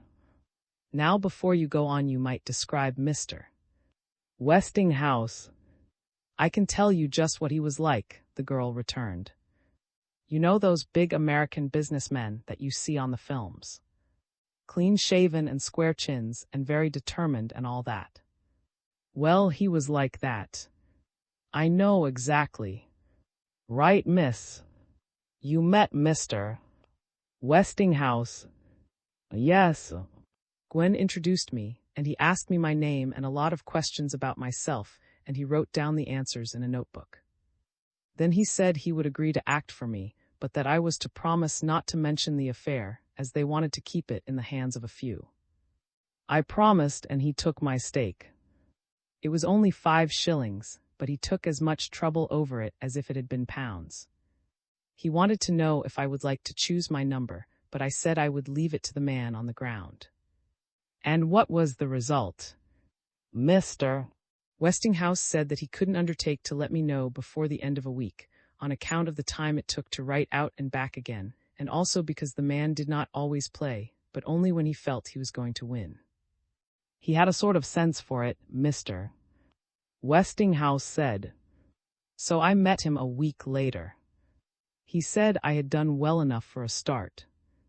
I had won 3 times my stake. He gave me 19 shillings, the 15 shillings win and my 5 shillings back, less 5%. I was delighted and I put 10 shillings on and kept the 9. That time I doubled my 10 and got another 19 shillings. The next time I lost, but the next I had a real bit of luck. Yes. French with as great a show of interest as he could simulate. The tale was going according to plan. He could almost have told it to Miss. That 4th time, the girl went on, Mr. Westinghouse seemed much excited. He said I had done something out of the common, and that it was only the 2nd case which had occurred since they started. I had won maximum, that meant 35 times my bet. I had put on 10 shillings, and he handed me £16 12 and 6pence. A lot of money, said French gravely. Wasn't it? Well, you may imagine, Mr. French, that after that I went ahead with the thing. But I never had another bit of luck like that, though on the whole I did fairly well, at least until lately. That, of course, was the next step. She had still to tell of her loss and the penalty. But that, French felt sure, was coming. About a month ago, the girl went on, Gwen told me she was leaving town. She had got a better job in the inn. But I carried on the gambling all the same. But somehow after she left my luck seemed to desert me. I began to lose until at last I had lost everything I had won and all my small savings as well. And what did Mr. Westinghouse say to that? I told him what had happened and that I couldn't go on betting. He seemed cut up about it and said that if he had foreseen that result, he wouldn't have taken me on. Then he said it was a real pity I couldn't go on a little longer. The luck at the tables came in cycles, and they had been passing through a specially bad cycle. Several other people had lost as well as me. He said the luck was due to turn, and that if I could hold on I would be sure to win back all that I had lost and more. I said I couldn't as I hadn't the money, and that was all there was to it. He said to let things stand for a week and then to come back to him and he would see what could be done. And you did? Yes, mister. Westinghouse told me he was glad to see me as the luck had turned. If I could manage a really good bet, he was certain that I should win handsomely. I said I hadn't the money. Then he hummed and hawed and at last said that he couldn't see me stuck, that he felt responsible for me and that he would help me out. If I would undertake to let him have half the profits, he would lend me enough to clear a good round haul. He took 2 notes out of his pocket and said here was £10. I could put it on in one bet if I liked, but he advised me to put on 4 bets of £2.10 each instead. Some 1 or 2 were sure to get home. I didn't like the idea, but I was sure he wouldn't have offered such a thing unless there really was a good chance. So after some time I thanked him and agreed. I know I shouldn't have done it, but there it is. I'm telling you just what happened. French smiled. If we were all as wise as we should be, miss, there would be no stories to tell. Never mind. Just go on with yours. Well, you can guess what happened. I lost every single one of my bets. There was I without a penny left and owing Mr. Westinghouse £10. Miss evidently had something of the dramatic sense. She paused unconsciously to give point to her climax, then went on. He was very nice about it at first, but soon I saw a different side to his character. He began to press for the money, and the more I told him I couldn't pay and asked for time, the more persistent he got. At last, about 10 days ago, he said that he would give me a fortnight more, and that if I had not paid by then, he would go to my employers and ruin me. When I said that it was his own fault for tempting me to borrow, he got furious and said I'd see whose fault it was, and for me to look out for myself. I was in a terrible state of mind, Mr. French. I didn't know what would happen to me or who to turn to. And then the night before last, who should I meet when I was going home in the tube but Gwen? Again Miss paused at her climax, and French, who had been listening carefully though without a great deal of interest to the commonplace little story, offered a sympathetic comment. How many times had just such a little drama been enacted, and how many times it would again? Probably since before the dawn of history, gambling had been used to get the fools of the human race into the power of the knaves. There was only one point in the episode still unrevealed, the source of wealth to which this silly girl had access and from which Westinghouse expected to be paid. That, however, would no doubt soon be disclosed. For French could not bring himself to believe that it was anything so crude as robbing the till in the cinema, the only thing which appeared to follow from the story. Gwen seemed pleased to see me. She said her mother had been ill, and she had got a couple of days' leave from. She asked me to have coffee with her next morning at Leon Corner House, so that we could have a chat. I think I told you I started work about 1 o'clock, and shortly before 12 next day I joined her at Leon. She exclaimed at once about my looks. "Why, what on earth's wrong with you?" she cried. "You're in trouble of some kind." I didn't want to talk about myself, but she insisted on hearing, and when she learned what had happened, she was very angry. "That old scoundrel," she cried, and I used to think he was straight. She got quite excited about it. She advised me to tell Westinghouse to go to hell and dare him to do his worst. He couldn't do me any harm, she said. I had only to deny the story and say he had been persecuting me, and he could produce no proof. But I knew that was no good, and that the mere raising of the question with the cinema manager would lose me my job. And it would have, Mr. French. I dare say it would, French admitted. Well, I wasn't on for it anyway, and when she saw I wasn't, she let that drop. Then she said that she felt sort of responsible for me, seeing that it was through her I got into the thing, and that she would therefore try and help me out. There was a cousin of hers, a really good sort, who might be able to help me. He had helped her at one time when she was in the same trouble herself. She would stake her reputation that he at all events was straight, and if I wished she would introduce me to him. Well, I needn't take up your time by telling you all our conversation. It ended in my agreeing to go to Mr. Style, as the cousin was called. Gwen fixed up a meeting I was to be at. When his train came in from Luton, where he lived, and he would talk to me on the platform. I went there and he found me at once. You might describe Mr. Style also.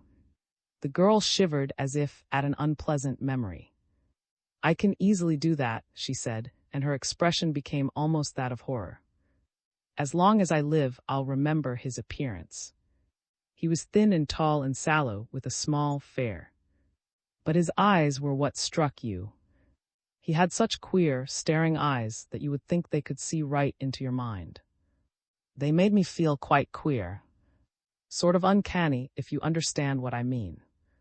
French nodded and she went on. He said that his cousin, miss, had told him of me and the fix I was in, and he thought he could do something to help me. He said he had a job which he thought I could do and which would pay me well. It was easy as far as actual work was concerned, but it required a young lady of good appearance and manner and some shrewdness to carry it through. Also, it was highly confidential, and the lady must be above suspicion as to character and discretion. Those were his words as far as I remember. Again French nodded. I said I already had a job which I didn't want to give up, but he said I could do his job at the same time as they didn't clash. It was perfectly easy and perfectly safe, but old-fashioned people mightn't altogether approve of it, and he was glad to know that I had no prejudices in that respect. As you may imagine, Mr. French, I wasn't very pleased at this, and I asked him rather sharply what he meant. And then he said something which upset me horribly and made me wish I had never seen him. I scarcely like to repeat it. I'm afraid you must. He asked me what I thought of a young lady who gambled on borrowed money, which she couldn't repay if she lost. Then, always with his horrible smile, he went on to say that a potential thief could scarcely be tied down by out-of-date ideas of morality. Plain speaking. The girl made a hopeless little gesture. You may say I should have got up and walked away, she continued, but I just couldn't. Somehow I felt as if I had no strength left to do anything. But I was terribly upset. I had not realized that I had done anything so serious, and I grew sort of cold when I thought of it. He watched me for a moment, then he laughed and said not to be a fool, that I had done what anyone would have done in my place, and that he only mentioned the matter so that I might not imagine that I was above the little weaknesses of ordinary people. I said I had never imagined anything of the sort, and he answered that being so we might get to business. Though Miss was now telling her story as clearly and collectedly as French could have wished, it was evident that the personality of Style had profoundly impressed her. The more she spoke of him, the more nervous and excited she grew. But French's sympathetic bearing seemed to steady her, and after a short pause she continued. He said then that he would make me a confidential offer. He would take over all my liabilities and make me an immediate advance to get me out of my present difficulties. He would also guarantee me a substantial increase to my income, without in any way prejudicing my present job, if I would do as he asked. He assured me that what he would ask was absolutely safe if I was careful, and that though it might not exactly accord with certain straight-laced ideas, it would not injure anyone or cause any suffering. He also declared on his, it was nothing immoral or connected with sex. But he said he had no wish to coerce me. I could think the offer over, and I was perfectly free to take it or leave it as I thought best. A plausible ruffian. I asked him then what the job actually was. But he said there was time enough for that, and he began to ask me about the cash at the Milan and how it was checked, and if I was overlooked in the box office and how often the manager came round, and so on. I can tell you I didn't like it, Mr. French, and I began to feel I just couldn't have anything to say to his job. Yes, French, as the girl stopped. And then, repeated Miss excitedly and with an unconscious dramatic effort, then he raised his arm and I saw his wrist. Mr. French, it had a purple scar like a sickle on the inside. Aye. French makes an assignation. If had surprised French by her dramatic declaration, he surprised her even more by his reply. Miss, he said gravely, though the irrepressible twinkle showed in his eye, you're a born storyteller. The girl started and flushed angrily, but he held up his hand. No, he said with a smile, I don't mean it that way. I believe everything that you have said. But I really must compliment you on the way you're telling the story. You did that climax uncommonly well. And I'm not laughing at you either, he went on as her expression changed once more. I can assure you I consider your statement very important and am following it closely. Go on now and tell me what happened after that. By the way, do you smoke? He took a box of cigarettes from a drawer of his desk and held it out. His little ruse succeeded. Miss had become very much excited, and though he liked artistic narrative, he felt it would be too dearly purchased at the price of accuracy. His intervention brought her back to earth. She lit a cigarette and went on more soberly. I just sat and stared at the mark while I thought what poor Tucker had said. This must be the man she had described. I thought of what had happened to her, and I shivered with fear.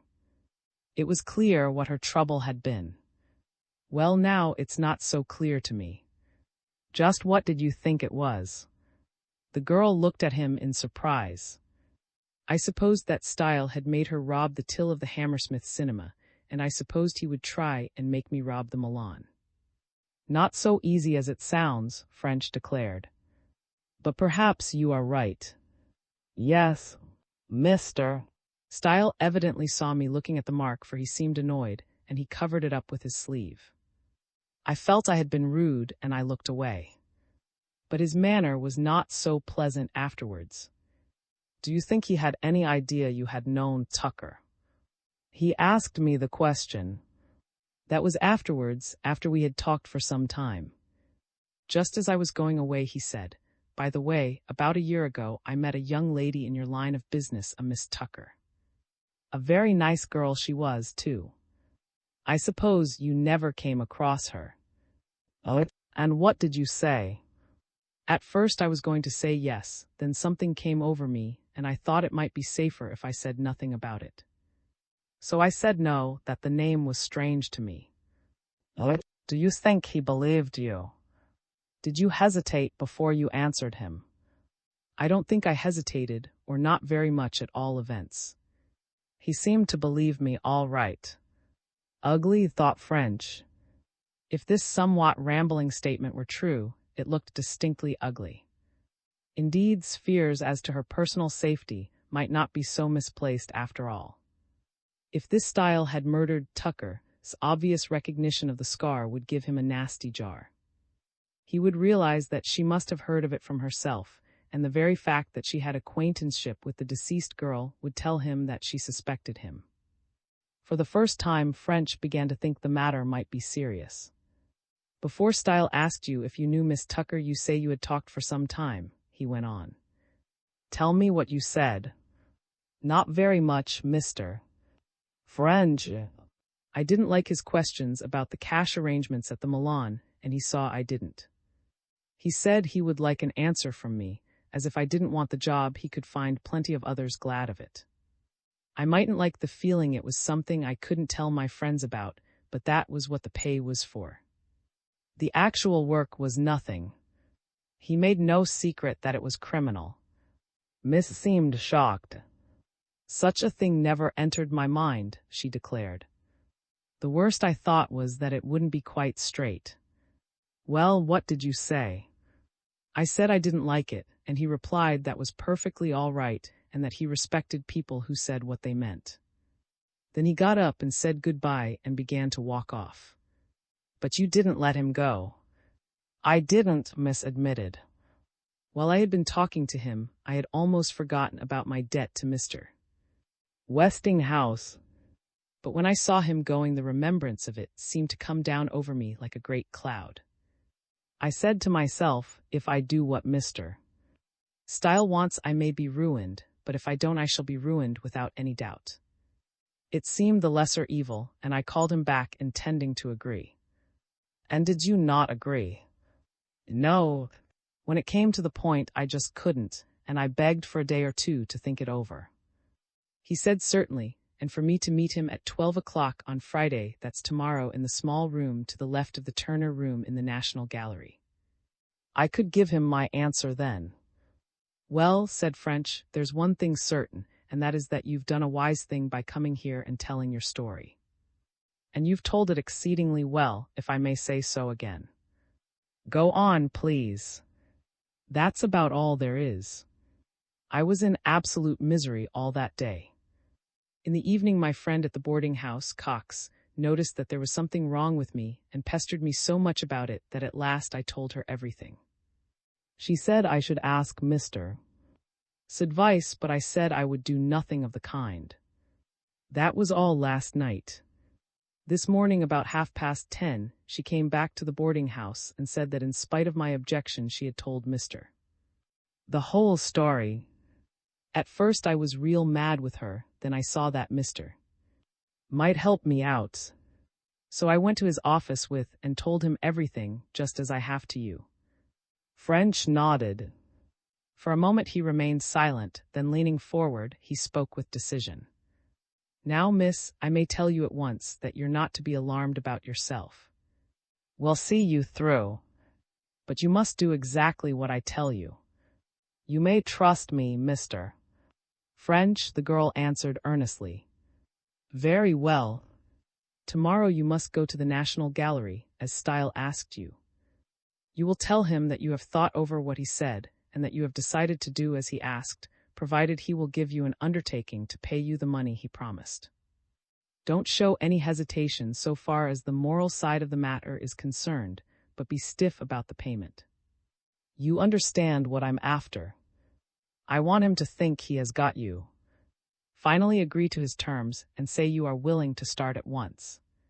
Miss looked rather scared as she promised. Please remember that you have nothing to fear.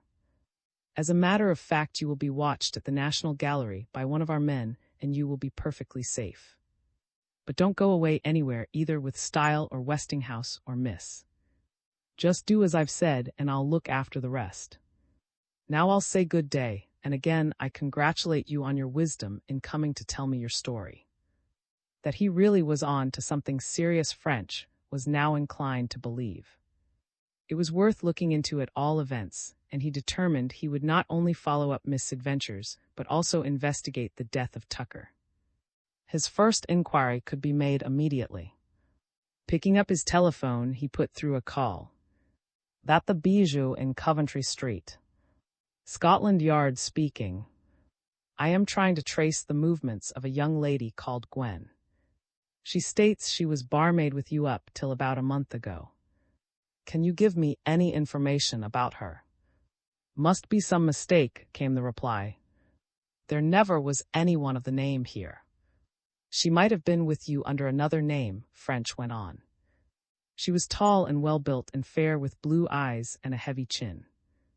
Always well-dressed, a fur coat, and so on. No, we had no one answering to that description. Besides, no barmaid left here about a month ago. French next repeated his inquiry to the inn.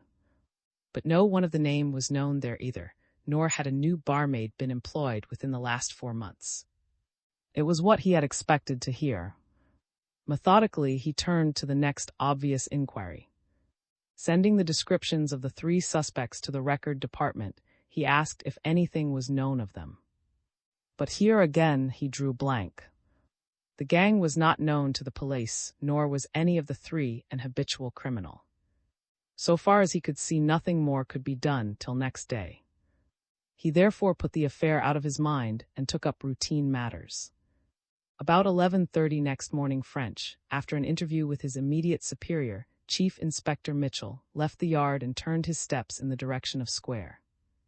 As he walked, his thoughts were occupied with a revolting and mysterious murder which had taken place the previous evening near. He thought it was not unlikely that the help of the yard would be requisitioned, and he wondered, if so, whether the case would fall to him. None of the other men, so far as he knew, was disengaged, while he, except for this trifling business he was now concerned with, was at a loose end. He hoped he would get it. He liked the country, especially in summer, and he was getting accustomed to working away from his base. His last two big cases, at one in Yorkshire and down in at that affair, had been completed without the help of his staff at headquarters, and he had found little difficulty in working alone. He reached the National Gallery, and going to the Turner Room, immersed himself in the splendid exhibits hung therein. Though technically ignorant of art, he liked pictures, and of all the pictures he had ever seen, Turner's gave him most pleasure. The fact that Miss' interview was to take place in the adjoining room did not prevent him making the most of his opportunities before she and her dubious acquaintance arrived. He moved round, looking at canvas after canvas, and returning again and again to the fighting, which was to him a source of never-ending delight. But all the time he kept half an eye on the door, resolved that when once Mr. Style should appear, he should be kept in sight until he reached his office or his dwelling or some place from which he could be picked up again, if and when he was required. Time passed quickly under such pleasant conditions, and soon 12 o'clock, the hour of the interview, arrived. But there was no sign of either of the principals. As the minutes slipped away, French suddenly grew anxious. Had he bungled the affair already? He had chosen the room beyond that of the interview in the hope that Style would not see him, so that he could trail him with more ease and security. Now he began to wonder if Style had met the girl at the door and altered the venue to some other room. If so, he might pick them up as they were leaving the building. He therefore strolled to the entrance, and there, taking up an inconspicuous position, watched those departing. For over half an hour he waited, then remembering that Miss began work at the Milan at 1 o'clock, he concluded his luck was out and went along to the cinema. It was a fine new building in Oxford Street, not more than 100 yards west of the circus. Palatial was scarcely the word with which to describe it, as it was built in a vastly more lavish and ornate manner than 90% of the palaces of the world. French entered a huge hall of marble and gold in which were a row of box offices, and from which massive bronze doors led to the auditorium. Only 2 of the 6 box offices were open. French glanced into each, but in neither was his friend.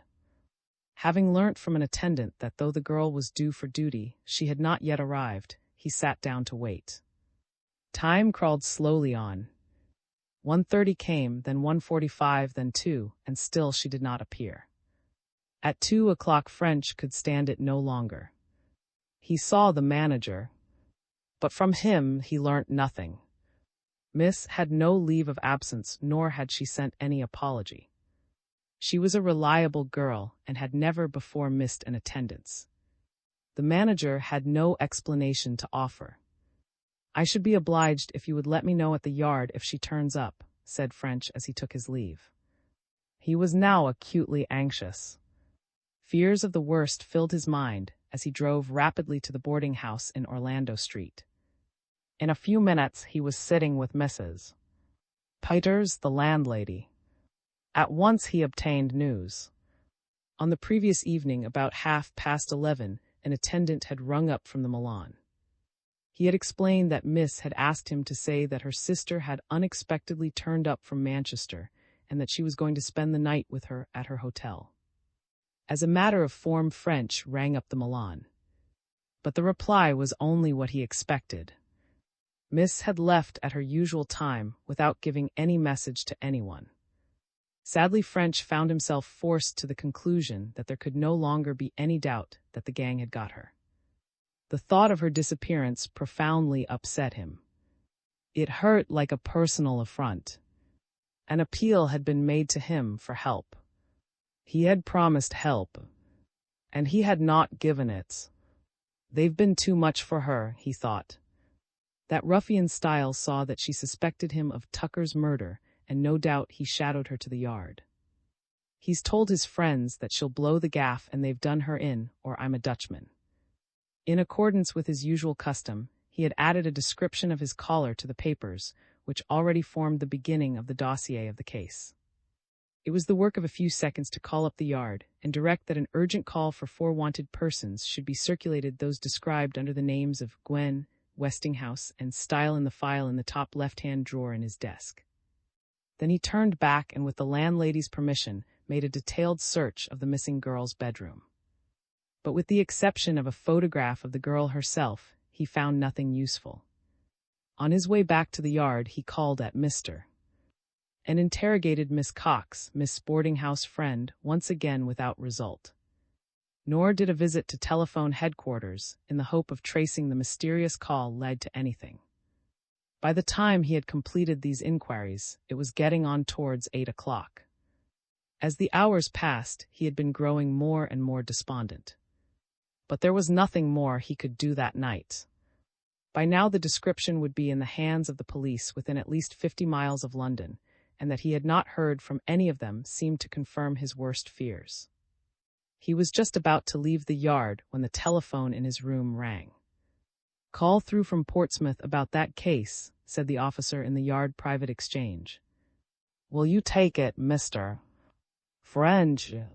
"Right," said French, an eager thrill passing through him. "Scotland Yard. Inspector French speaking. Portsmouth Police Station. Sergeant speaking. Relative to the inquiry as to the whereabouts of a young lady named, received this evening, I think we have some information." "Right, Sergeant. Go ahead." At about 9:30 a.m. today a report was received here that the body of a girl had been found in the sea at Stokes Bay, some 3 miles east of Portsmouth. A party of yachtsmen leaving for a day's sail had seen it floating about a mile from the shore. They brought it in and we had it medically examined. The cause of death was drowning. So far we have been unable to identify the remains or to find out how the girl got into the sea. It looks like suicide.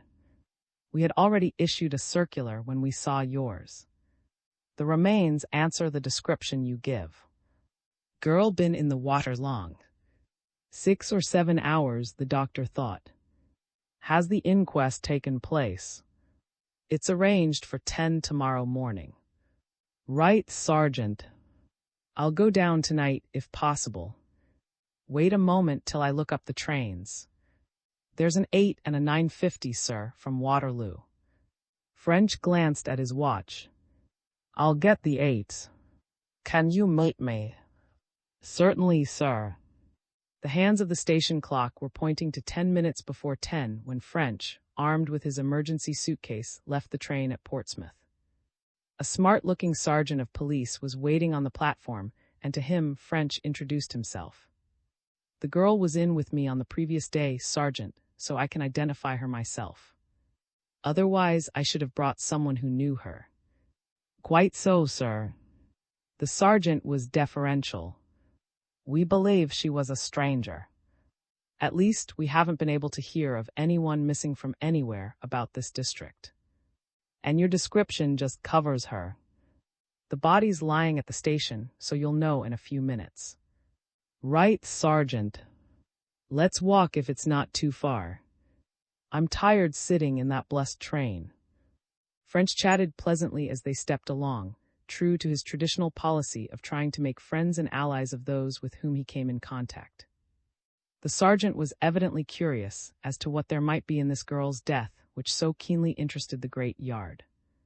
But French forbore to satisfy his curiosity until he should himself know whether or not he was on a wild goose chase. The remains lay on a table in a room off the yard of the police station. The moment French raised the sheet with which the head was covered, he recognized the features of the girl he sought. Poor pretty little lay there still and peaceful, her small peccadilloes and troubles, her hopes and her joys over and done with. As French gazed upon her pathetic features, he grew hot with rage against the people whose selfish interests had led to the snuffing out of this young life, before its owner had had her chance to make what she could of existence. That she had been deliberately murdered, there could be little doubt, and he silently registered a vow that he would not cease until he had avenged her. He gave a short sigh as he banished his feelings from his mind and became once more the efficient, unemotional officer from Scotland Yard. It's the girl right enough, he declared. Now, Sergeant, as you may have guessed, there is more in this than meets the eye. I have reason to suppose that this is neither accident nor suicide. What, sir? You mean murder? I mean murder. As I understand it, This girl was in the power of a gang of sharpers. She got to know more about them than was healthy for her, and this is the result. I may be wrong, but I want to be sure before I leave here. The sergeant looked bewildered. There is no sign of violence, as you can see, he suggested. And the doctor had no suspicion of murder. There has been no post-mortem. No, sir. It wasn't considered necessary. We'll have one now. Can you get the authority from your people? It should be done at once. Of course, sir, if you say so, it's all right. There will be no difficulty. But as a matter of form, I must ring up the superintendent and get his permission. Certainly, Sergeant, I recognize that. Can you do it now? I should like to see the doctor as soon as possible. While the necessary authorization was being obtained, French examined the body and clothes in detail.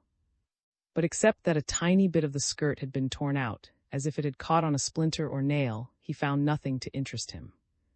A few minutes later, he and the sergeant were being shown into the consulting room of Dr.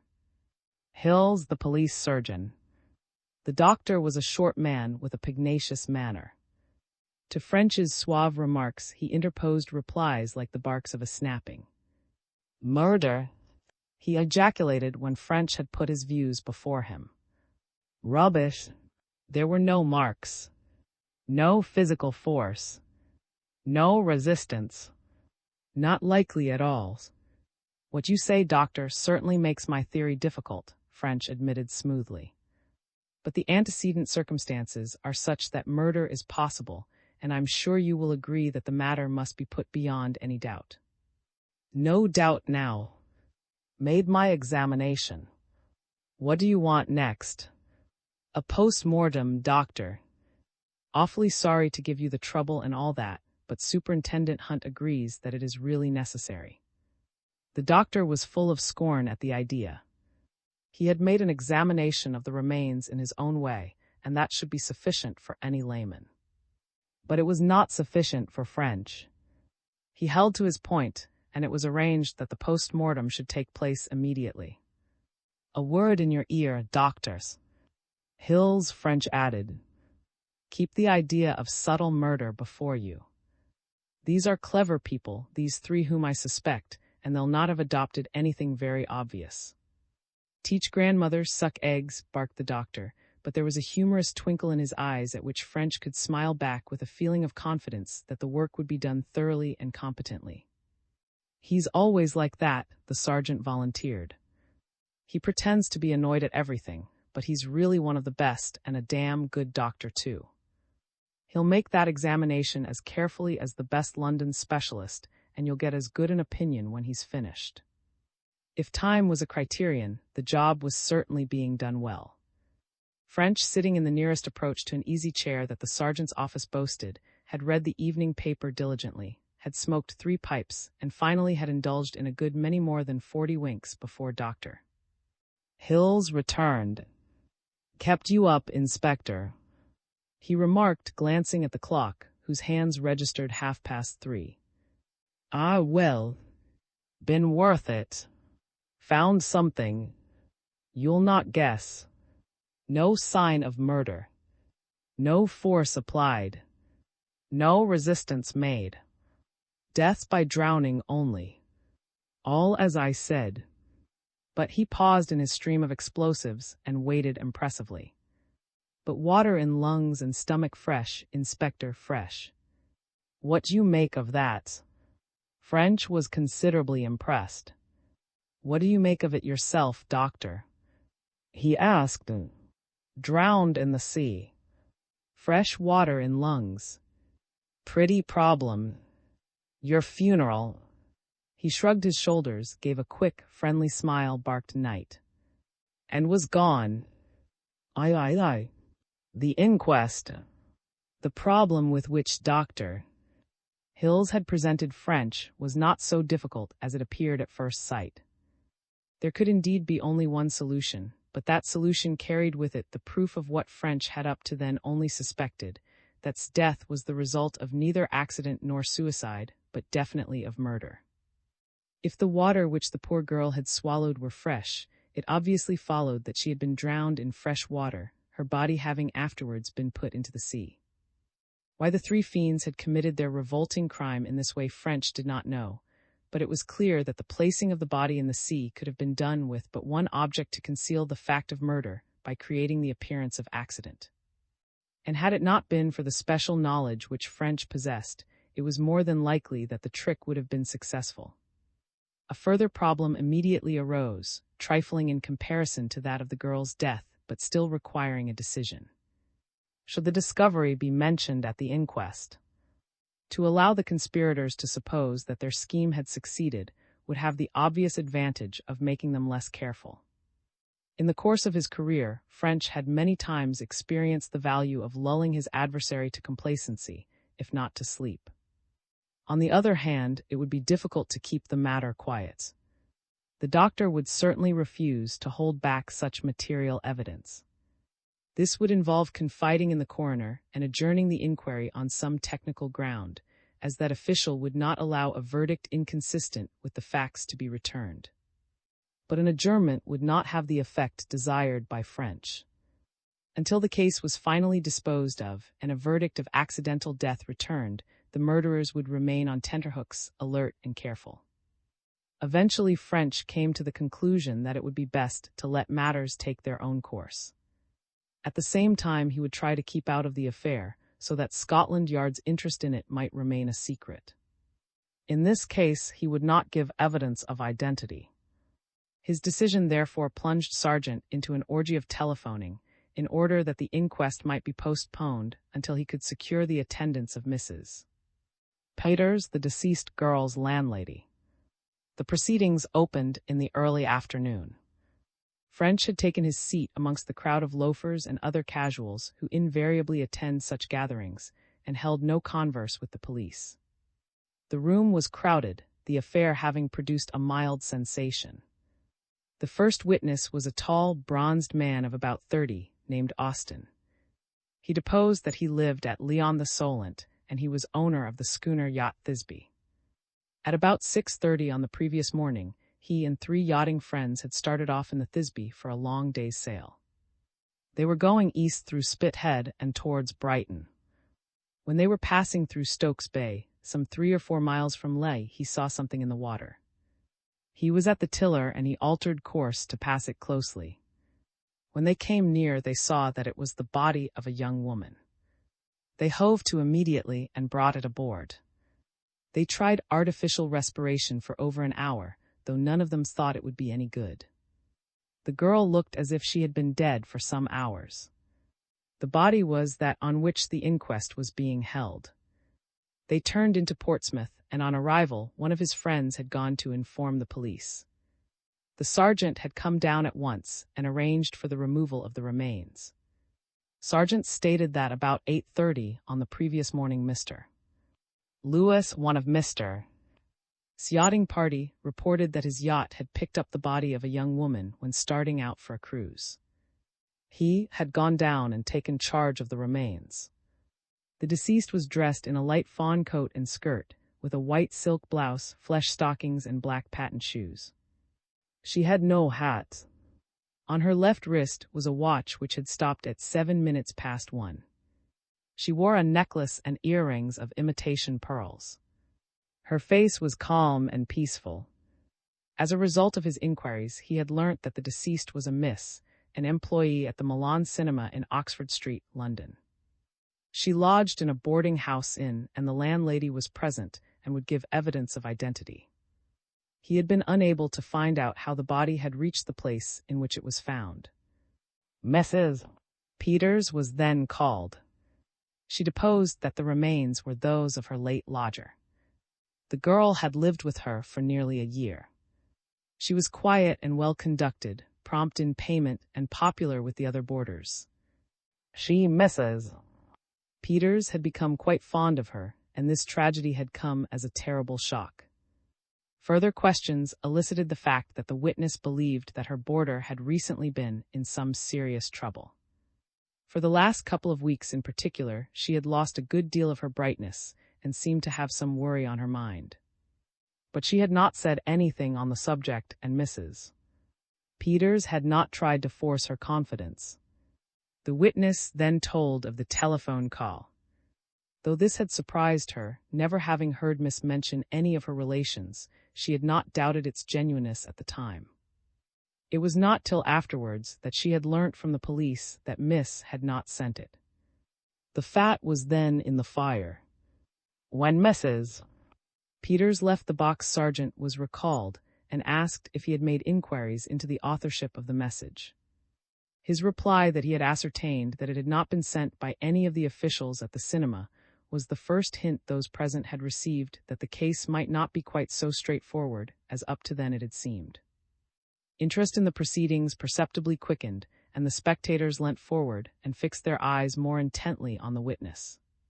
But except to obtain the statement that had been unable to trace the call and had no idea who sent it, the coroner had no further questions to ask.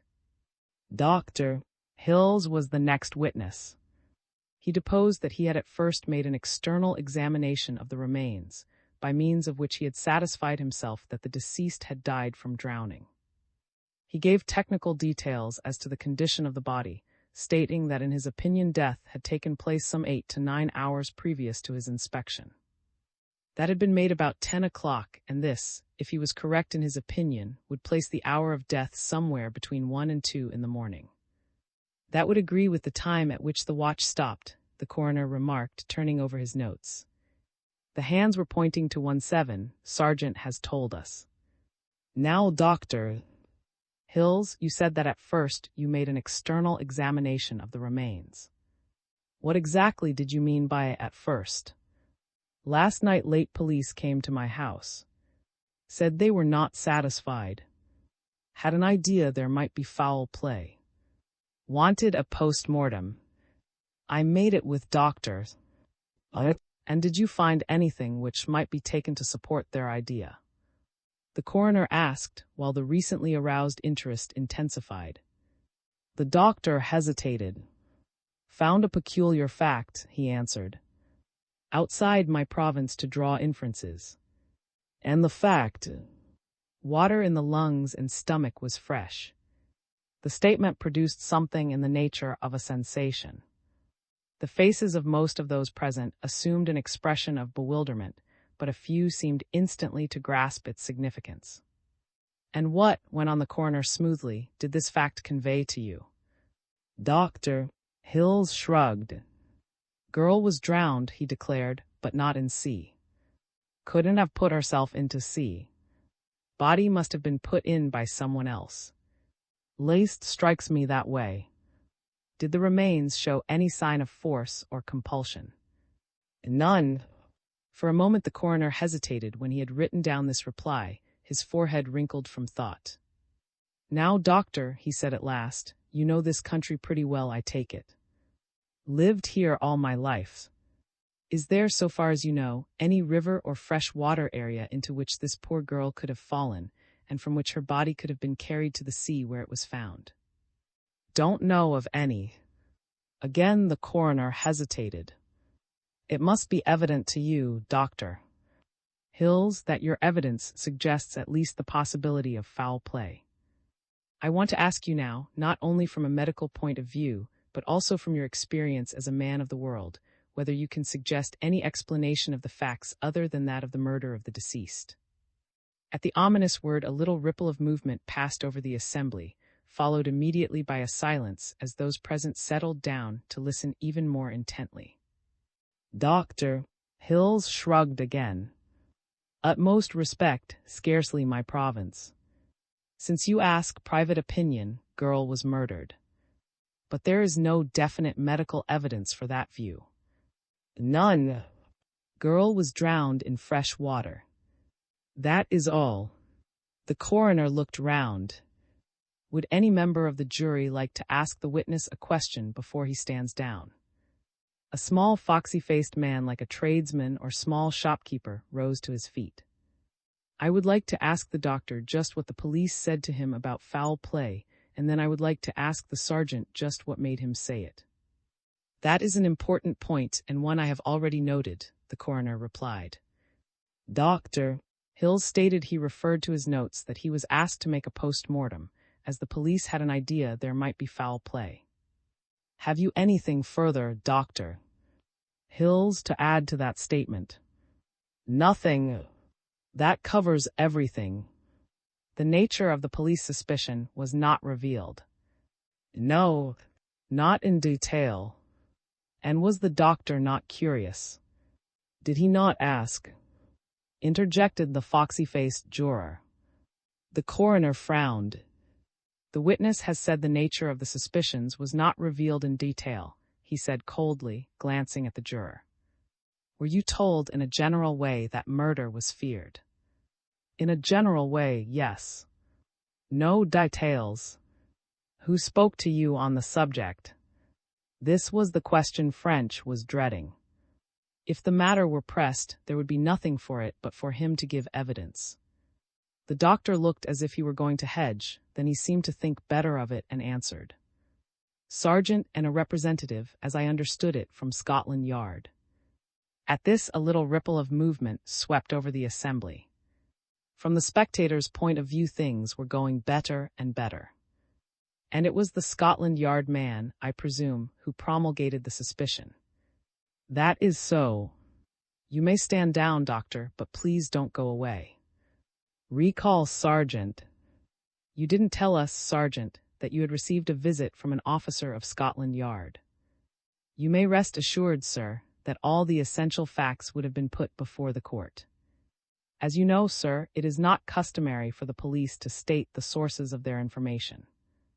I am not criticizing your conduct, Sergeant, nor do I wish to embarrass your handling of the case, but if there is further information as to how your suspicions became aroused which you can properly give us, we should be glad to hear it. The sergeant glanced at French. To the latter it seemed that less harm would now be done if he himself gave evidence than if a mystery were made of the affair. He therefore nodded, and the sergeant replied, There is no mystery in the matter, sir. I can tell you everything that occurred. I admit that no suspicion of foul play was aroused by the finding of the body. It seemed to me a case of either accident or suicide. But that afternoon a call was received from Scotland Yard, a general call sent, I understand, to all stations. This said that a young lady was missing, giving her description and asking for a lookout to be kept for her. When I read it, I thought it probably referred to the deceased. I telephoned so to the yard, and there was a reply that an inspector would come down by the evening train to see if he could identify the remains. Inspector French arrived and did so. He said that the possibility of foul play must not be overlooked and suggested that a post-mortem should be made. With the consent of my superiors, the matter was arranged. Inspector French then told me who the deceased was and where I should go to get a witness of identity. Has Inspector French returned to London? No, sir. He's here. Here now. Then call him. As French entered the box, the little ripple of excitement was repeated. A full-fledged inspector of the famous CID was an unwanted sight in the local courts, and people craned forward to see what manner of man he might be. In the meantime, French had made up his mind as to what he would say. He would of course tell the truth, but perhaps not the whole truth. In such matters his conscience was a trifle elastic. He justified his conduct by considering the admirable end for which his evasions were invariably made. Now, Mr. French, the coroner went on when he had noted the witness's name and occupation. Will you please tell us all you properly can of this matter? There is not much to tell, sir, French replied in his pleasant but respectful manner. Some time ago I had occasion to visit the Milan Cinema in Oxford Street, and I became acquainted with one of the young ladies in the box office, a Miss. French, with an admirable air of, made a slight pause, as if he had reached the end of a paragraph. Immediately he went on. Yesterday I was again at the Milan, and I noticed that Miss' place was empty. I asked about her, and what I was told did not seem quite satisfactory. As a result, I made some inquiries and learned that Miss had left the Milan at her usual time on the previous evening, quite in her ordinary frame of mind, and without making any special remark to anyone there. From Mrs. Peters, her landlady, who gave evidence here today, I learned about the telephone message. The fact that this message was a false one confirmed my suspicion that all might not be well, particularly as no reason could be suggested for the girl's disappearance. Considering all the circumstances, it was judged wise to issue a circular that she was missing. This was done, and there was a reply from here, as you have heard. I came down and saw that the deceased was Miss. And have you any idea as to how her body got into the sea? None, sir. What does the fact that fresh water was found in the deceased's lungs convey to you, Inspector? Just what the doctor has said, sir, that she was drowned in fresh water and that her body was afterwards put into the sea. Can you account for that in any way other than that the girl was murdered?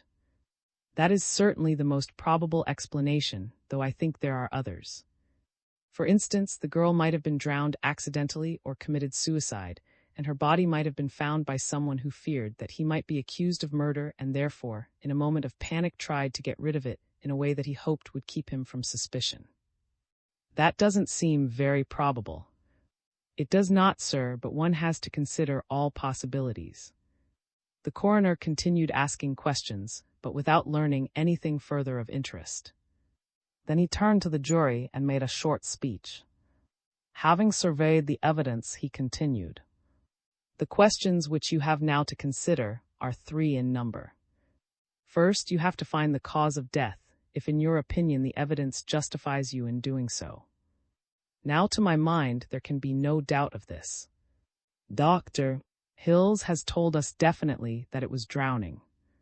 Secondly, you have to decide whether this drowning was caused accidentally, or whether it was suicide, or whether it was murder. Here the evidence is not so direct. It has been established, however, that the girl was drowned in fresh water and the body afterwards placed in the sea, because apart from Dr. Hill's testimony, we all know that there is no river hereabouts into which the deceased could fall, and in that space of time be carried by the current to where she was found. It is difficult to see with what object this could have been done save that of hiding a crime. If you think that these views are borne out by the evidence, you will return a verdict of murder.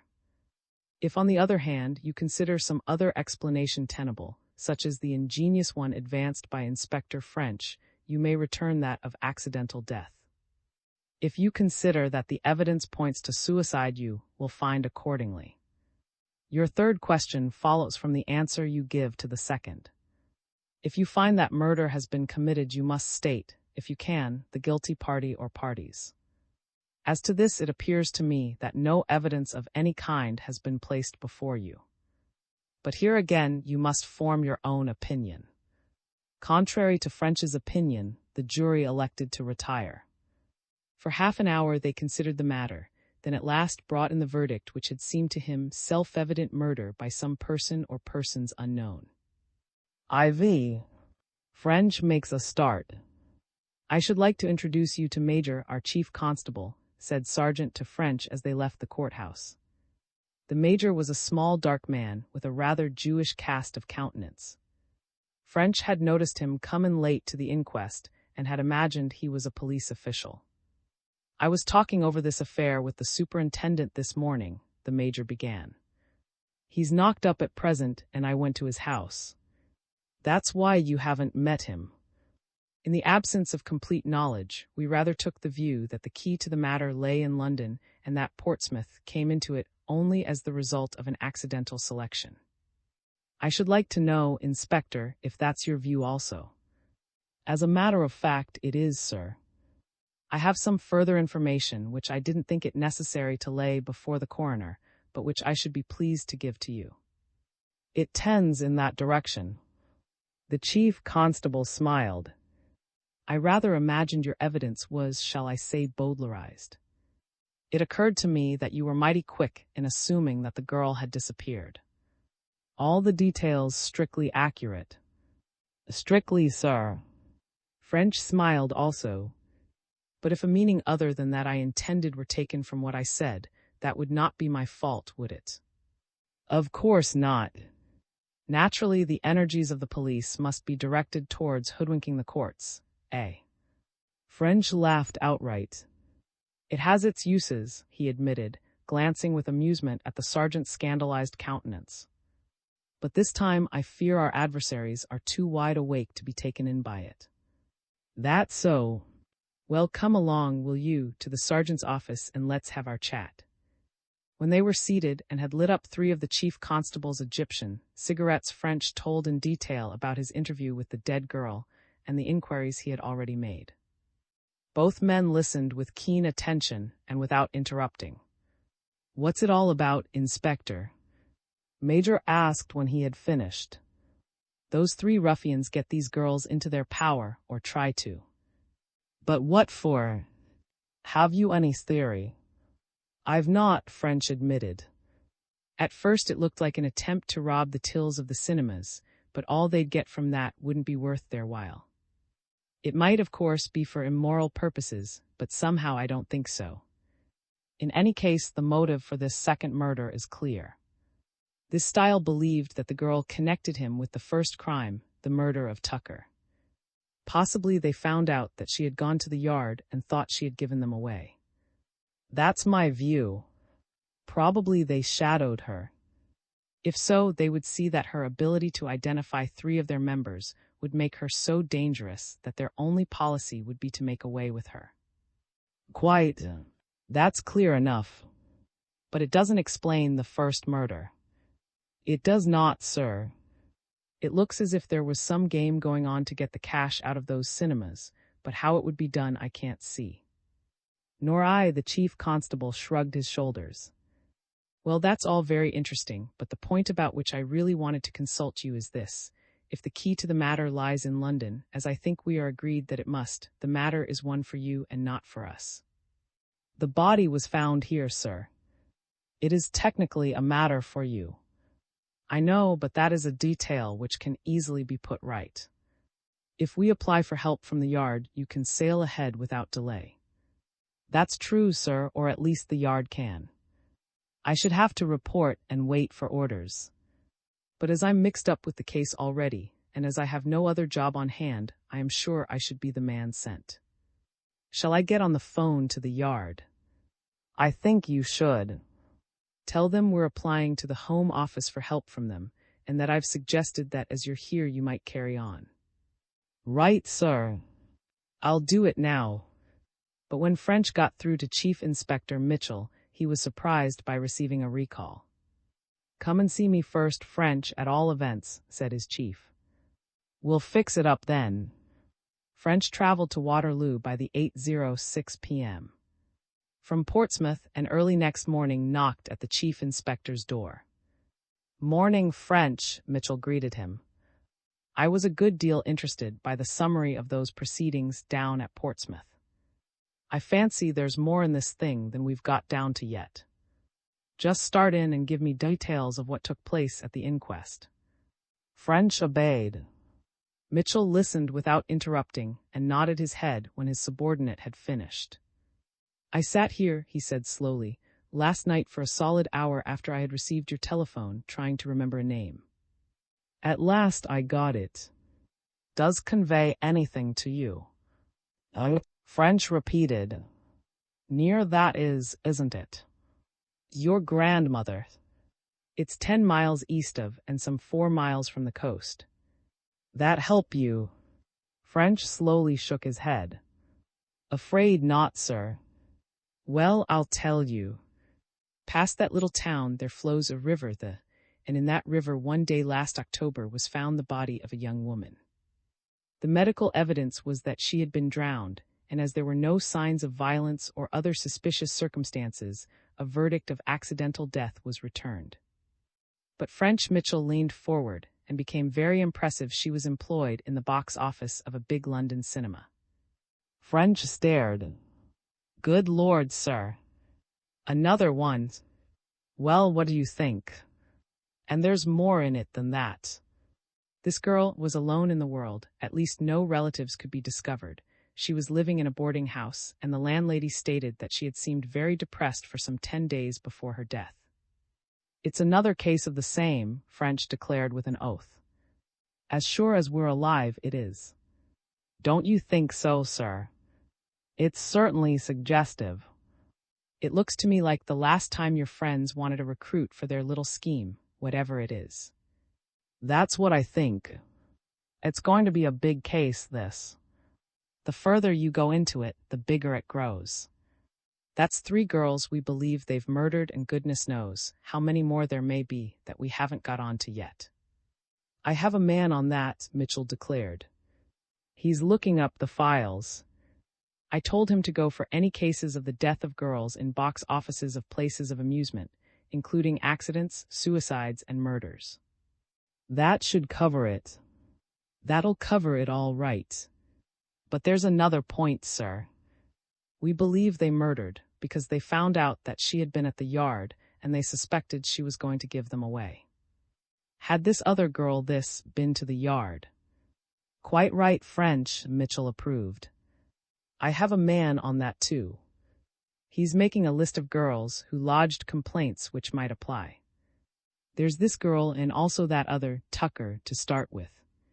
But it doesn't follow that they need have actually called here. A first step might have been what Sherlock Holmes used to call oscillation on the pavement. They might have come and looked at the door, and their courage might have failed them at the last minute. But if the gang saw them do that, it might be enough. It would indicate what was in the girl's mind, French agreed. Quite. Now there is another thing, French. Can we learn anything from the geography of the affair? French looked his question. Here we have murders taking place at and Leon the Solent. As geography doesn't seem to be your long suit, hand over the atlas and let's look them up. See, he went on when the places had been found. When you add London, they make a curve. London and Lee, something like 3, 4, 5, and 6 on a clock. Anything in that? French pondered, then slowly shook his head. Well, bear it in mind, Mitchell advised. Later it may give you a hint as to this precious gang's headquarters. Then, sir, I am to take up the case. Certainly. Get right on with it at once. Very good, sir.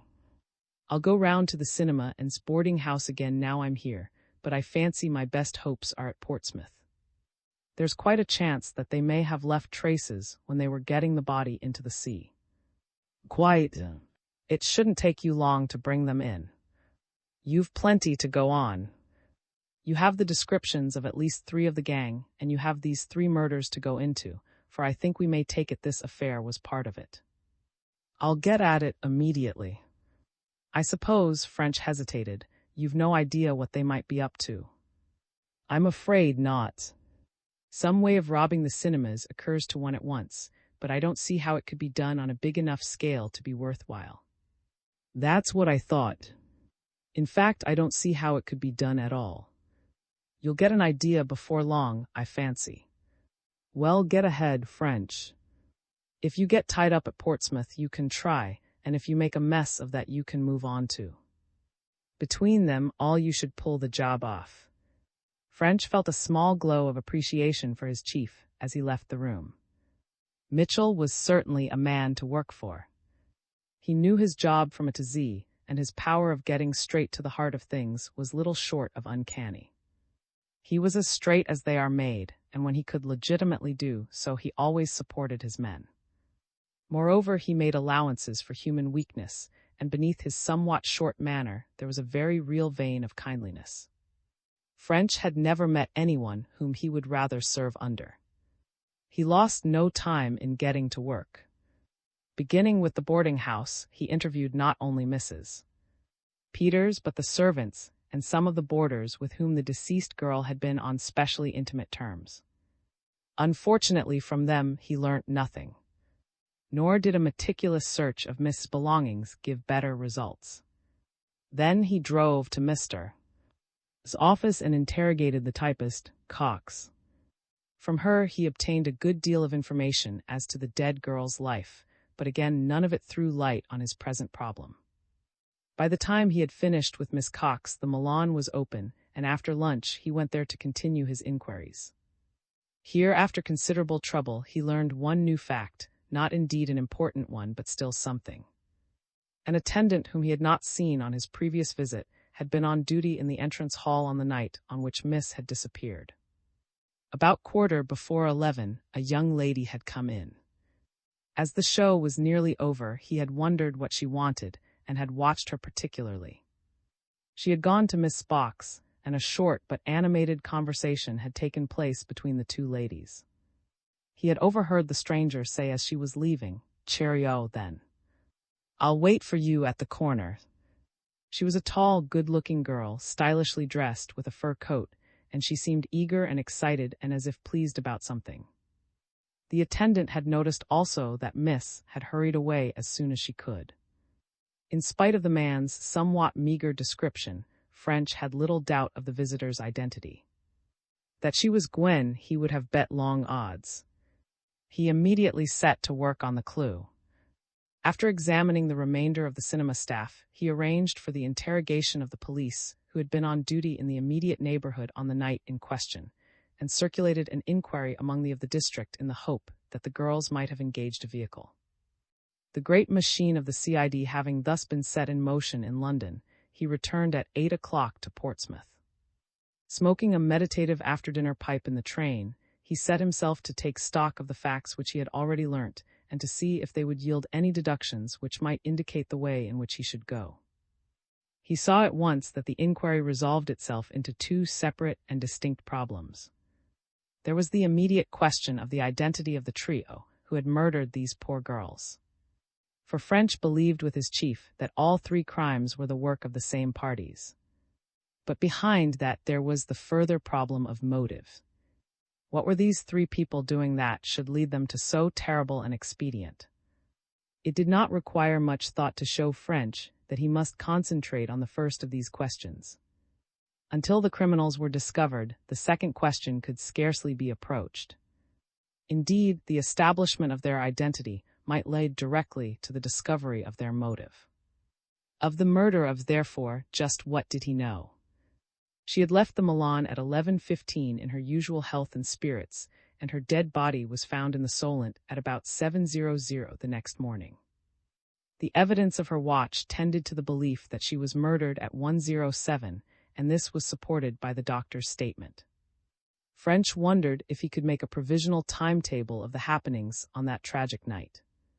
Again and again, he had found that nothing had so cleared up his views on a case as the fixing of a duration to each incident. Perhaps in this case also it would give light. In the first place, he considered the time which he should allow for the actual murder. Even with his case-hardened mind, he did not care to dwell on the ghastly details. But he felt sure that it could not have been completed in less than half an hour. When he added the time necessary for the kidnapping, he felt sure a good deal longer would have been required. Assume, however, half an hour, 11:15 to 1:07, less half an hour was about 80 minutes. It was evident in the next place that the journey from London must have been made by car. There was no train, and the difficulties of using an aeroplane would have been overwhelming. Moreover, the fastest motor launch would have taken too long for a sea passage to have been taken. He had brought a map and guidebook of the district, and these gave the distance from London to Lee as something like 78 miles. From the above facts, it followed that the crime could not have been committed at Lee. It must have been done within an 80-minute journey from London. In 80 minutes, French thought it unlikely that more than 30 miles could have been done. With such a freight, no driver would have run the risk of being held up by the police for speeding. 30 miles from London in the general direction of Portsmouth brought him to the district containing and forest. He thought that a provisional assumption was justified that the murder had been committed either in London or somewhere on the London side of this circle. Some 50 miles had then to be covered. On these country roads, a higher speed might be admitted. Still, French did not believe Ley could have been reached before about 3:30 in the morning. The remains would then have to be put into the sea, an operation which would also have taken time. Suppose it took half an hour. This would have brought the time to 4 o'clock. About 4 it would be beginning to get light, and French was sure the criminals would do their utmost to get away as soon as possible from a place with such dangerous associations. When the train ran into Portsmouth station, French was smiling contentedly. He was pleased with his progress. From nothing whatever he had evolved the definite concept of a car arriving at a point near Lee at some time between, say, 3:00 a.m. and 5:00 a.m. on the morning of Tuesday, the 19th of June, and of the carrying of the body from this point to the sea. Possibly a study of the shore and currents might enable him to fix that point within short limits. If so, it would be strange indeed if he did not find some further clues. In a hopeful frame of mind, he put up at the Splendid his plans for the next day settled. V lay on the Solent. When French woke next morning, he found a brilliant sun pouring in through his window. A good omen, he thought, as he gazed out on a sea just as blue and sparkling as the Mediterranean had looked from the hotel in Nice, at which he had stayed when investigating the wanderings of the cousins. With luck, he would make progress today. A short journey through Portsmouth and brought him to Lyon-the-Solent, a pleasantly situated little town of new houses stretched out along the shore. 5 minutes later, he was turning in at the gate of Mr. Austen's neat villa. There the first of his luck materialized. Mr. clad in white yachting flannels, was reading the paper on a rustic seat in a shady nook. French went over to him. "Oh," said, getting up. "You're the inspector, aren't you? Lovely morning. Do you wish to see me? For a few moments, if you please." "Certainly. Shall we sit here, or would you rather go into my study?" "I can't imagine anything better than this. A delightful place you have here, mister." "Not too bad on a fine morning," admitted. "Will you smoke, Inspector?" He held out a gold cigarette case. "Terrible business about that poor girl." "That, of course, is what I want to see you about," French returned, selecting an opulent-looking Turkish cigarette. "The local police have called in Scotland Yard, and I've been put in charge of the case. I want to ask you for some help. Only too glad if I can do anything, but I've already told all I know. I'm in hopes that you can help me all the same. First, I'd like to fix just where you picked the body up. I have an ordnance map here, and perhaps you could mark the spot." French unrolled the 6-inch map he had brought from London. Bent over it. "It was about here," he pointed, "to the east of Stokes Bay, almost off point." "And how far from the shore?" "A mile, I should say. Not less, possibly more." "Here." French made a cross at the place. Now, how was the tide running? Flowing, but the current was running out. You see, we have rather peculiar tides here. The run in and out doesn't exactly correspond with the rise and fall. I didn't know that ever obtained. Oh, yes. It's caused, of course, by the configuration of the coast. It's a bit confusing at first. For about 2.5 hours after high water, the current continues to run up the estuary, though the actual level is falling. Then for some 8 hours, it runs out. Now on that Monday night, it was high water shortly after 1 o'clock, summer time. After that, the tide level began to fall, but the current was still running up towards Southampton. About 3:30 in the morning, the current changed and began to run out towards the sea. Low water was about 7:30 on Tuesday morning, but the current continued to run out for another 4 hours. That's roughly what happens, though if you want stricter accuracy you would say westerly and easterly instead of up and down the estuary. I think I follow you. At what time did you find the body? About 7. Then if I have understood you correctly, when the body was found about 7, the tide current was running seawards and had been since 3:30. That's right. Now, mister, this is where I want your help. Rightly or wrongly, I have formed the opinion that the body was placed in the sea at some time between 3 and 5 that morning, most probably about 4 o'clock. Assuming that is so, where do you think it might have been put in? History seemed to French to be repeating itself as he asked the question. It was not so long since he had sat on the stones at the end of the pier at Bury Port in South Wales and asked stout Tom Manners how the tides ran in the Bury Inlet and where a crate which had been found off might have been dropped into the water too. If this went on, he thought, he might set up as a tide specialist.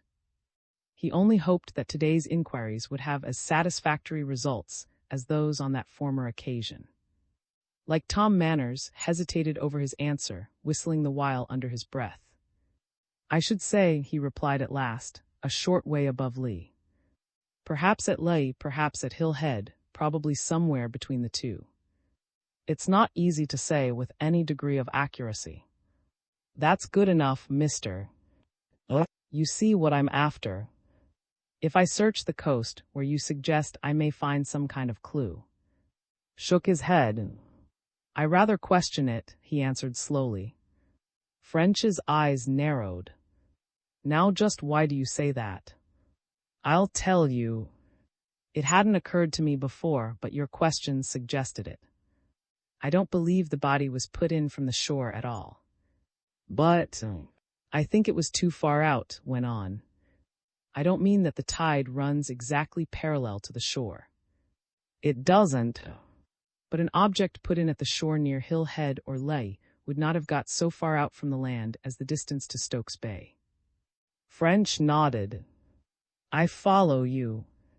You mean that the body must have been thrown in at some considerable distance from the shore. Either that or it must have been thrown in earlier and come down from nearer Southampton. It couldn't have been much earlier, French objected. Remember, the poor girl was alive and well in London at 11:15 that night. He paused in his turn, then went on. Any chance of getting a boat along there? Gave him a sharp glance. On compulsory loan. Yes, I believe that would be possible, Inspector. Several of the residents along the shore have boats which lie out at night in the summer. I should think one could be borrowed. But your criminals couldn't get any oars. They're always taken in when the boats are out of use. That may prove an additional clue, French declared. I'm sure I'm greatly obliged, mister. Thanks to you, my next move is clear. I shall search this stretch of coast in the hope of finding that a boat and oars were tampered with. If I am lucky enough to find them, it may lead me on to something else.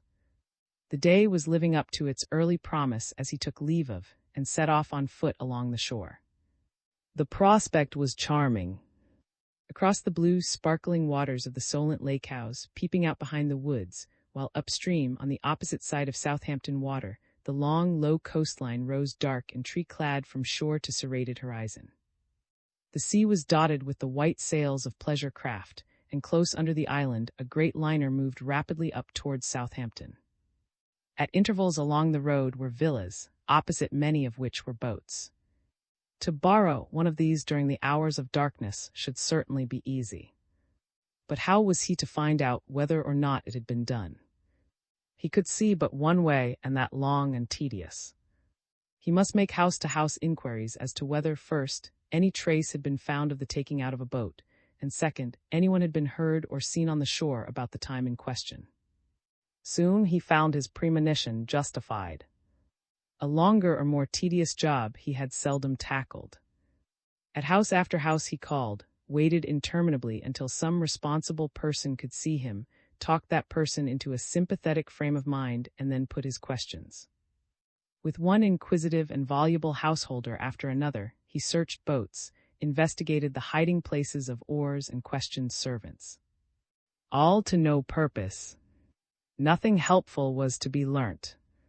He carried on while the day wore slowly away, growing more tired and dispirited with each fruitless repetition. At last only one group of houses was left, and he began rather despairingly to wonder what he would do if he did not get news at one of them. But just as he was losing hope, the luck turned. In this case the owner was at home, and on learning French's business became interested. He had, he said, been shocked to read of the murder, and would be glad to do anything to bring the criminals to justice. He at once called the members of his household that French might put his questions. And when this led to no result, he went down with French to examine the boat. It was moored off the end of a slip. A short painter was made fast to the bight of an endless rope, which passed through pulleys fixed to the end of the slip, and to a pole driven into the beach some 80 or 100 feet farther out to sea. This arrangement enabled the boat to be kept clear of slip and pole, while by pulling on the rope the painter could be drawn to the slip. A cord lapping the parallel parts of the rope at the pulley prevented accidental movement. The moment the owner, Mr. saw this cord, he exclaimed, "Hello, someone has been here. I never left that cord like that." "No," French answered, his spirits rising with a bound. "How did you leave it?" "I don't know if you know anything about knots, Mr. went on. If you do, you will see that this is an ordinary clove hitch, such as a lanceman might make. Now I always use what is called a luck. It was shown to me by a Norwegian sailor whom I once met." "Pretty conclusive," French admitted. "How long is it since you had the boat out?" "Must be over a week," said. "I have been in town for the last 4 days, and I am sure it was 4 days before that." "Very satisfactory. Might we have the boat in? I should like a look at it." Loosened the cord and pulling on the rope, drew the boat into the slip. It was about 12 feet long and strongly built and wide in the beam. A good sea boat, French thought. He got in and began one of his meticulous examinations. Almost at once his efforts were rewarded. Caught in a splinter of one of the stern bottom boards was a tiny scrap little more than a thread of fawn material. It was just the shade of Miss' coat and skirt, and French had not the slightest doubt that it would match the slight tear he had noticed. "That fixes the matter, I fancy," he said as he put his find carefully away in an envelope.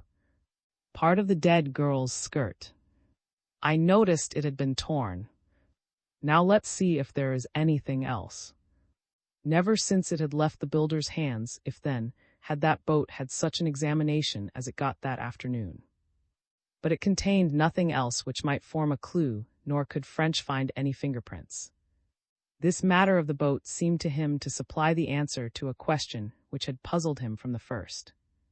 If the criminal's object had been to dispose secretly of the body, why had they chosen a landlocked piece of water like the Solent, particularly one so alive with shipping?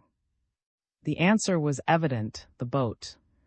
On no part of the open coast could they find boats so conveniently placed for borrowing.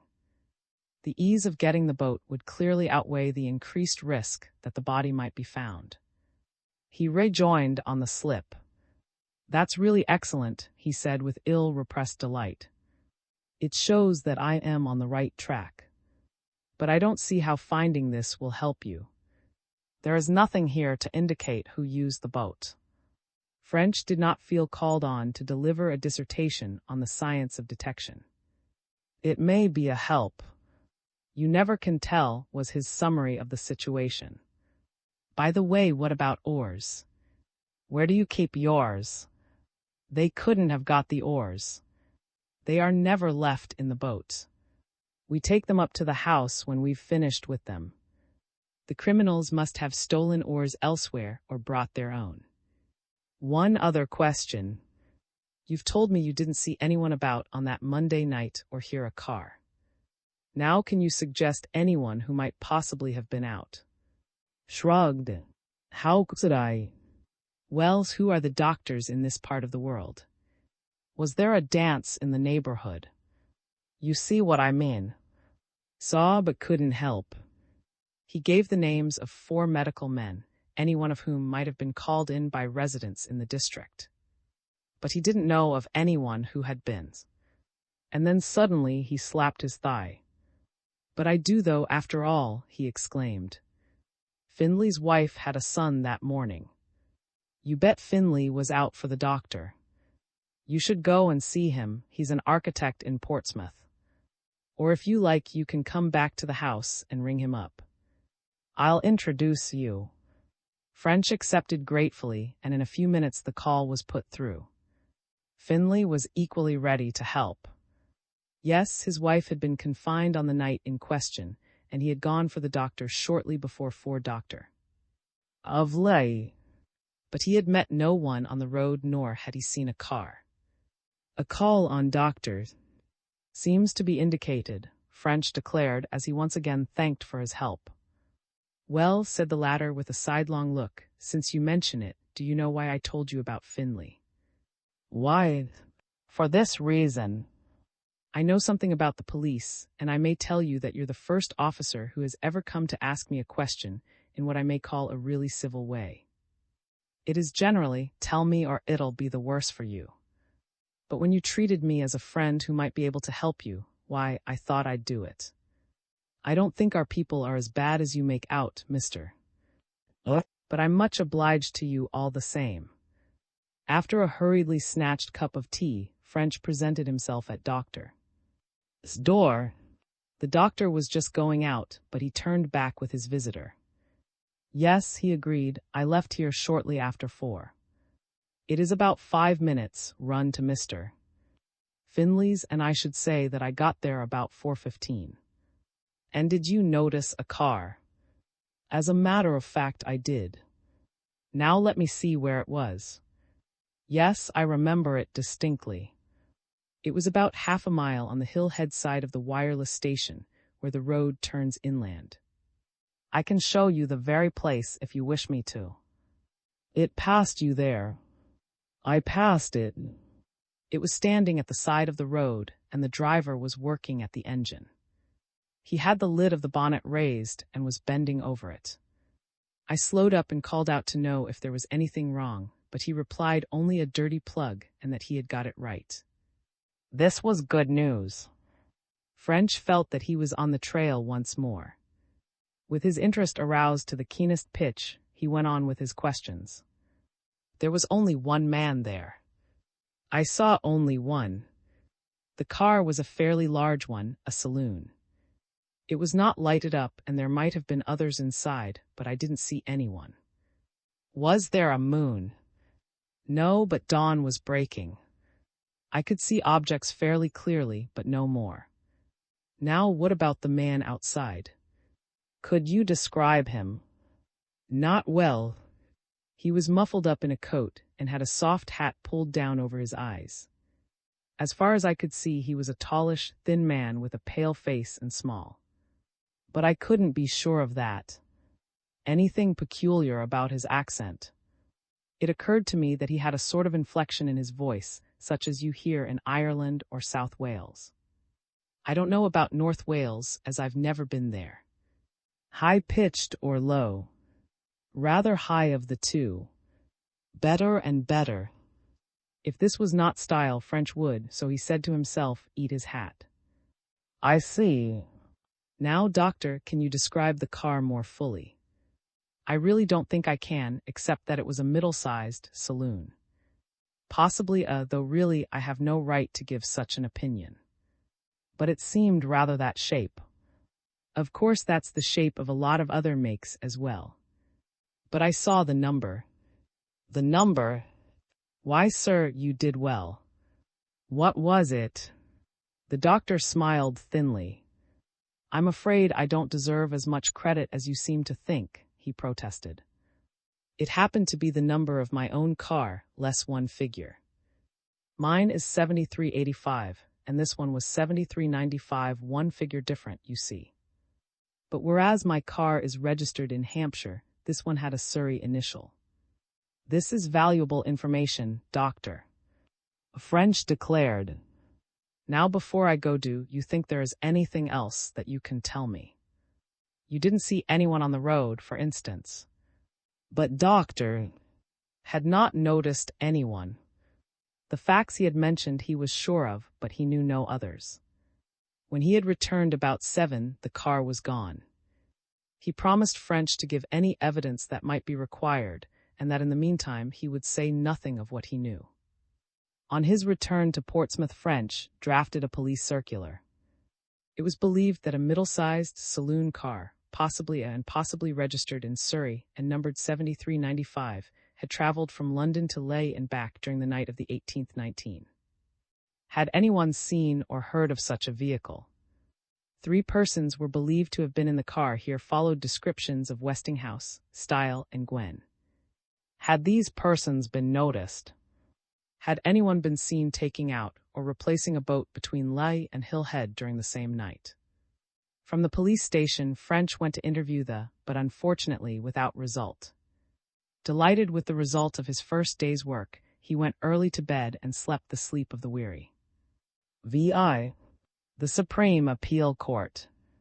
Though self-congratulation is not precisely the same as pride, common experience teaches us that it is usually followed, if not by a fall, at least by a disappointment. French's satisfaction at his rapid progress was no doubt natural, but its sequel proved an illustration of this unhappy principle. After his first day's achievement, there followed a period of stagnation. It was not that he did not show energy and industry. On the contrary, no one could have done more. Rather was it as if the fates disapproved his frame of mind and the success which his efforts deserved. And yet the second day began well. On reaching the Portsmouth police station, the next morning news was awaiting him, news moreover which at first sight seemed valuable enough. Shortly before 4 on the morning of the crime, a motor car resembling in every respect that described in his circular was seen passing through in the direction of Lee. It was driving fast, but not fast enough to provoke the interference of the constable who observed it. There being nothing to call the man's special attention to it, he had unfortunately omitted to note its number. But he had noticed on the left running board an object some 4 or 5 feet long by 6 inches in diameter, tied up in canvas and not unlike a bag of large golf clubs. A second report had come in from. At about 5 or a little later, a similar car had passed through the town. It had been seen twice, first approaching from the direction of, and a few moments later leaving on the road towards Bishop's Waltham. Both the men who had seen it believed that it contained 2 persons besides the driver, and both had seen the canvas package. That this car had carried the body of the murdered girl, French had little doubt. It was true that Dr. had not observed the package, but French believed that this was for the excellent reason that, when the doctor passed the car, it was not there. For he felt sure that he knew what that package contained. In this carefully planned crime the murderers knew that though they could borrow a boat, there would be no oars in it. French had little doubt that beneath the canvas cover lay a pair of oars divided into 2 by some form of socketed joint. After it had left, the car seemed to have vanished into thin air. In spite of French's most persistent inquiries, no further trace of it could be found. Nor did a single one of the vast army of men who were on the lookout ever identify anyone as a possible actor in the terrible drama. The clue of the car number had also petered out, though as French had not expected much from it, he was the less disappointed. Inquiries had shown that the car bearing the number seen by Dr. belonged to a well-known Surrey resident of unimpeachable character. There was moreover ample proof that the car had been in the owner's garage during the entire night of the crime. As soon as he was satisfied that every agency which could be directed towards the tracing of the car or the gang was working at highest pressure, French went down to and made exhaustive inquiries into the tragic death of. But though he was untiring in his efforts, he found out nothing more than the local police had already reported. After a week of fruitless work, he transferred his activities to. Here almost immediately he learned an interesting fact. On the 3rd night before the discovery of the tragedy, there had been a dance. One of the guests' homeward way lay past the quarry hole in which the body of Tucker had been found. There, at about 3 in the morning, he had passed a car standing at the side of the road, the driver bending over his engine. He had stopped and asked if anything was wrong, and the man had replied that it was only a dirty plug and that he would have it changed in a few minutes. But though the night was calm, he had not heard the car start. Unfortunately, he could not describe the driver, except to say that he was tall and spoke with a rather high-pitched voice. These facts tended to confirm French's theory that the crime was the work of the same trio as were guilty in the Portsmouth case. But beyond that they helped him not at all. No further trace of the car or its occupant could be found. Then ensued a period of waiting, heartbreaking to French. In spite of his own efforts and those of his army of helpers, no further facts were discovered. No irregularities had taken place in connection with the box office cash at any London cinema. No box office girls had left unexpectedly. Day after day, French had to report failure, and each day Chief Inspector Mitchell shook his head and looked grave. "We must get them," the chief would say. "If we don't, some other poor girl's death may lie on our consciences." To which French could only reply that he knew it, but that everything he could think of was being done. The strain began to affect his nerves, and it must be admitted that not infrequently Soapy Joe was anything but saponaceous in manner. "Mrs. French soon noticed it, and it annoyed her. "What on earth's bitten you, Joe?" she asked one evening when absent-mindedness and short answers were all that she could extract by a thrilling tale of the next-door neighbor's servant's delinquencies. "Nothing," said French. "Nothing," she repeated scornfully. "Don't tell me a pack of lies. You've had something on your mind for the last fortnight." "What's the matter?" "Well," French admitted, "I suppose it's this confounded case. I don't seem to get any with it. I should have had those 3 people long before this, and I can't get a line on them anywhere. I thought it was that. Now I'll tell you what you'll do. You'll put the thing out of your head and take me to the Palladium. Then when we come home, I'll make some tea, and you'll tell me the whole story. Telling it like that will perhaps clear it up in your mind, and you'll see how to get on." French did not often bring his business into his home or discuss his cases with his wife. But on certain occasions when he had felt utterly up against it, he had put his difficulties before her in detail, and it had not seldom happened that she had made some remark or thrown out some suggestion, which when followed up had led him to his goal. He remembered particularly one case, when she had practically told him the solution of a problem, which he himself had been utterly unable to imagine, that worrying conundrum of the identity of the mysterious Mrs. X in the murder case of Garden. Suddenly a wave of hope flowed over him. Perhaps in this case also she would, as he put it, take a notion. With a sudden recrudescence of his old energy, he jumped to his feet, crossed the room, and implanted a wholehearted and resounding kiss on the good lady's cheek. "Bless you, Em," he cried. "You're not such a bad old sort. We just will. Come along." They went along, he throwing off his depression and in better heart than he had been for many days, enjoying laughing unaffectedly over the jokes, she saying little and caring nothing for the show, but full of a tender maternal feeling for this great child in whom all her life was centered. When they reached home, she made the promised tea, but French, with amazing sleight of hand, managed to transform his portion into a glass of whiskey and hot water during its passage from the kitchen. He was not a drinker, but occasionally of an evening, or if he met a friend, he would take what he called half a peg. This evening somehow seemed to require some such form of celebration. For illogical though it might be, he had suddenly become wholly optimistic. Far more than he realized, he was building on the chance of his wife's taking one of her notions. Presently they began to discuss the affair, she seated and bending over a piece of sewing, he on his feet and moving restlessly about. "I don't see that I can tell you very much more about it," he declared. "I explained it to you before. There have been no fresh developments since then." "Huh," she returned as she drew back her head and looked critically at her work. "Then tell me again."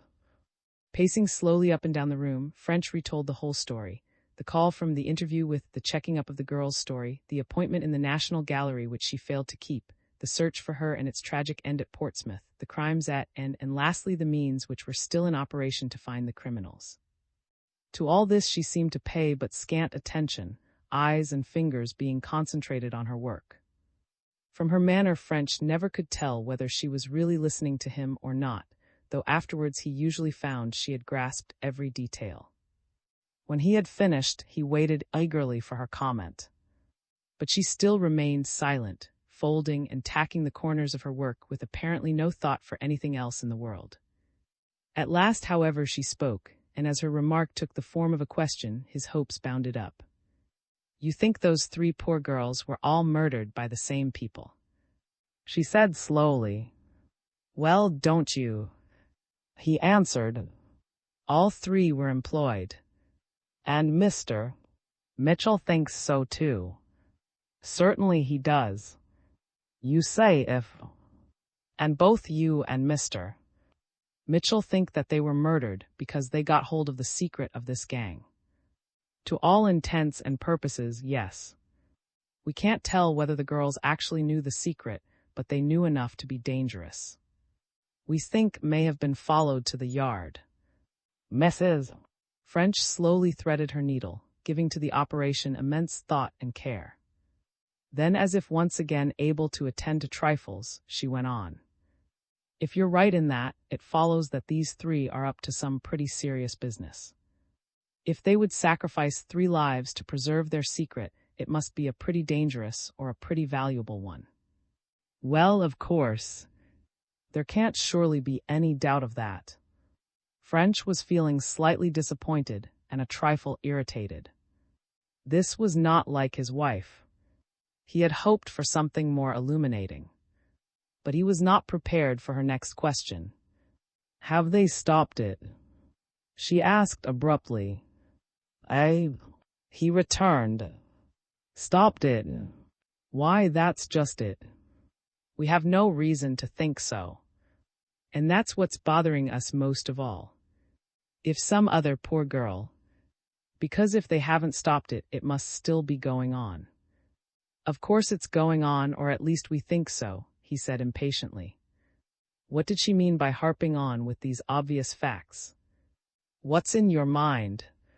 I don't see what you're after. Well, if it's going on now, that should surely give you all you want. All I want?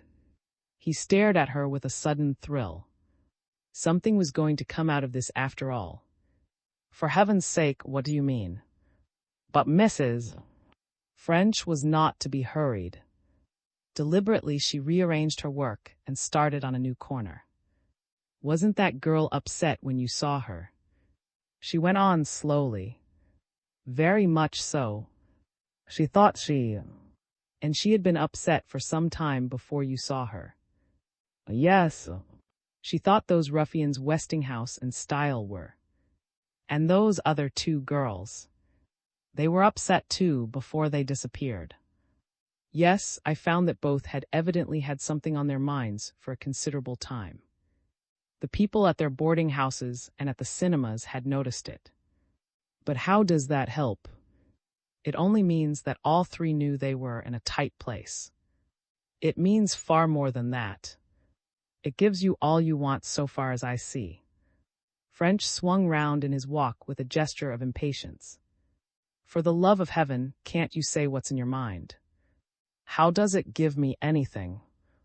I've a good mind to let you think for yourself.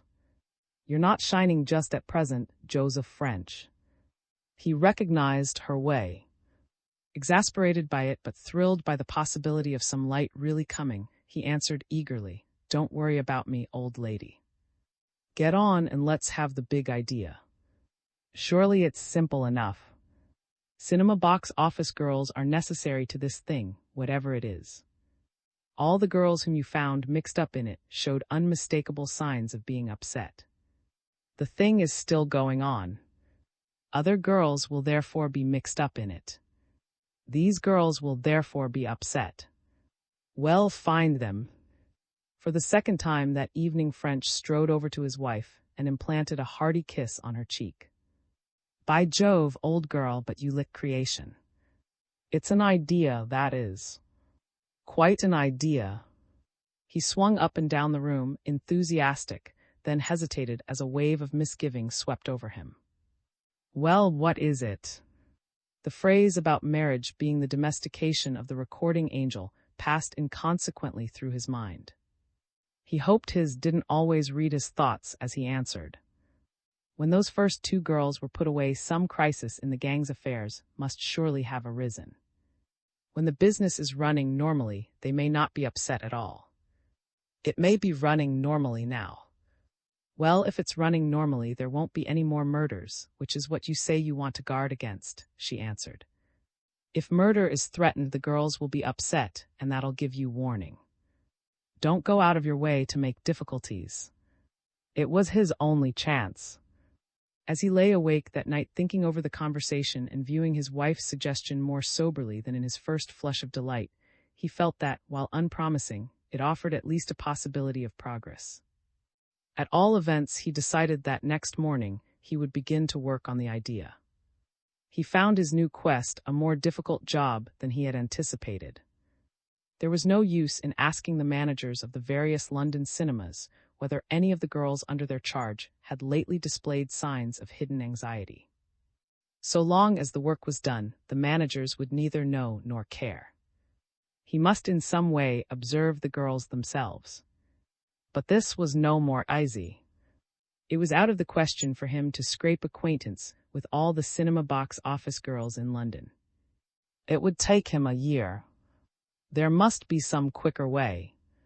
At last he decided that inquiries from the door porters was his most promising plan. Accordingly, he spent some days going round the cinemas. At each he drew the most likely-looking man aside and pledged him to secrecy. "I may tell you," he began confidentially in each case, "that I am a detective from Scotland Yard, and that I am looking for a certain girl who has got into the hands of a gang of crooks. You will understand that it is not the girl personally that we're after, but the crooks." Got that? The men got it without difficulty. "We don't know who the girl is, but we know two things about her. First, she is employed in the box office of a London cinema, and second, because of her association with the crooks, she will be considerably worried and troubled. Now I can't go round all the box office girls in London to see if they are showing signs of mental trouble. And that is where you come in. You know the girls in your box office. I want you to tell me whether any of them have become worried looking lately, as if they were in some trouble. That's all." Upon this, the idiosyncrasies of the various men came out. Some were satisfied with the story and immediately gave an intelligent answer. Others required further explanation and much questioning and suggestion before risking an opinion. Still others were suspicious and gave French a lot of trouble before he managed to get their views. Lastly, some were simply stupid. Of these he could make little. At last, after immense, he obtained the names and addresses of 11 girls, all of whom, according to the porters, seemed to be in trouble of some kind. His next business was to find out the cause in each case. Here again the problem was horribly difficult. No doubt it could be done by scraping acquaintance with each, and in time forcing a confidence. But French had not time for such methods. He had spent long enough on the case as it was, and Mitchell was beginning to hint that he would not stand for his remaining on it much longer. He began by sending a man round the addresses. 5 of them were boarding houses. Other things being equal, he believed the gang would select girls from boarding houses. They had done so before, and the reason was not far to seek.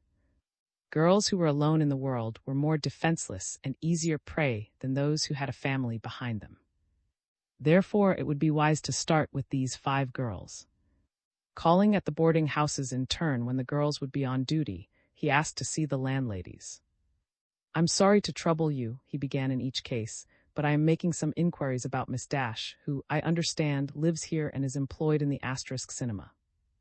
I advertised recently for a cashier for my business, and she has applied. She seems suitable except for one thing.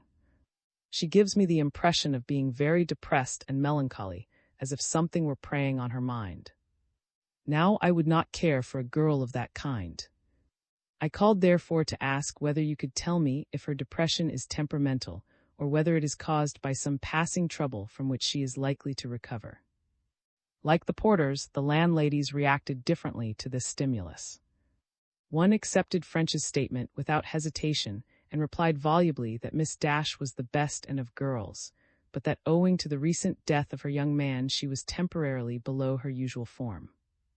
Another was circumspect, but allowed French to understand that it was believed that the course of true love was not running as smoothly as it might be desirable.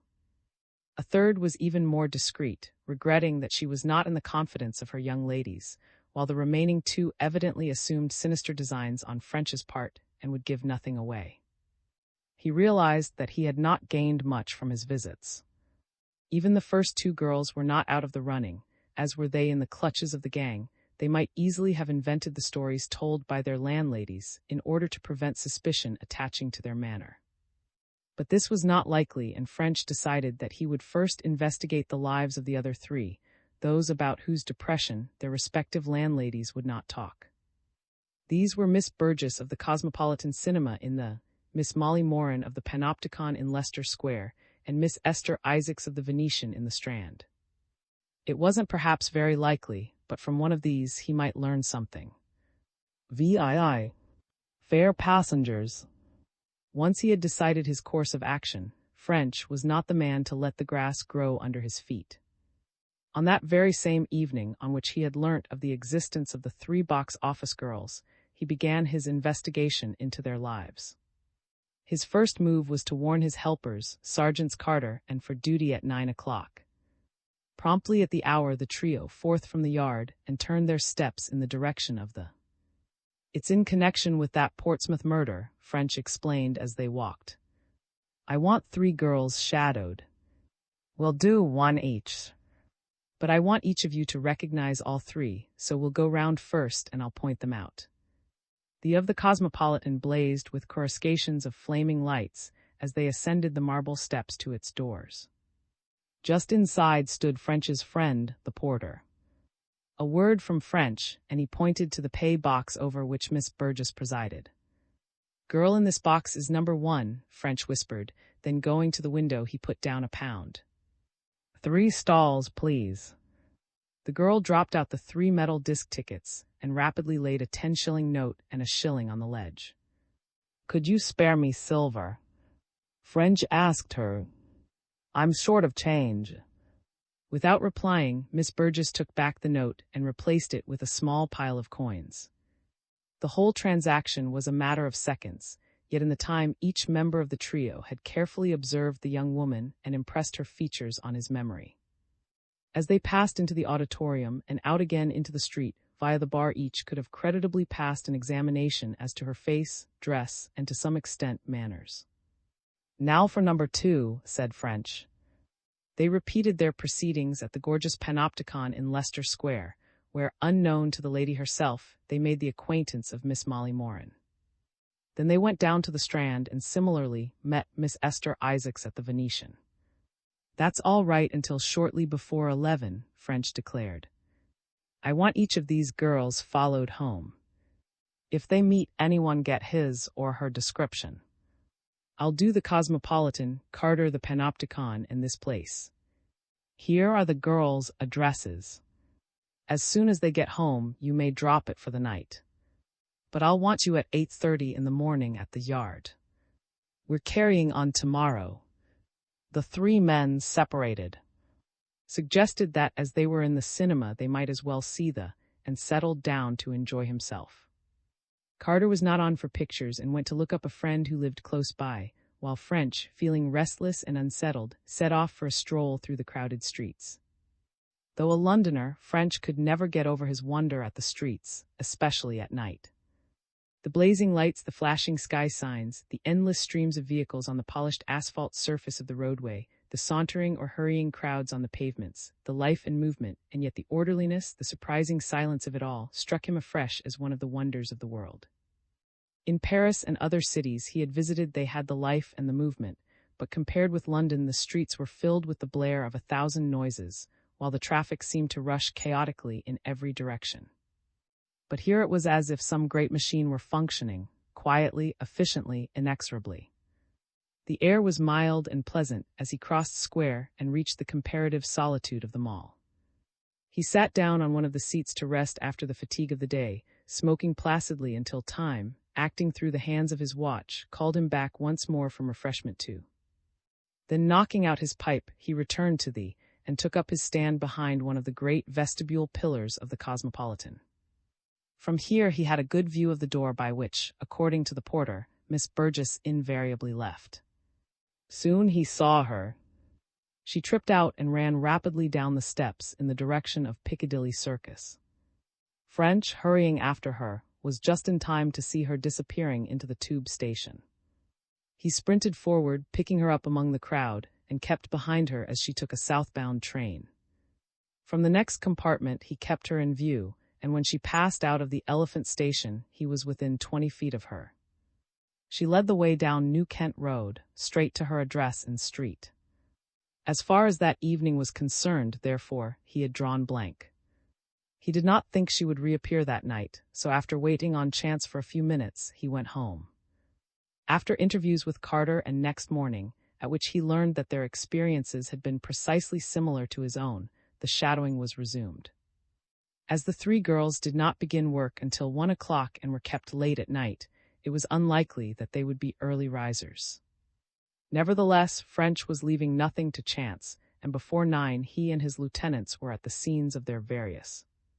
In French's case, there was a rather shabby restaurant across the road from Miss Burgess' boarding house, and there, hidden behind the dilapidated window blind, he toyed with breakfast and watched the street. But he had to read the paper very thoroughly and smoke a number of pipes before he saw his quarry. No less than 2 hours passed before she left the house and walked in a leisurely way down the street. French, in an even more leisurely way, walked after her. She went straight to Westminster Bridge Road, crossed the river, and passing through into Great George Street, entered James's Park.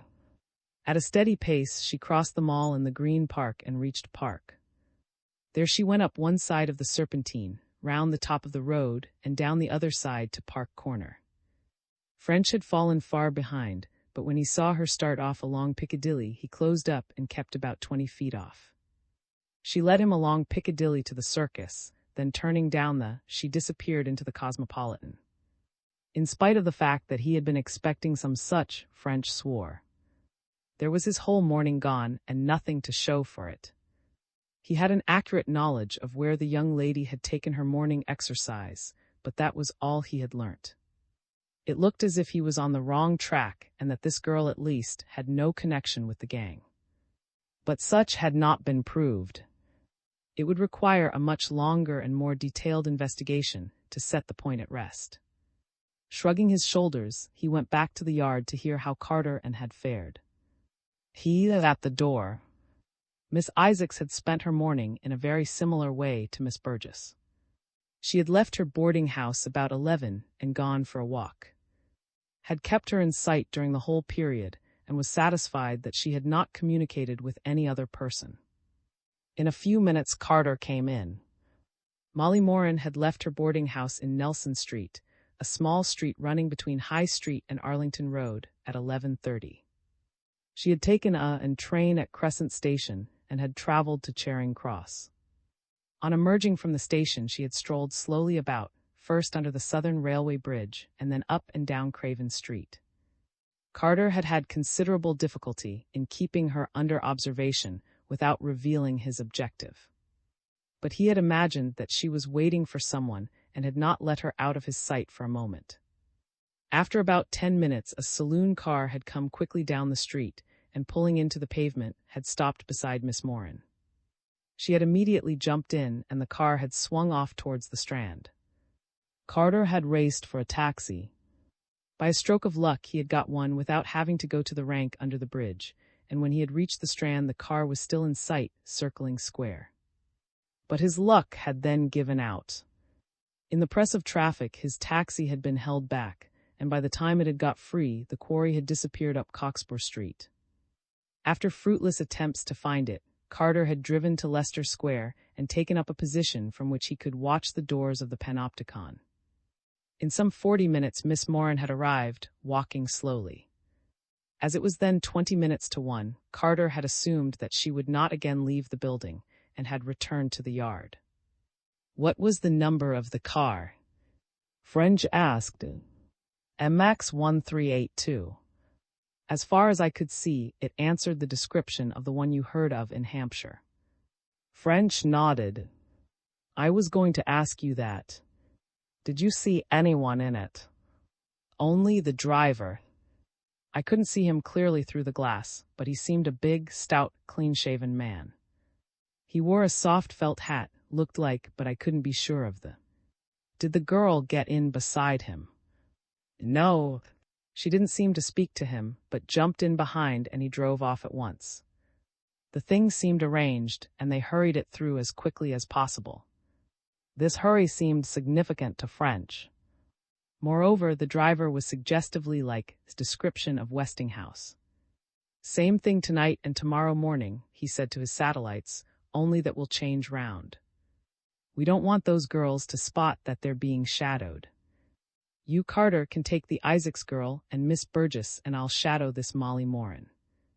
That night the three young women went quickly home as before, and next morning at 9 o'clock French found himself trying to kill time unostentatiously in Nelson Street, until Miss Moran should take it into her rather pretty head to sally forth on the day's adventures. There was here no convenient restaurant, and he found himself hard put to it to keep an eye on the boarding house without attracting the attention of the curious. But French was an expert at his job, and by buying innumerable boxes of matches and cigarettes at the neighboring tobacconists and making indefatigable inquiries for one Mrs. a mythical dressmaker whom he had invented for the occasion, he contrived to fill in the time. At just 11:30, the same hour as on the previous day, the young lady in question emerged from the boarding house and turned her unhurried steps towards Crescent Tube Station. Again she took a southbound train.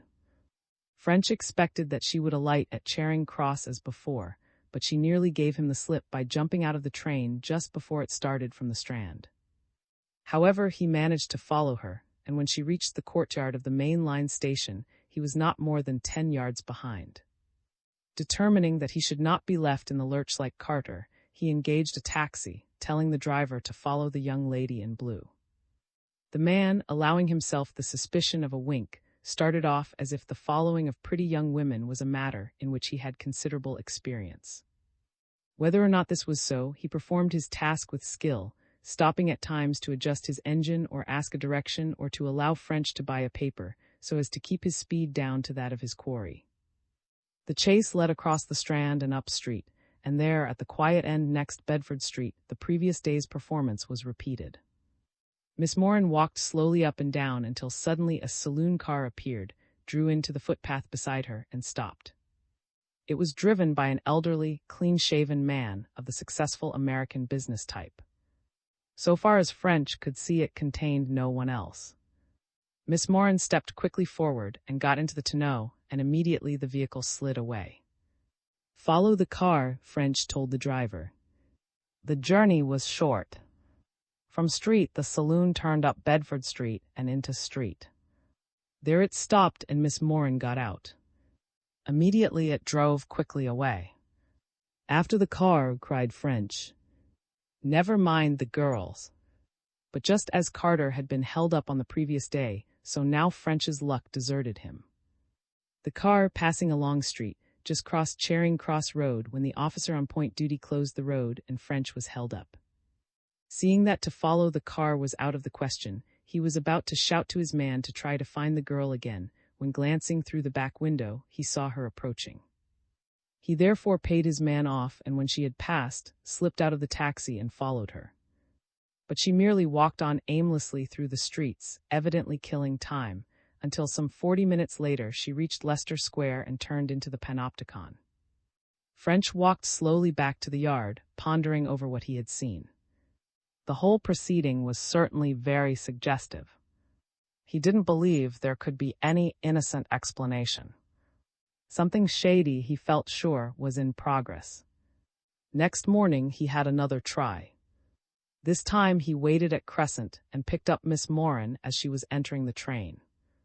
He followed her to Charing Cross, where she changed and took an eastbound Circle train to the Temple. There she got out and, turning away from the river, began pacing up and down Norfolk Street. French hailed the first taxi he saw, and instructing his man as before, sat back in it to await events.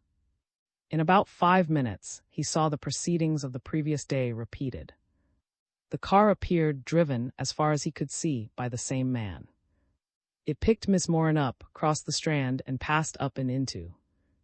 Then turning down a street to the left, it ran into Wild Street. There the young lady got out. French had told his driver what to expect, and as the car ran on into Lane, French's vehicle was close behind. Through Broad Street and High Street it passed, and then along Oxford Street to North Street, down which it turned. And then in Square the whole thing was repeated. On the footpath in Square stood a young woman. French could not see much of her, but he noticed that she was well dressed and that her bobbed hair was flaming red. The car stopped, she jumped into the back seat, and once again the car swung on. More interested than ever, French continued the chase. The car passed on down South Street and along South Street into Street. There it stopped and the girl got out, the car turning on down Charles Street. For a moment French hesitated as to which of his two quarries he should follow. He would have given a good deal not to have been playing a lone hand at that moment. Rightly or wrongly, he decided on the car. Once again, to his amazement, a similar scene was enacted.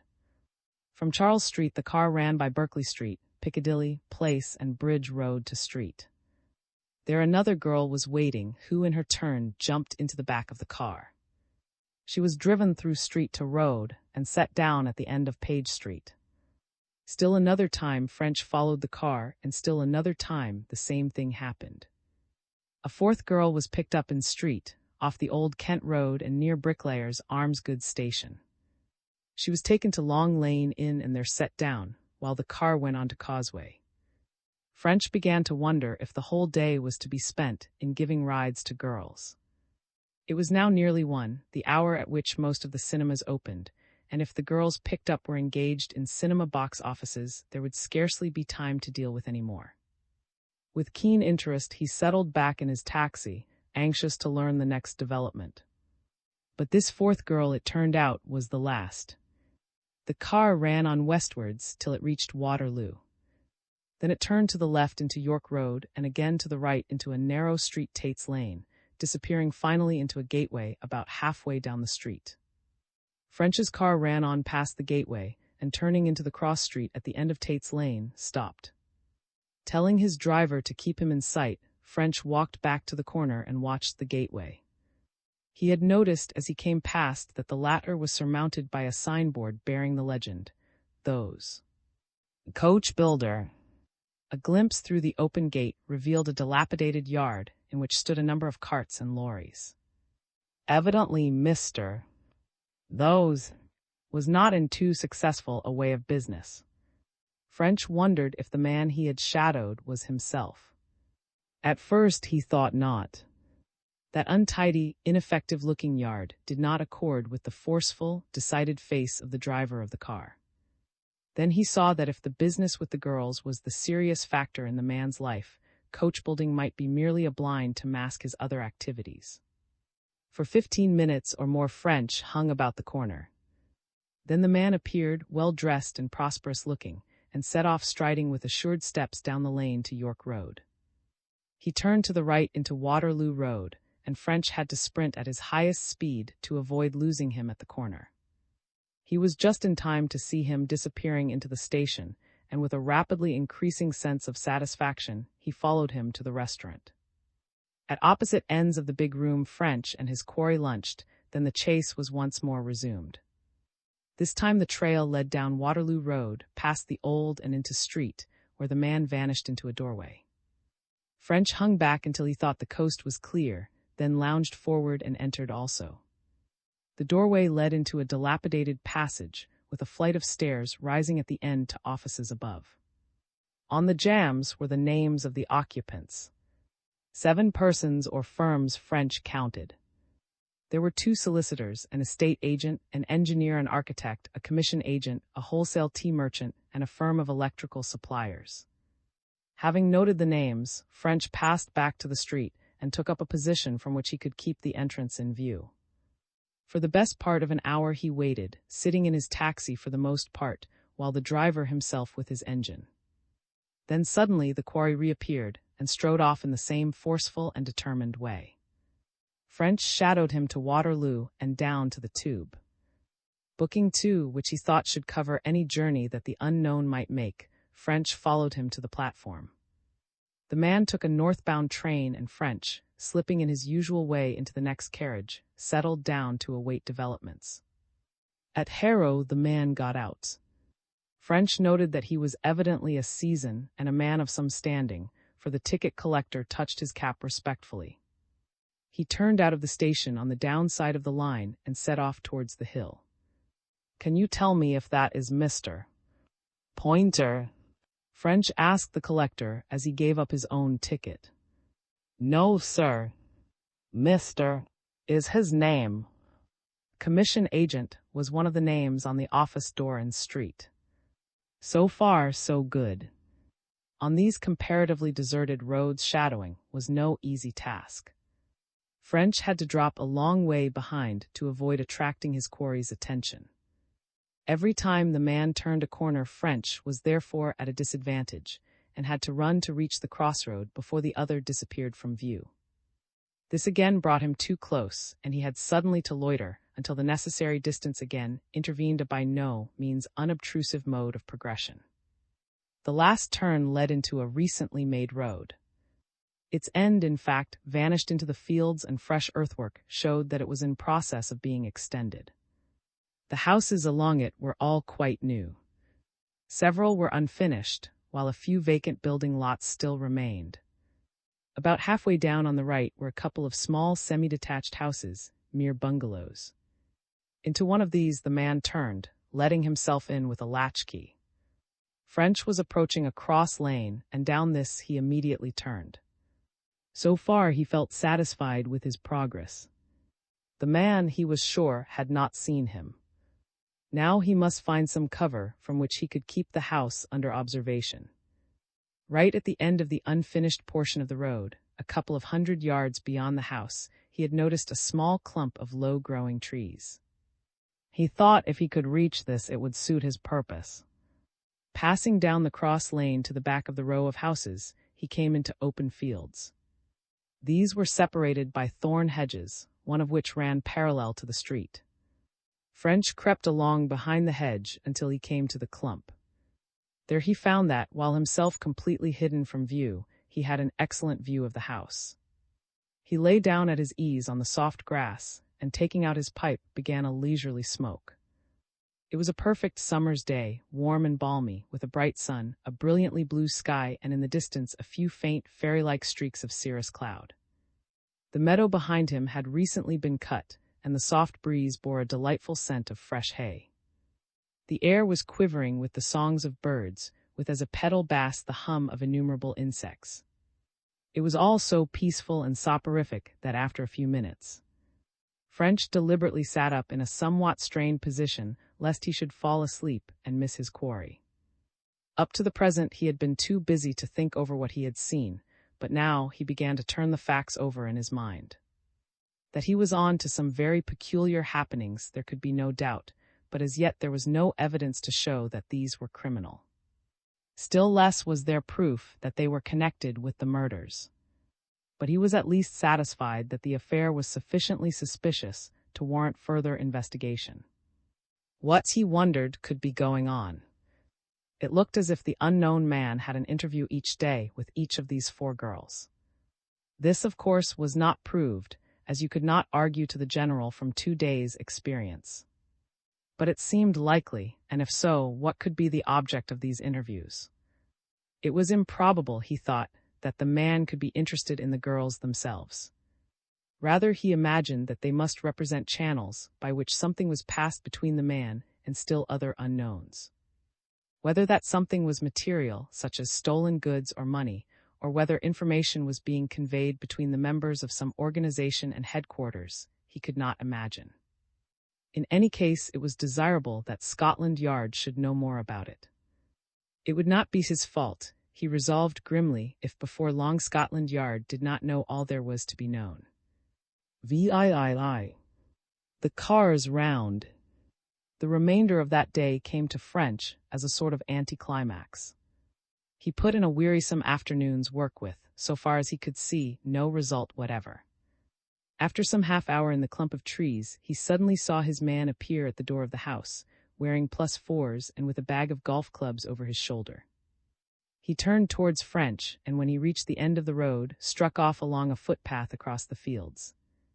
This brought him near French's retreat, not so near as to risk discovery, but near enough to allow French to fall in behind him with the minimum of trouble.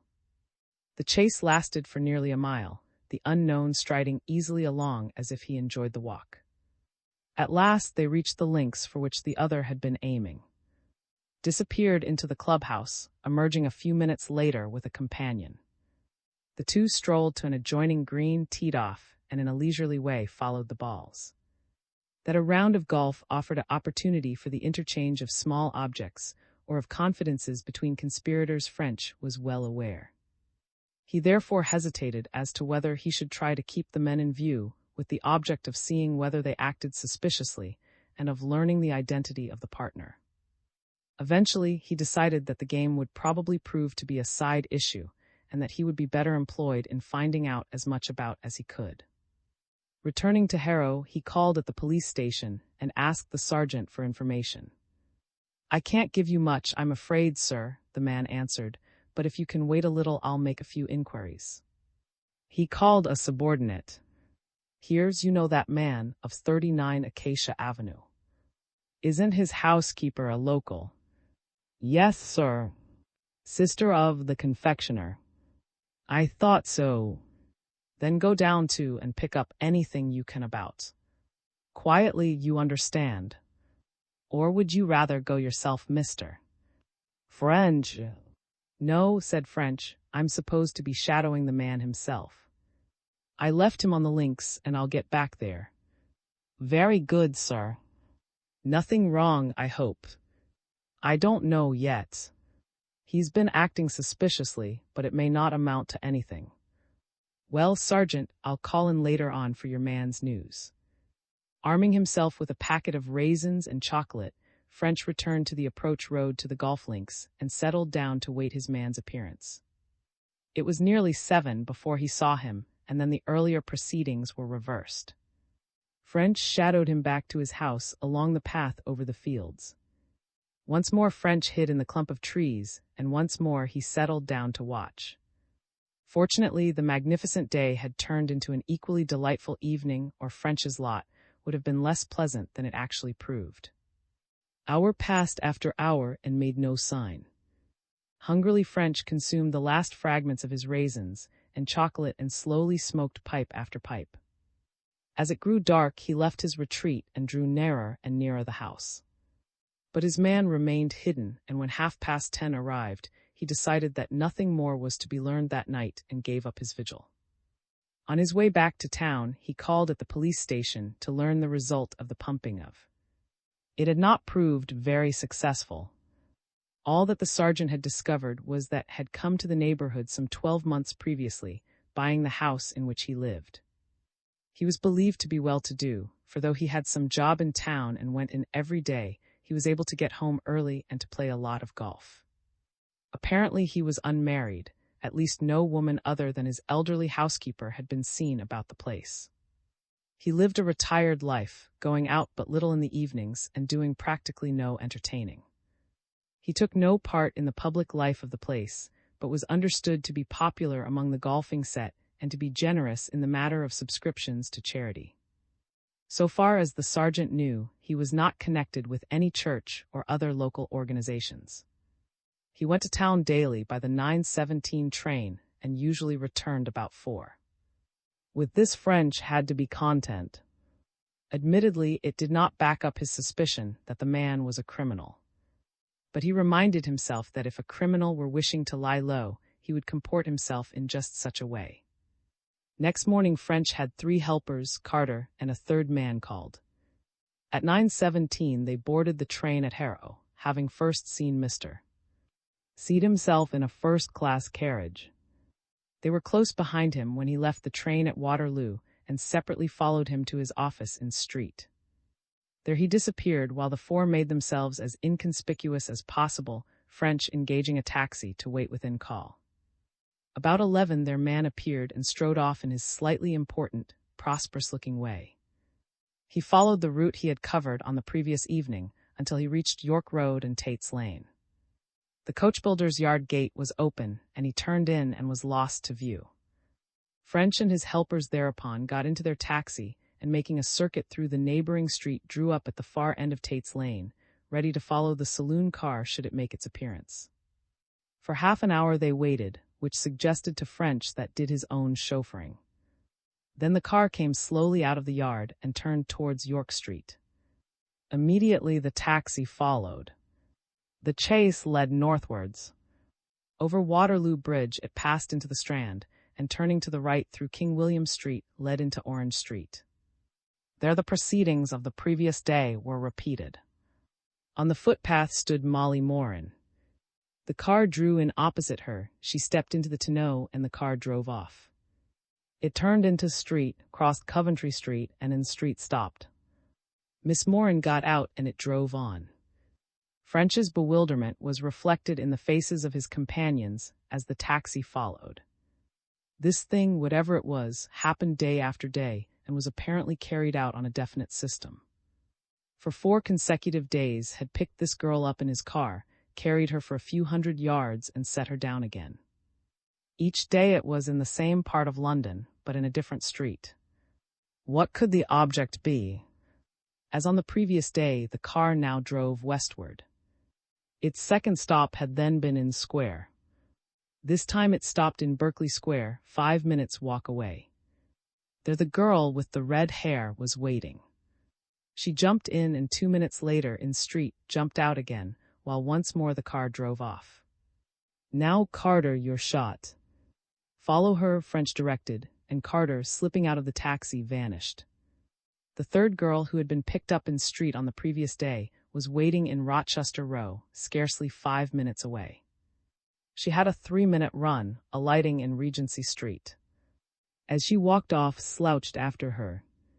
Then the car crossed the river and stopped for the fourth girl in Upper Grange Road, again close to Bricklayers Arms Station. She and Sargent got out 5 minutes later, while French cautiously trailed the car back to Tate's Lane and Mr. From there to his lunch and then to his office. Shortly before 3, reappeared and walked, precisely as on the previous day, to the tube station at Waterloo. After a momentary hesitation, French, on seeing him enter the Harrow train, gave up the chase. He thought he could do better elsewhere. He returned to street and, mounting the stairs, took quick stock of his surroundings. The house was 5 stories high, and on each upper floor were 2 sets of tiny offices. Commission agent was housed on the 3rd floor, with herald, engineer, and architect opposite. The whole place was dirty and dilapidated and suggestive of unprofitable businesses. French approached its door and knocked. There was no response. Guardedly, he examined the lock. It was old, and he thought it might prove amenable to the persuasion of a bent wire. But obviously he could not attempt any burglarious exploits at the moment, even if sounds of movement in the engineer's office had not warned him off. For a moment he paused, then crossing the landing, he knocked at the engineer's door. A lanky young man opened. "Sorry to trouble you," French apologized, "but I am looking for a Mr. An engineer. I'm afraid I've been misdirected. Do you by any chance know him?"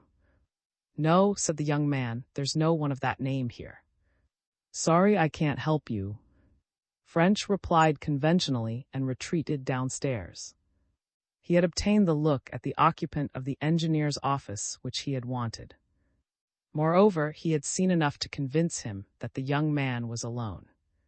Once again he took up his weary vigil in the street below. For nearly an hour he killed time before he saw his new acquaintance leave. Then he quickly re-entered the building and climbed to his office. With considerable misgiving, he had determined to do a dangerous and prohibited thing, to search the premises without a warrant. He felt sure he could do so without discovery. The whole of the floor itself was unoccupied, and the wooden steps of the stairs would give plenty of notice of anyone's approach. Unless some extraordinarily unfortunate accident should bring himself back, he should be quite safe. As an additional precaution, he knocked once more on both ends doors. When he had waited a moment, he clattered downstairs, then creeping silently up again, he took his bent wire from his pocket and set to work on the lock. In a very few minutes it yielded to his treatment, and passing softly through the door, he closed it behind him. The room was fitted up in the barest way as an office. In the center stood a roll-top desk with an Austrian bentwood chair behind it. A second chair faced the desk. In one corner was a cupboard of painted deal. And that was all. There was not even a blind on the window, nor a basket. And the second room was entirely empty. The doubt of the commission agency business, which all this suggested, was increased by a rapid search of the desk. It contained only some financial newspapers, a notebook with records of stock and share transactions, and a number of novels of the more modern and intellectual type. The cupboard, which was not locked, was empty. In spite of the speed at which French worked, his search was amazingly thorough. Every leaf in the notebook was turned over and its contents examined. Every novel was gone through lest letters or loose sheets might have been left between the pages. The walls and floor was examined for secret hiding places. In short, when he concluded that there was nothing in the rooms to interest him, it was because he had made absolutely certain of the fact. Only once had he had a bad moment, when he had heard steps ascending the stairs. Silently he had withdrawn to the inner room, in the hope that even were it, he might still escape discovery. But the steps had passed on to one of the offices above, and again breathing freely, he had resumed his work. In his withdrawal also he was fortunate. Having looked round to make sure that no signs of his visit remained, he drew the office door silently after him and gained the street unseen. It was by this time, after 6 o'clock, and French felt that he had done enough for the day. But he went back to the yard, not only as a matter of routine, but to receive the reports of his 3 men. For the first time since he returned from Portsmouth, French felt a sudden thrill of delightful excitement as he listened to these reports. It looked as if at long last he really was on the right track. For each of the 3 girls was employed in a box office. The red-haired girl, it seemed, worked in the box office of the Royal Cinema in Road, and the other 2 in those of in Bridge Road and Old Kent Road, respectively. Each had walked from the point at which she had been set down to her place of business, directly or by a circuitous route, as was necessary to bring her there at the required time. None of them had held any communication with any other person during the walk. In each case the shadower had found out his quarry's name, but not her address, as all 3 men were afraid of calling attention to their activities by too persistent questioning. "Well," said French, "get back again this evening and shadow them home." Though French himself had been looking forward to a quiet evening in the bosom of his family, his eagerness was now so great that after supper he forth once more to try to push the case a step further. After considerable trouble, he succeeded in obtaining interviews with the managers of all 4 places of amusement, the 2 cinemas, and the 2. To each he explained his official position, and having made it clear that nothing was suggested against the girls personally, he put his questions. But as he had foreseen, the managers were not helpful. None of them had noticed anything abnormal or suspicious in the conduct of the girl in his company's employment, nor had there been any irregularity about her cash. Next day French carried his routine inquiries a step further. Armed with the addresses which his 3 assistants had discovered on the previous evening, he interviewed the landladies of the 3 new girls' boarding houses. In each case he was assured that the girl in question had been in evident trouble during the previous 6 months. But the landladies did not think it was financial.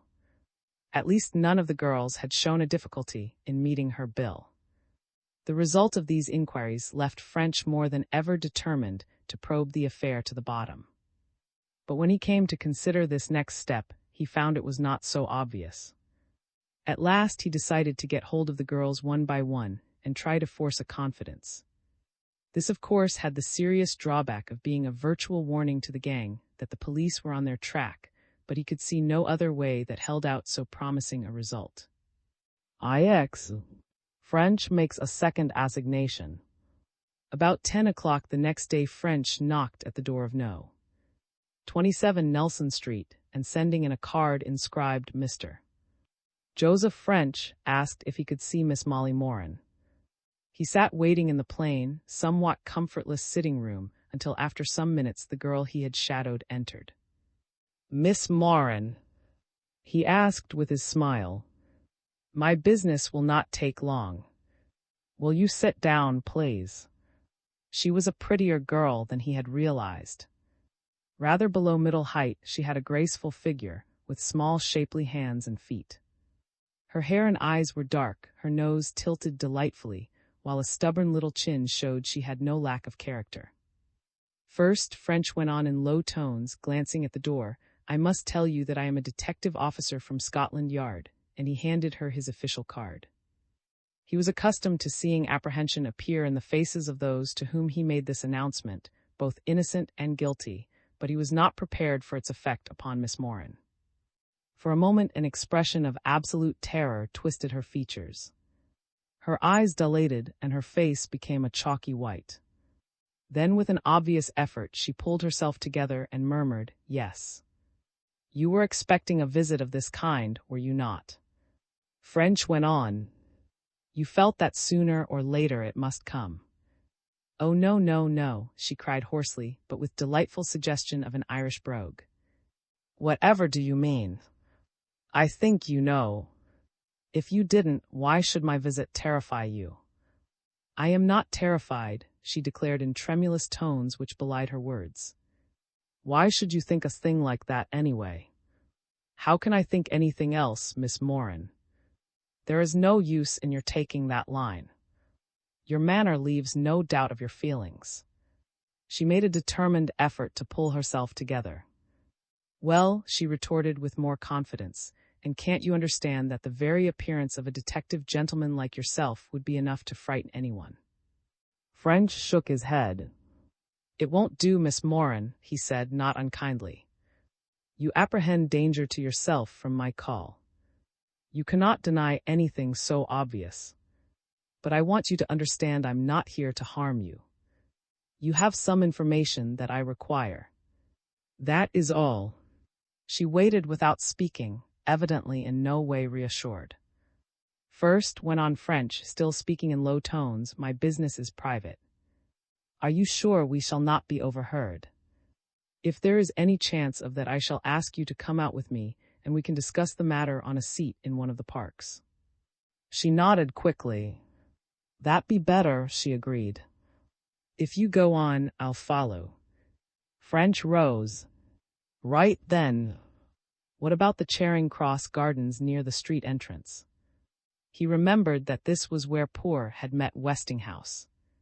To his delight, the shot told. She gave him a quick, terrified glance as she faltered, "I'll be there in half an hour." "Good." Then loudly, for the benefit of anyone who might be listening, "Well, goodbye, Miss Moran. I'm glad to have had the pleasure of meeting you." He had little doubt that the girl would keep her appointment, but he was not so sure that she would not first communicate with some member of the gang. Therefore, as soon as he was out of sight of the house in the direction she would expect him to take, he turned quickly down a side street, and by making a short detour, regained Nelson Street on the opposite side of the boarding house. Stepping into a shop, he laid a shilling on the counter and asked if he might use the telephone. "Scotland Yard speaking," he called softly. "Please keep a note of any calls from 4763C during the next few minutes. Official demand to your headquarters following." He had noticed the telephone in the hall of the boarding house. Luckily for him, it was one of those old-fashioned instruments which bore a plate with the words, "Your number is," followed by the digits in question. He left the shop quickly, so as to make sure that Miss Moran should not give him the slip. She had not appeared, and once more becoming an aimless lounger, he watched the boarding house door. In about 10 minutes, she emerged and set off down the road. Slowly French followed. But she attempted no excursions aside, and within a minute of the time appointed they met in the gardens. "Here is an empty seat," French said, when he had gravely complimented her on her punctuality. "Do you smoke?" She accepted a cigarette, which he lit in silence, only continuing when she was comfortably settled. "Now, Miss Moran, you mustn't be alarmed, but I have to tell you this is a serious matter that you've got mixed up in. And I may tell you, too, that your only chance of keeping out of personal trouble is to be frank with me. If you tell me everything, I'll do my level best for you. But I assure you that I'm not threatening when I say that if you mislead me, you'll bitterly regret it." The girl had evidently been thinking during her walk, and she replied with some show of assurance. "Assure, mister. French, I wouldn't dream of not being frank with you. But there's nothing I have to tell." "I'm sorry to hear you say so," French returned, "because your face shows me the exact opposite." However, past that for the moment. Will you tell me why you travel every morning for a few hundred yards in Mr. This car? The girl's white face paled still further, but she made no reply. Do take my advice, Miss Moran, French went on earnestly. I may tell you in confidence, it is not you that I want, but if you persist in putting me off, you'll be in the same trouble yourself. Believe me, you're playing a more dangerous game than you know. For a few moments further she hesitated, then said sullenly, I'm not doing anything against the law. In that case, Miss Moran, you can't have any real objection to telling me all about it. You can't make me say a single word if I don't want to. Perfectly true. But I can arrest you on a charge of criminal conspiracy with, and certain other parties, and the public prosecutor will make you tell in open court at your trial. But you wouldn't do a thing like that. She spoke half coaxingly, but the look of fear flashed again in her eyes. Not if you didn't force me to. French leant towards her and spoke very earnestly. Don't you make any mistake, Miss Moran. It's my business to get this information, and I'm going to get it. And what's more, you're going to give it me. You can please yourself whether you do it now or at Scotland Yard or at the Old Bailey. But you're going to give it to me. His voice became coaxing in its turn. Why not now, just privately here between the two of us? I promise to help you and to protect you from your accomplices. He paused, then as she did not speak, went on, Do be sensible, Miss Moran. You'll never get such a chance again. Remember, it would be 100 times worse in open court with everyone against you. French felt that he was sailing rather near the wind in speaking in this way. His justification to himself was that he was convinced of the girl's innocence, or rather that if guilty of crime, she had been terrorized into it and wished to escape. But he was not in a position to say this to her in so many words. He remained silent for a few minutes, then just as he was about to resume his arguments, she spoke, her emotion accentuating her brogue. I don't think that's a fair way you're speaking to me at all, she said in a low tone, but how am I going to stand up against the whole British police? Sure, I see that you've got me, and I'll have to tell you what you want to know. Believe me, you won't regret it.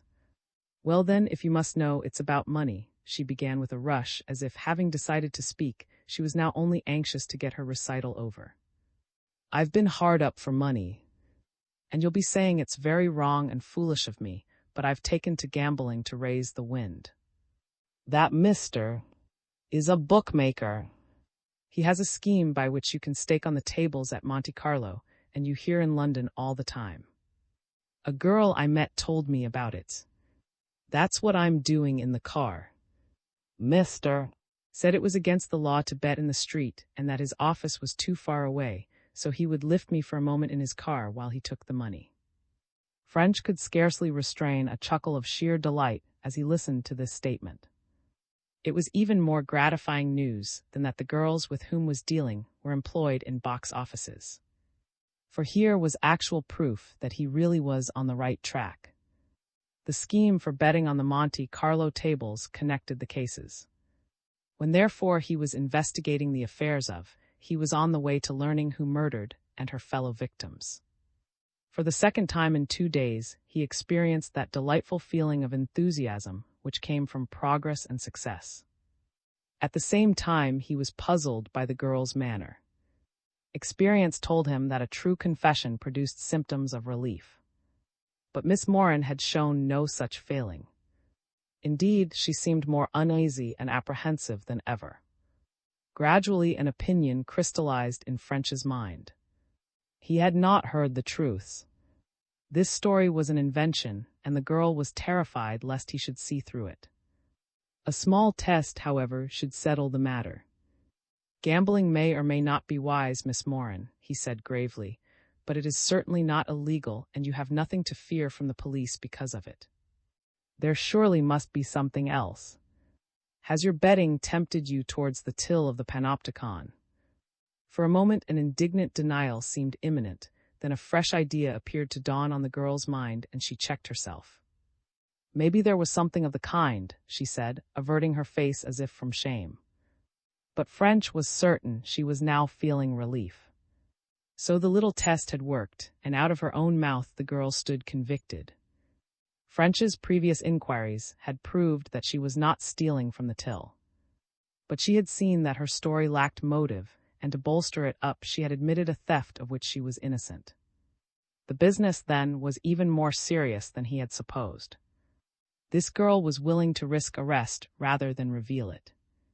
But French saw that for the moment he would get no more out of her, and he set himself to dispel her fears, so that the story she would almost certainly tell would do as little harm as possible. One other point, however, he did learn. At the moment he did not appreciate its importance, but afterwards he saw that its discovery formed an essential link in the chain by which he eventually the mystery. While going over with Miss Moran the places at which she had been picked up and set down, he remembered that she had not been seen to speak to, and asked how she knew where to wait for the car. Without hesitation, she told him that 5 different places had been chosen, which were used in rotation. This avoided stopping at the same point each day, which might be noticeable, and the number 5 ensured a different place being used on the same day of each week. For example, she said, "Today I'll be waiting for him at the corner of Old Compton Street and Greek Street, and he'll run me to Green Street. That'll give me 3 or 4 minutes to fix up about the stakes. Tomorrow I start again where you saw me first, and so on." From such slight threads are the webs of justice woven. Before parting with her, French became the heavy father. He told her he was satisfied that she was doing something which she would be wiser to leave alone, and though of course she was a free agent, he urged her for her own sake to give it up. At all events, if she found herself in any danger or difficulty, she was to apply to the Yard, when he would see that she got the help she needed. "And don't wait till it's too late," he concluded earnestly. "I don't want to frighten you, but I warn you very seriously to be careful. Keep this interview secret from. You may be in real personal danger if you don't. Other girls in your position have been indiscreet and have paid for it with their lives. I'm not exaggerating, Miss Moran, with their lives. So keep your mouth shut, and if you are in any danger, don't hesitate to ring up the Yard, Victoria 7000. She seemed considerably impressed as she gave him her promise.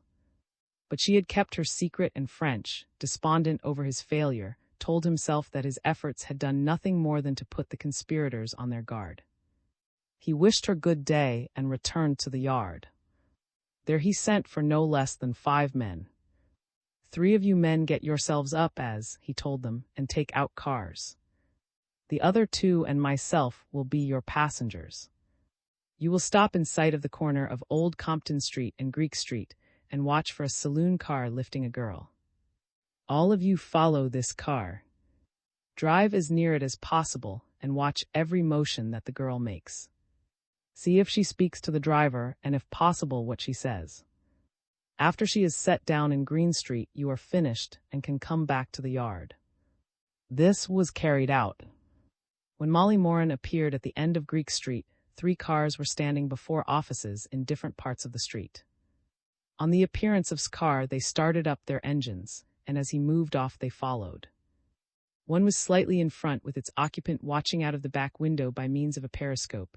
A second was almost abreast, while the third ran on ahead to Charing Cross Road, ready to fall into place as turned the corner. French's 3 drivers showed immense skill in maneuvering their vehicles into places of vantage. During the whole period in which Miss Moran remained in the car, an observer was never more than 10 feet away. Sometimes one of the 3 would be nearest, sometimes another, but none ever left the side of the car until the next was ready to take its place.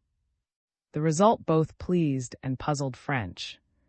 It pleased him because it proved him correct in assuming the story of the gambling to be a fabrication.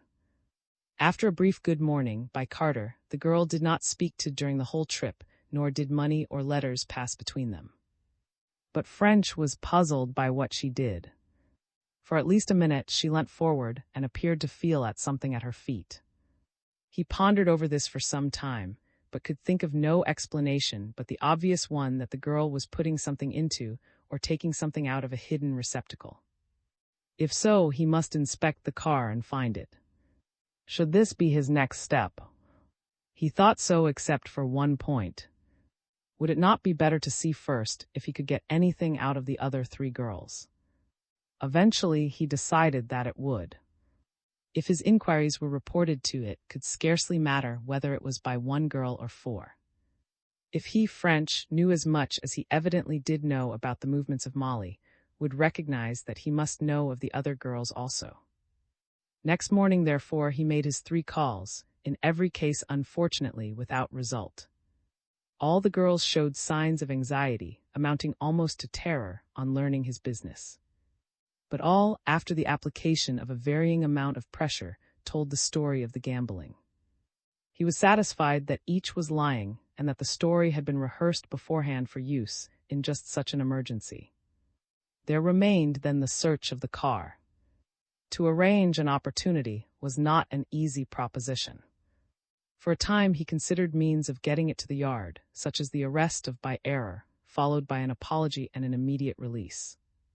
But he thought that as long as any other way remained, his superiors would not stand for such a method.